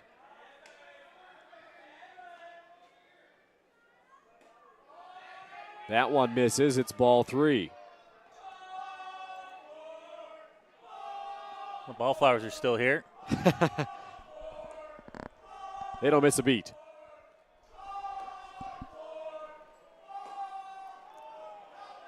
Well, they don't get their wish there. That one was pretty center cut to Miles Miller. It's 3-1. Miller smashes that one, but it's about a country mile foul, so it's 3-2. One's probably out on the road, but probably Wilson Ave, not Riverside. Souls works it back to a full count, though. Here's the pitch, breaking ball, ball 4 to Miles Miller. So Evan Souls issues a free pass. That is walk number 6 in the ball game for Souls. Now at 124 pitches, and this might be it as Josh Matlow makes the slow walk out to the mound. He said, you can go back out there, but let's see what you got left in the tank. Battled back in that at-bat, but ultimately ran out of gas. The walk will end the night, but what a night for Evan Souls. Kept his team in it, and we'll head to the bench with a 14-8 lead. So the Barrie Baycats make a pitching change. We'll have the new arm and what he can do out there on the mound when we come back. I want to ride this pony, but I suffer from low E. Millions of people are suffering from low energy, commonly known as low E. Low E has hurt my performance in the bedroom. I haven't been able to make the bed in years. Now there's hope. Planet Fitness replaces low E with Big E, which keeps you energized and glowing all day. Simply join through the free PF app for only $15 a month. Planet Fitness is a proud partner of your London Majors.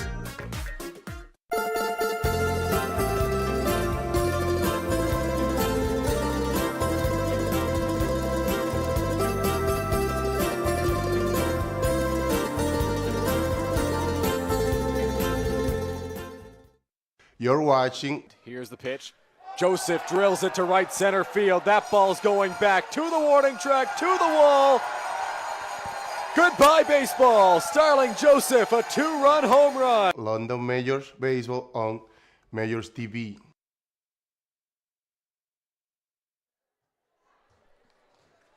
Back inside Labatt Memorial Park here as we keep moving along here. Bottom of the 8th inning.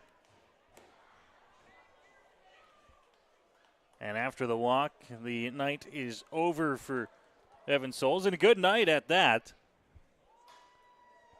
But the Baycats go to the bullpen.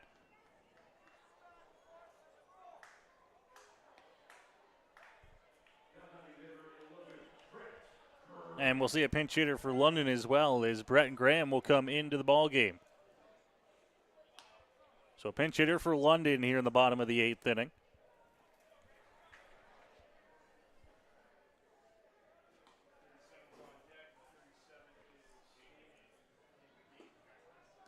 First pitch missing low there, 1-0.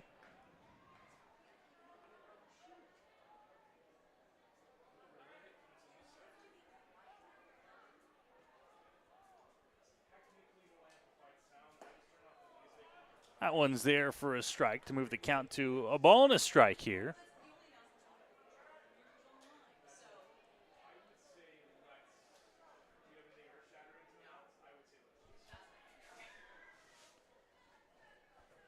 Graham here at the plate looking to try and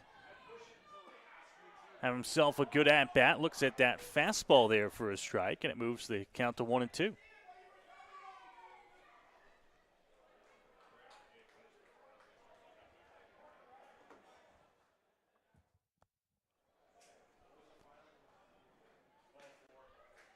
Right-hander looks in, grabs his sign. And fouled back by Graham into the screen. It will stay at 1-2.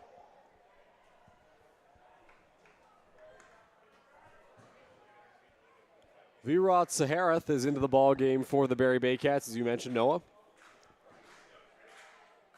Taking over for Evan Souls. 1-2 the count here on Brett Graham. Pitch is outside. Nice stop by Cote. Thought about throwing over to first. Held up. Noah, did you give the numbers on Saharath? I did not. All right, let's pull him up here. Virat Saharath is into the ball game in place of Evan Souls, as mentioned. 5'10", 195 pounds. In game number 5 on the season, 578 earned run average through 4 2/3 innings. He's got a runner at first as Brett Graham chops that one towards shortstop. Tough play for Burns. Scoops it, throws to first in time for the first out. Nice play by the Baycats shortstop there. Great play coming across the infield from shortstop. Had to make a strong throw on the money and completed all sides of the transaction. There's one gone. Runner moves up to second base for London. Big thanks to our good friend Patrick Melbourne out in Barrie for helping us out with the pronunciation of Virat Saharath's name. As Kane McGee will step into the batter's box to pinch hit for Keith Candell.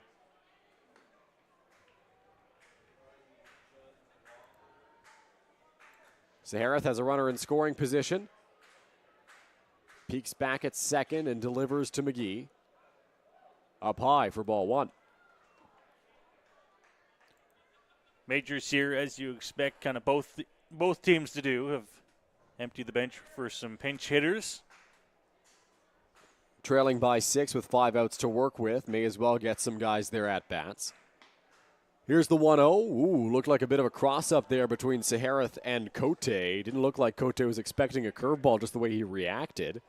And it's 2-0 on McGee. For fans maybe new to the Intercounty Baseball League, there are minimums that need to be met in terms of at-bats, innings pitched, for players to be eligible for playoffs. So you'll see in games, Rup Channerdat specifically here on Majors TV, he'll make some changes late in ball games, get guys in. What it allows them to do is accumulate those at-bats over the course of the season and make them eligible for the playoffs. Well, there are minimums for at-bats, innings pitched, and as we learned last week, no minimums for batters faced in an inning for relievers. Yes. That one was... a rule they did not take from Major League Baseball. They've taken most of them, but not that one, apparently, as we discovered the hard way last Saturday. Saharath delivers to Kane McGee. That's off the plate outside. 3 balls and no strikes. McGee in a good hitter's count here for the Majors. As the ball 4 chance rained down. Byron Reichstein waits on deck for London. 3-0 on its way from Saharath. Strike 1.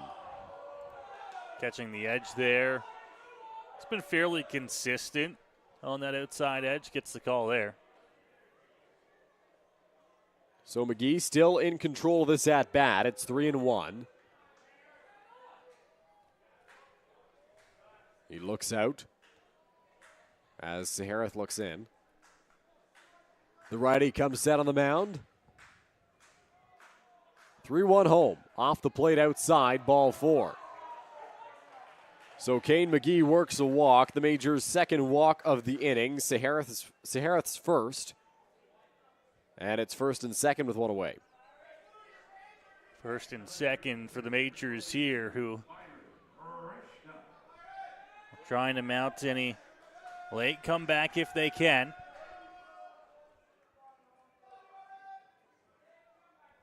Running out of time, running out of outs, and now we'll see a pinch runner.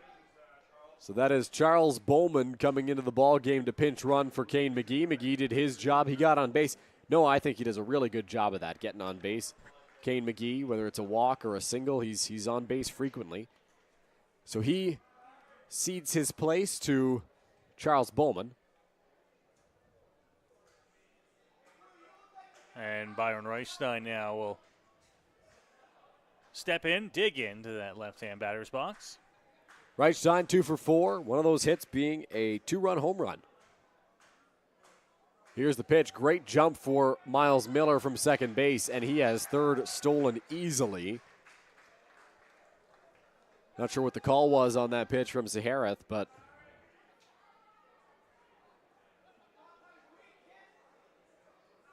Miller advances. Here's the offering. In there for a strike.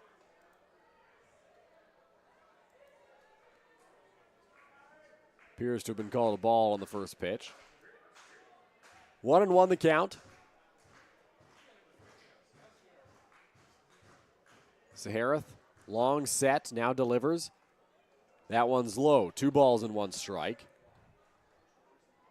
Bowman, the pinch runner for McGee. You don't expect him to run, just providing a little bit more speed if Byron can place one in the gap.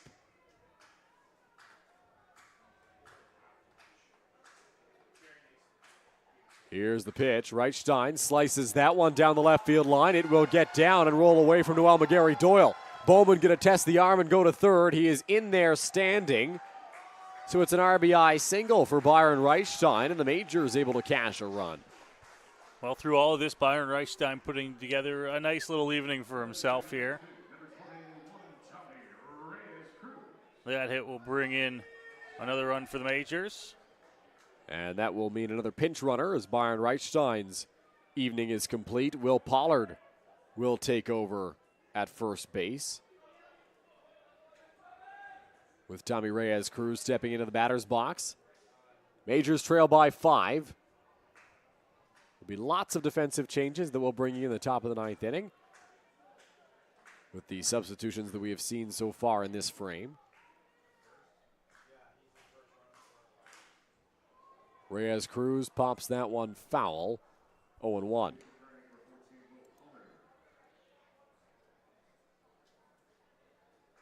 Lots going on here in this ball game. Still the bottom of the 8th inning.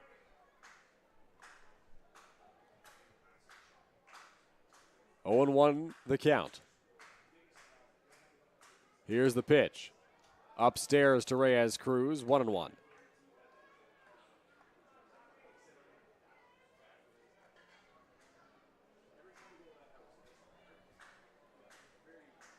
One ball, one strike, one away. Runners at the corners here. Pollard at first, Bowman at third. Reyes Cruz fouls that one off his leg. Saharath was ready to fire to second and try to turn two, but home plate umpire Steve Cochran right on that call.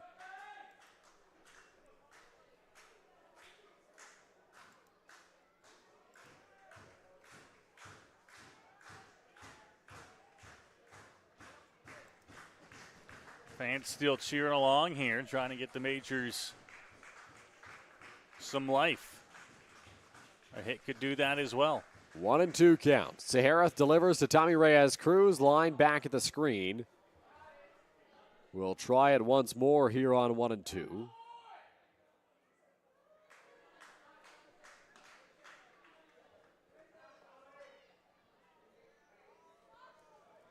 One ball, two strikes, one out.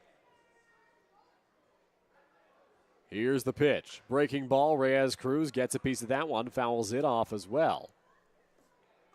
Keeps fighting, keeps staying alive. Count stays at 1-2. Skylar Janice has been throwing for the Majors down in the bullpen on and off throughout the course of the ball game. Was throwing even before Braden Farrington. And continues to throw here again. In the dirt, that one skips away from Cote. Pollard had taken a few too many steps at first base, and he'll scamper back. 2-2 count, one away. Reyes Cruz in the batter's box.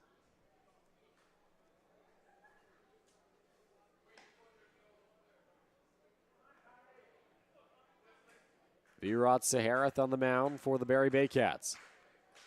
Trying to get through this 8th inning without allowing any more runs.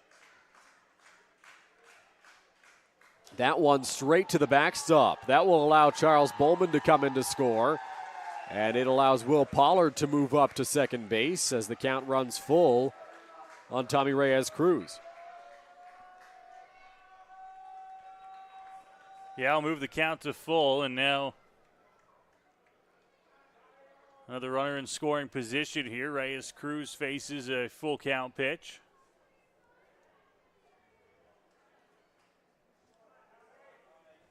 Full count, one away. Will Pollard's in scoring position. He's at second base. Coming set is Saharath. The pitch. Swing and a miss, strike three. Gears up with the fastball to retire Reyes Cruz, and there are two outs now in the bottom of the 8th. Coming back with a big pitch there was Saharath, and blew the fastball by Reyes Cruz.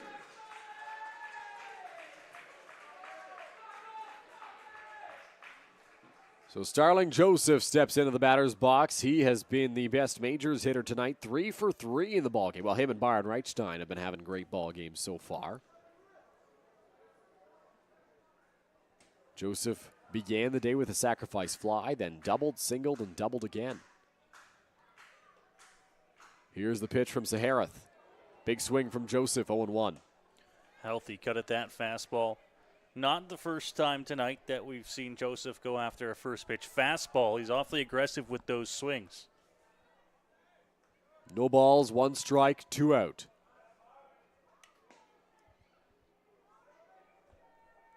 Saharath peeks back at second. Now he delivers. That one will miss, skips away from the catcher. Pollard doesn't move up. It's 1-1. Pretty good spot there. I think they might get the call if that ball is caught behind the plate. Unable to move up to third there. 1-1 count. Joseph ready in the batter's box. Coming set on the mound is Saharath. Peeks back at second and delivers. Some good movement on that pitch. Joseph comes up empty with a swing. It's 1-2. Another healthy swing there from Joseph, but that pitch was well off the plate. Good movement on it. Count 1-2. 1 ball, 2 strikes, 2 away. Starling Joseph in the batter's box, trying to stay perfect on the day at the plate. Saharath takes a breath, comes set, and delivers. Breaking ball up and in on Joseph. That's ball 2. Joseph dip diving, dodging out of the way of that one. Any word that begins with a D. Dip, diving, dodging. Joseph got out of the way. 5 Ds of dodgeball, Dylan. Seen that movie? No. Never seen the movie Dodgeball. I've not. We've got some problems up here in the broadcast booth. When did it come out? Oh, jeez. Yeah, see. Mid-2000s, maybe? That's when I was born. I was going to say, okay. I was born 2005. That doesn't mean anything. 2 balls, 2 strikes. You can still see movies. I know. 2-2, 2 out. Joseph ready in the batter's box. Here's the pitch. Swing and a miss, strike 3. Virat Saharath allows 2 runs here in the bottom of the 8th inning, and he sets down Starling Joseph to end the frame. We'll have the 9th of this one when we come back. I want to ride this pony, but I suffer from low E. Millions of people are suffering from low energy, commonly known as low E. Low E has hurt my performance in the bedroom. I haven't been able to make the bed in years. Now there's hope. Planet Fitness replaces low E with Big E, which keeps you energized and glowing all day.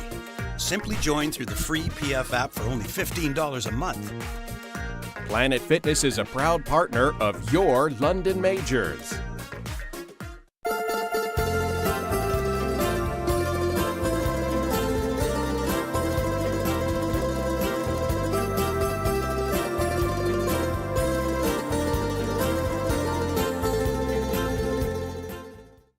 You're watching. Here's the pitch.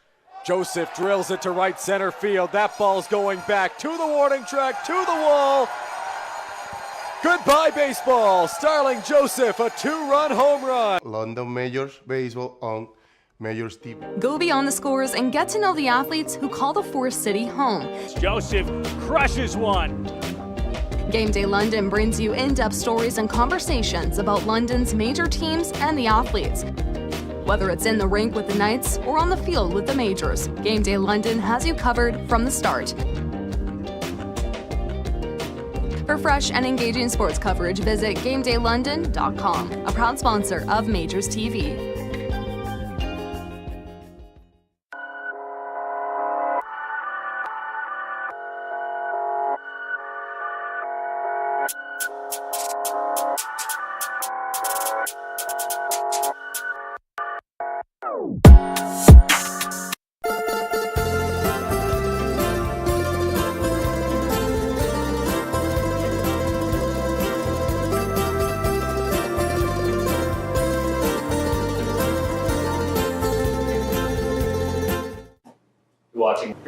You're watching London Majors Baseball. London Majors Baseball. London Majors Baseball on MajorsTV.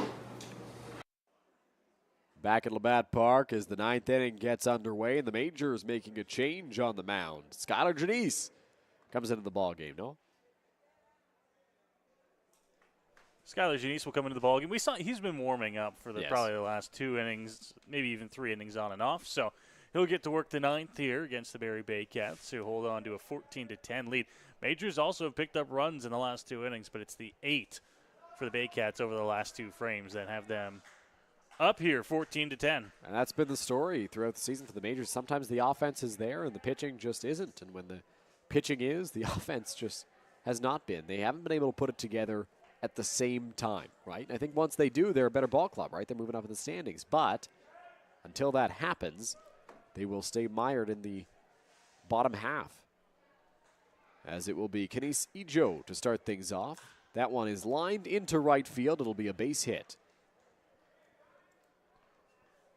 Base hit to start things for the Baycats. There's that one, lands out in front of the right fielder, which is Will Pollard now. Yeah, so just a few substitutions. Charles Bowman moves over to third base. Brett Graham, who was previously at third, takes over at shortstop. Actually, I believe Graham came in to pinch hit for Robert Mackey, so he was not at third base, but now he moves over to shortstop here, taking Mackey's spot, as that one's a strike to Noel McGarry Doyle. 0-1 count.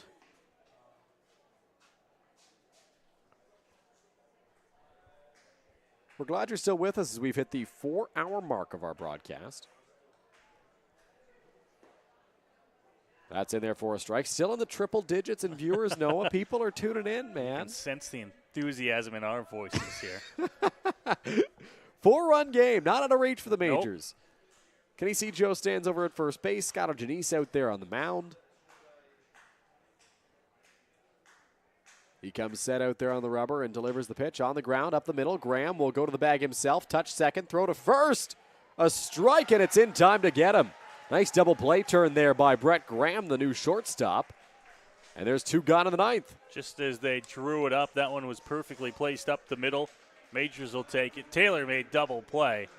And just like that, 2 gone. Ryan Rio will step into the batter's box here for the Barrie Baycats. 2 out in the frame. Base is empty. Due up for the Majors in the top of the 9th, DeOlio, Williams, and Brownlee, as they face the improbable task of coming back in this one. Ryan Rio skies that one. Shallow left field. Now into foul territory. Charles Bowman getting turned around out there, and it will drop in foul. You'd think maybe that's the left fielder's ball, but Joseph, with the big power left-handed bat of Rio, was shaded towards center field a little bit more. Couldn't get there in time. Bowman, with a great effort, just came up empty. Those are always tough plays to make, and they can oftentimes be easier if you're a little bit late getting to the ball because you don't have time to overrun it. That's what happened there once again. Just got over there in time and tried to set his feet when the ball shifted just a little bit in the air. Swing and a miss there from Ryan Rio, and it is 0-2. Scott Janice out there on the mound, has 2 outs on 6 pitches. Hoping that number 7 will get us out of the top of the 9th inning. Called strike 3. So Scott Janice, a 7-pitch 9th for the Majors as we head to the bottom half here at Labatt Park. Fans hoping for one last rally. Majors have not scored more than 2 runs in an inning in this ball game, despite the fact that they have 10 on the scoreboard. There have been 2 innings where they haven't scored. That was the 2nd and the 6th, if I'm doing my math here correctly. And then they've scored 2, none, 2, 2, 1, none, 1, 2. So no more than 2 runs in an inning as we give you a look at the Majors' next game. It's not their next home game. Their next game is tomorrow in Welland to take on the Welland Jackfish at Welland Stadium. The Welland Roses tomorrow night. Yeah, Dylan, the next home game for the Majors comes Tuesday. That's the makeup game here at Labatt Park. Noah and I will not be there for Tuesday's game. Noah, are you there Friday? The Majors are back here at Labatt Park? Check my schedule. All check right. my schedule. I can tell you I'm not there at all next week. So I'll be back on August 1st when the Guelph Royals come to town. But Majors play the Welland Jackfish not only tomorrow, but next Friday at home as well. As we give you a look at the out-of-town scoreboard now. 12-4 Brantford in the top of the 9th. Noah, has that been sitting on that score for a while? I think that might be a final. All right. That has been sitting there for the last probably 40 minutes or so. That's what I was thinking. Usually when we see that on the website, it just means someone hasn't clicked the final button.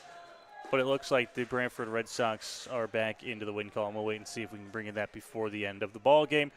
Here in London, Barrie 14, London 10. Well, and of course, a 4-2 win over the Hamilton Cardinals earlier on this evening. And Dylan, we can bring you one more out-of-town score today because the Toronto Blue Jays are in action. They are in Seattle taking on the Seattle Mariners. That game moving along quite nicely. Bottom of the 6th inning, and Toronto is up 1-0. That game started at what time, Noah? 10 o'clock. 10 o'clock, I think. So before the game, Noah and I had a conversation. He said, I was happy about the 10 p.m. start tonight because I thought I was going to be able to get home and watch the Blue Jays game. the bulk of the Blue Jays game. Then we started a little bit later because of Barrie's bus getting stuck in traffic, and Noah was worried. And now, by the time he gets home, the Jays game might be over. There ain't going to be no baseball left for me to watch tonight.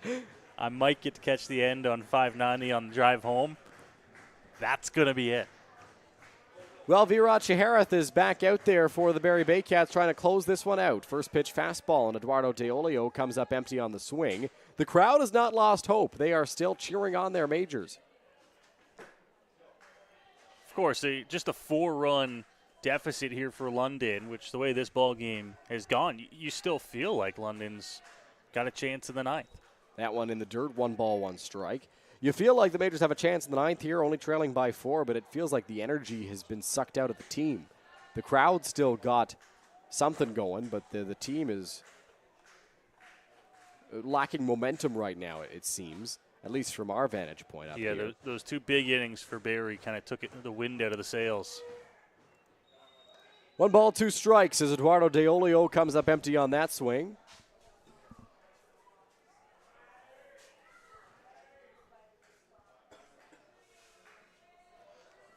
De Olio on the day is 0 for 2.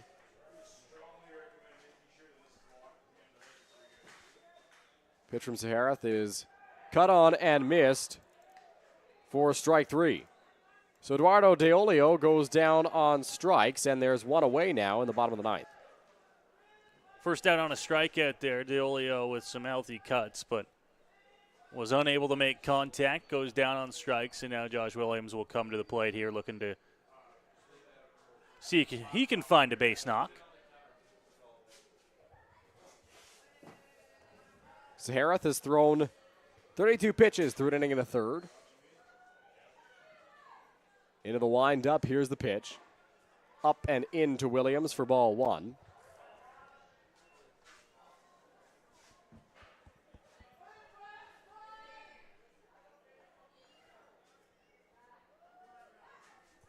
Williams flares that one, left field line, slicing, and that one is foul. It's a ball and a strike.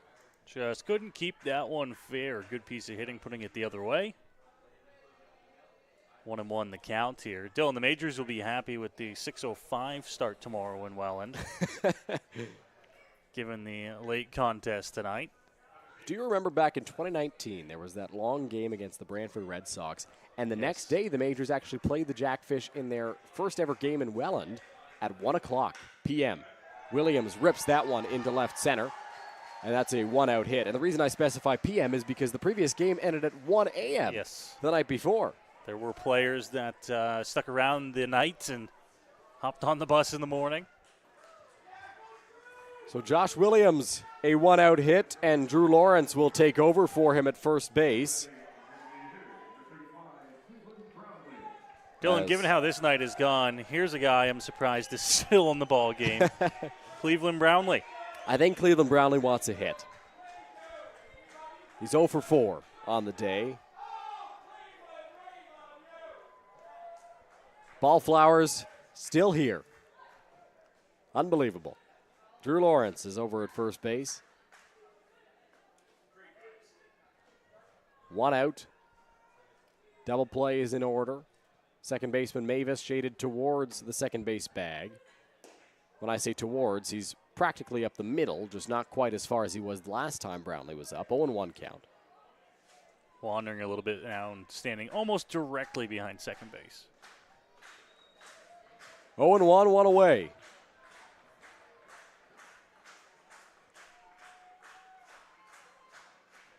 Lawrence takes his lead off of first. It's a pretty healthy lead over there. Shaharath delivers to Brownlee. Swing and a miss. 0-2. Approach the exact same there for Shaharath. Inside with the fastball, trying to get him to swing and miss, and he's done it twice. See if they go right back to it. Brownlee. Sorry, go ahead, Noah. Brownlee taking a second here. Steps out of the batter's box, gathers himself. I don't know if he hurt something on that last swing. Now Majors manager Roop Chenadat's going to walk out there. It's possible Cleveland felt something. That looks like what it is. In his side oblique area, maybe. Time finally called by home plate umpire Steve Cochran. Looks like Dr. Alex Colson coming out there as well. Majors team chiropractor and part-time trainer with Tyson Jelfs down there. Brownlee says he's good. He's going to stay in the ball game, it looks like. Give me one more big swing. That's what he said.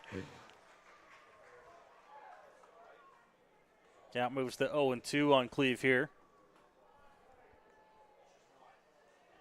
So Chanadat and Colson head back to the dugout as Brownlee steps back into the batter's box. No balls, 2 strikes, 1 out. Lawrence takes his lead. Here's the 0-2 home. Misses, ball 1. Good spot bottom of the zone there, but doesn't get Cleve to bite, doesn't get the call.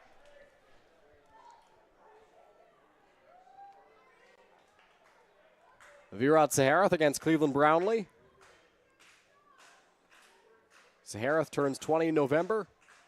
Cleveland Brownlee does not turn 20 in November. Here's the 1-2. Fouled off by Brownlee. Cleve wouldn't want us to say his age on TV.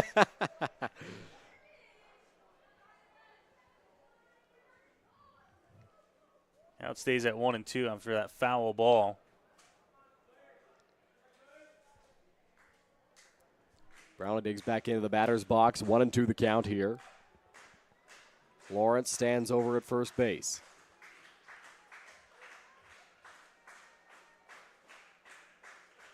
One-two pitch. Off the plate outside. 2 balls and 2 strikes. Total game time by my math tonight, Dylan, is hit 4 hours now. That's just game time because the broadcast is 4 hours and 11 minutes. We're around the 11-minute mark of our broadcast when we. All right, I think we were 7:55 first pitch, if I recall correctly. All right, I'll take your word for it. It's 4 hours ago, of course, so memory a little foggy. 2-2. Pitch on its way to Brownlee in the dirt. Ball 3. Lawrence will dart towards second and be in there safely. So full count, and Drew Lawrence now into scoring position. Lawrence taking advantage there and showing off his speed, moving up to second base. Full count on Cleve. So now the base open at first as well.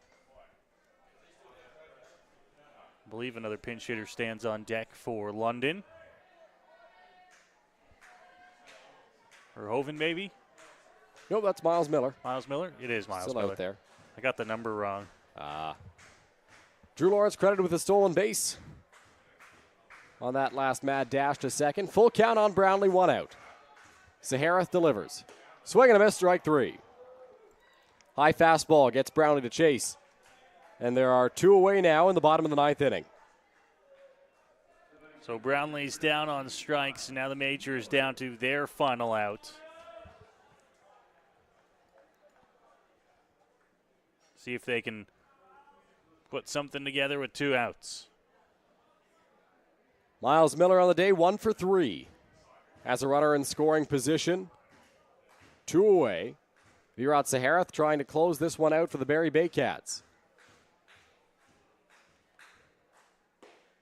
Outside corner, strike 1 to Miller.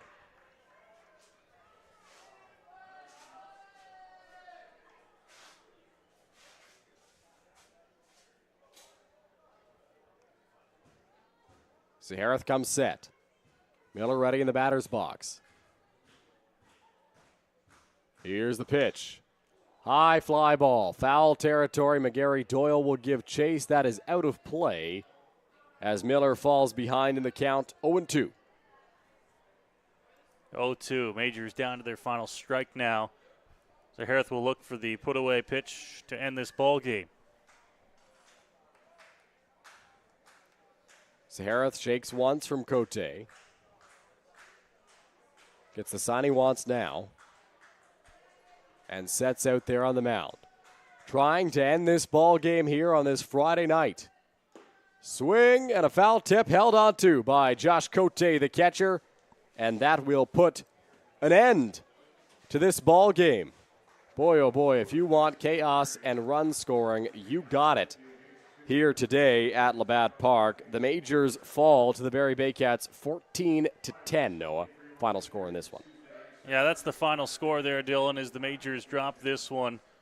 An exciting game to start, a long game that kind of dragged on a little bit in the final going, but the Barrie Baycats used some great offense, specifically in the final few innings. 4 runs in the 7th, 4 runs in the 8th, and that's what they needed to come away with the 14-10 win. Before we send you off for the night, one more thing I want to mention, Noah. The Majors at times this year have had a hard time putting up crooked numbers when they get runners on base, and that's what the Barrie Baycats were able to do in this ball game. You mentioned the 2-4 spots they put up in the top of the 7th and in the top of the 8th innings. That's 8 runs over 2 innings. The Majors just haven't really been able to accumulate those runs in an individual inning. We saw today they got 2 in several frames, but weren't able to put up 4, weren't able to put up 5, and so forth. Yeah, they were looking for those big numbers, then they had their chances early on. You look back to, I believe it was that first inning, Dylan, where the Majors got 2 runs across, but it was an out at third base. That cost them a chance at getting anything more. It's innings like that where the Majors will have to turn things around. Try to get back into the win column. The Barrie Baycats are back into the win column after a couple of losses in a row. That'll help them out as they head back home and what will sure be a late bus ride arriving back to Barrie. We'll let you go as we are just about to hit midnight here on this show.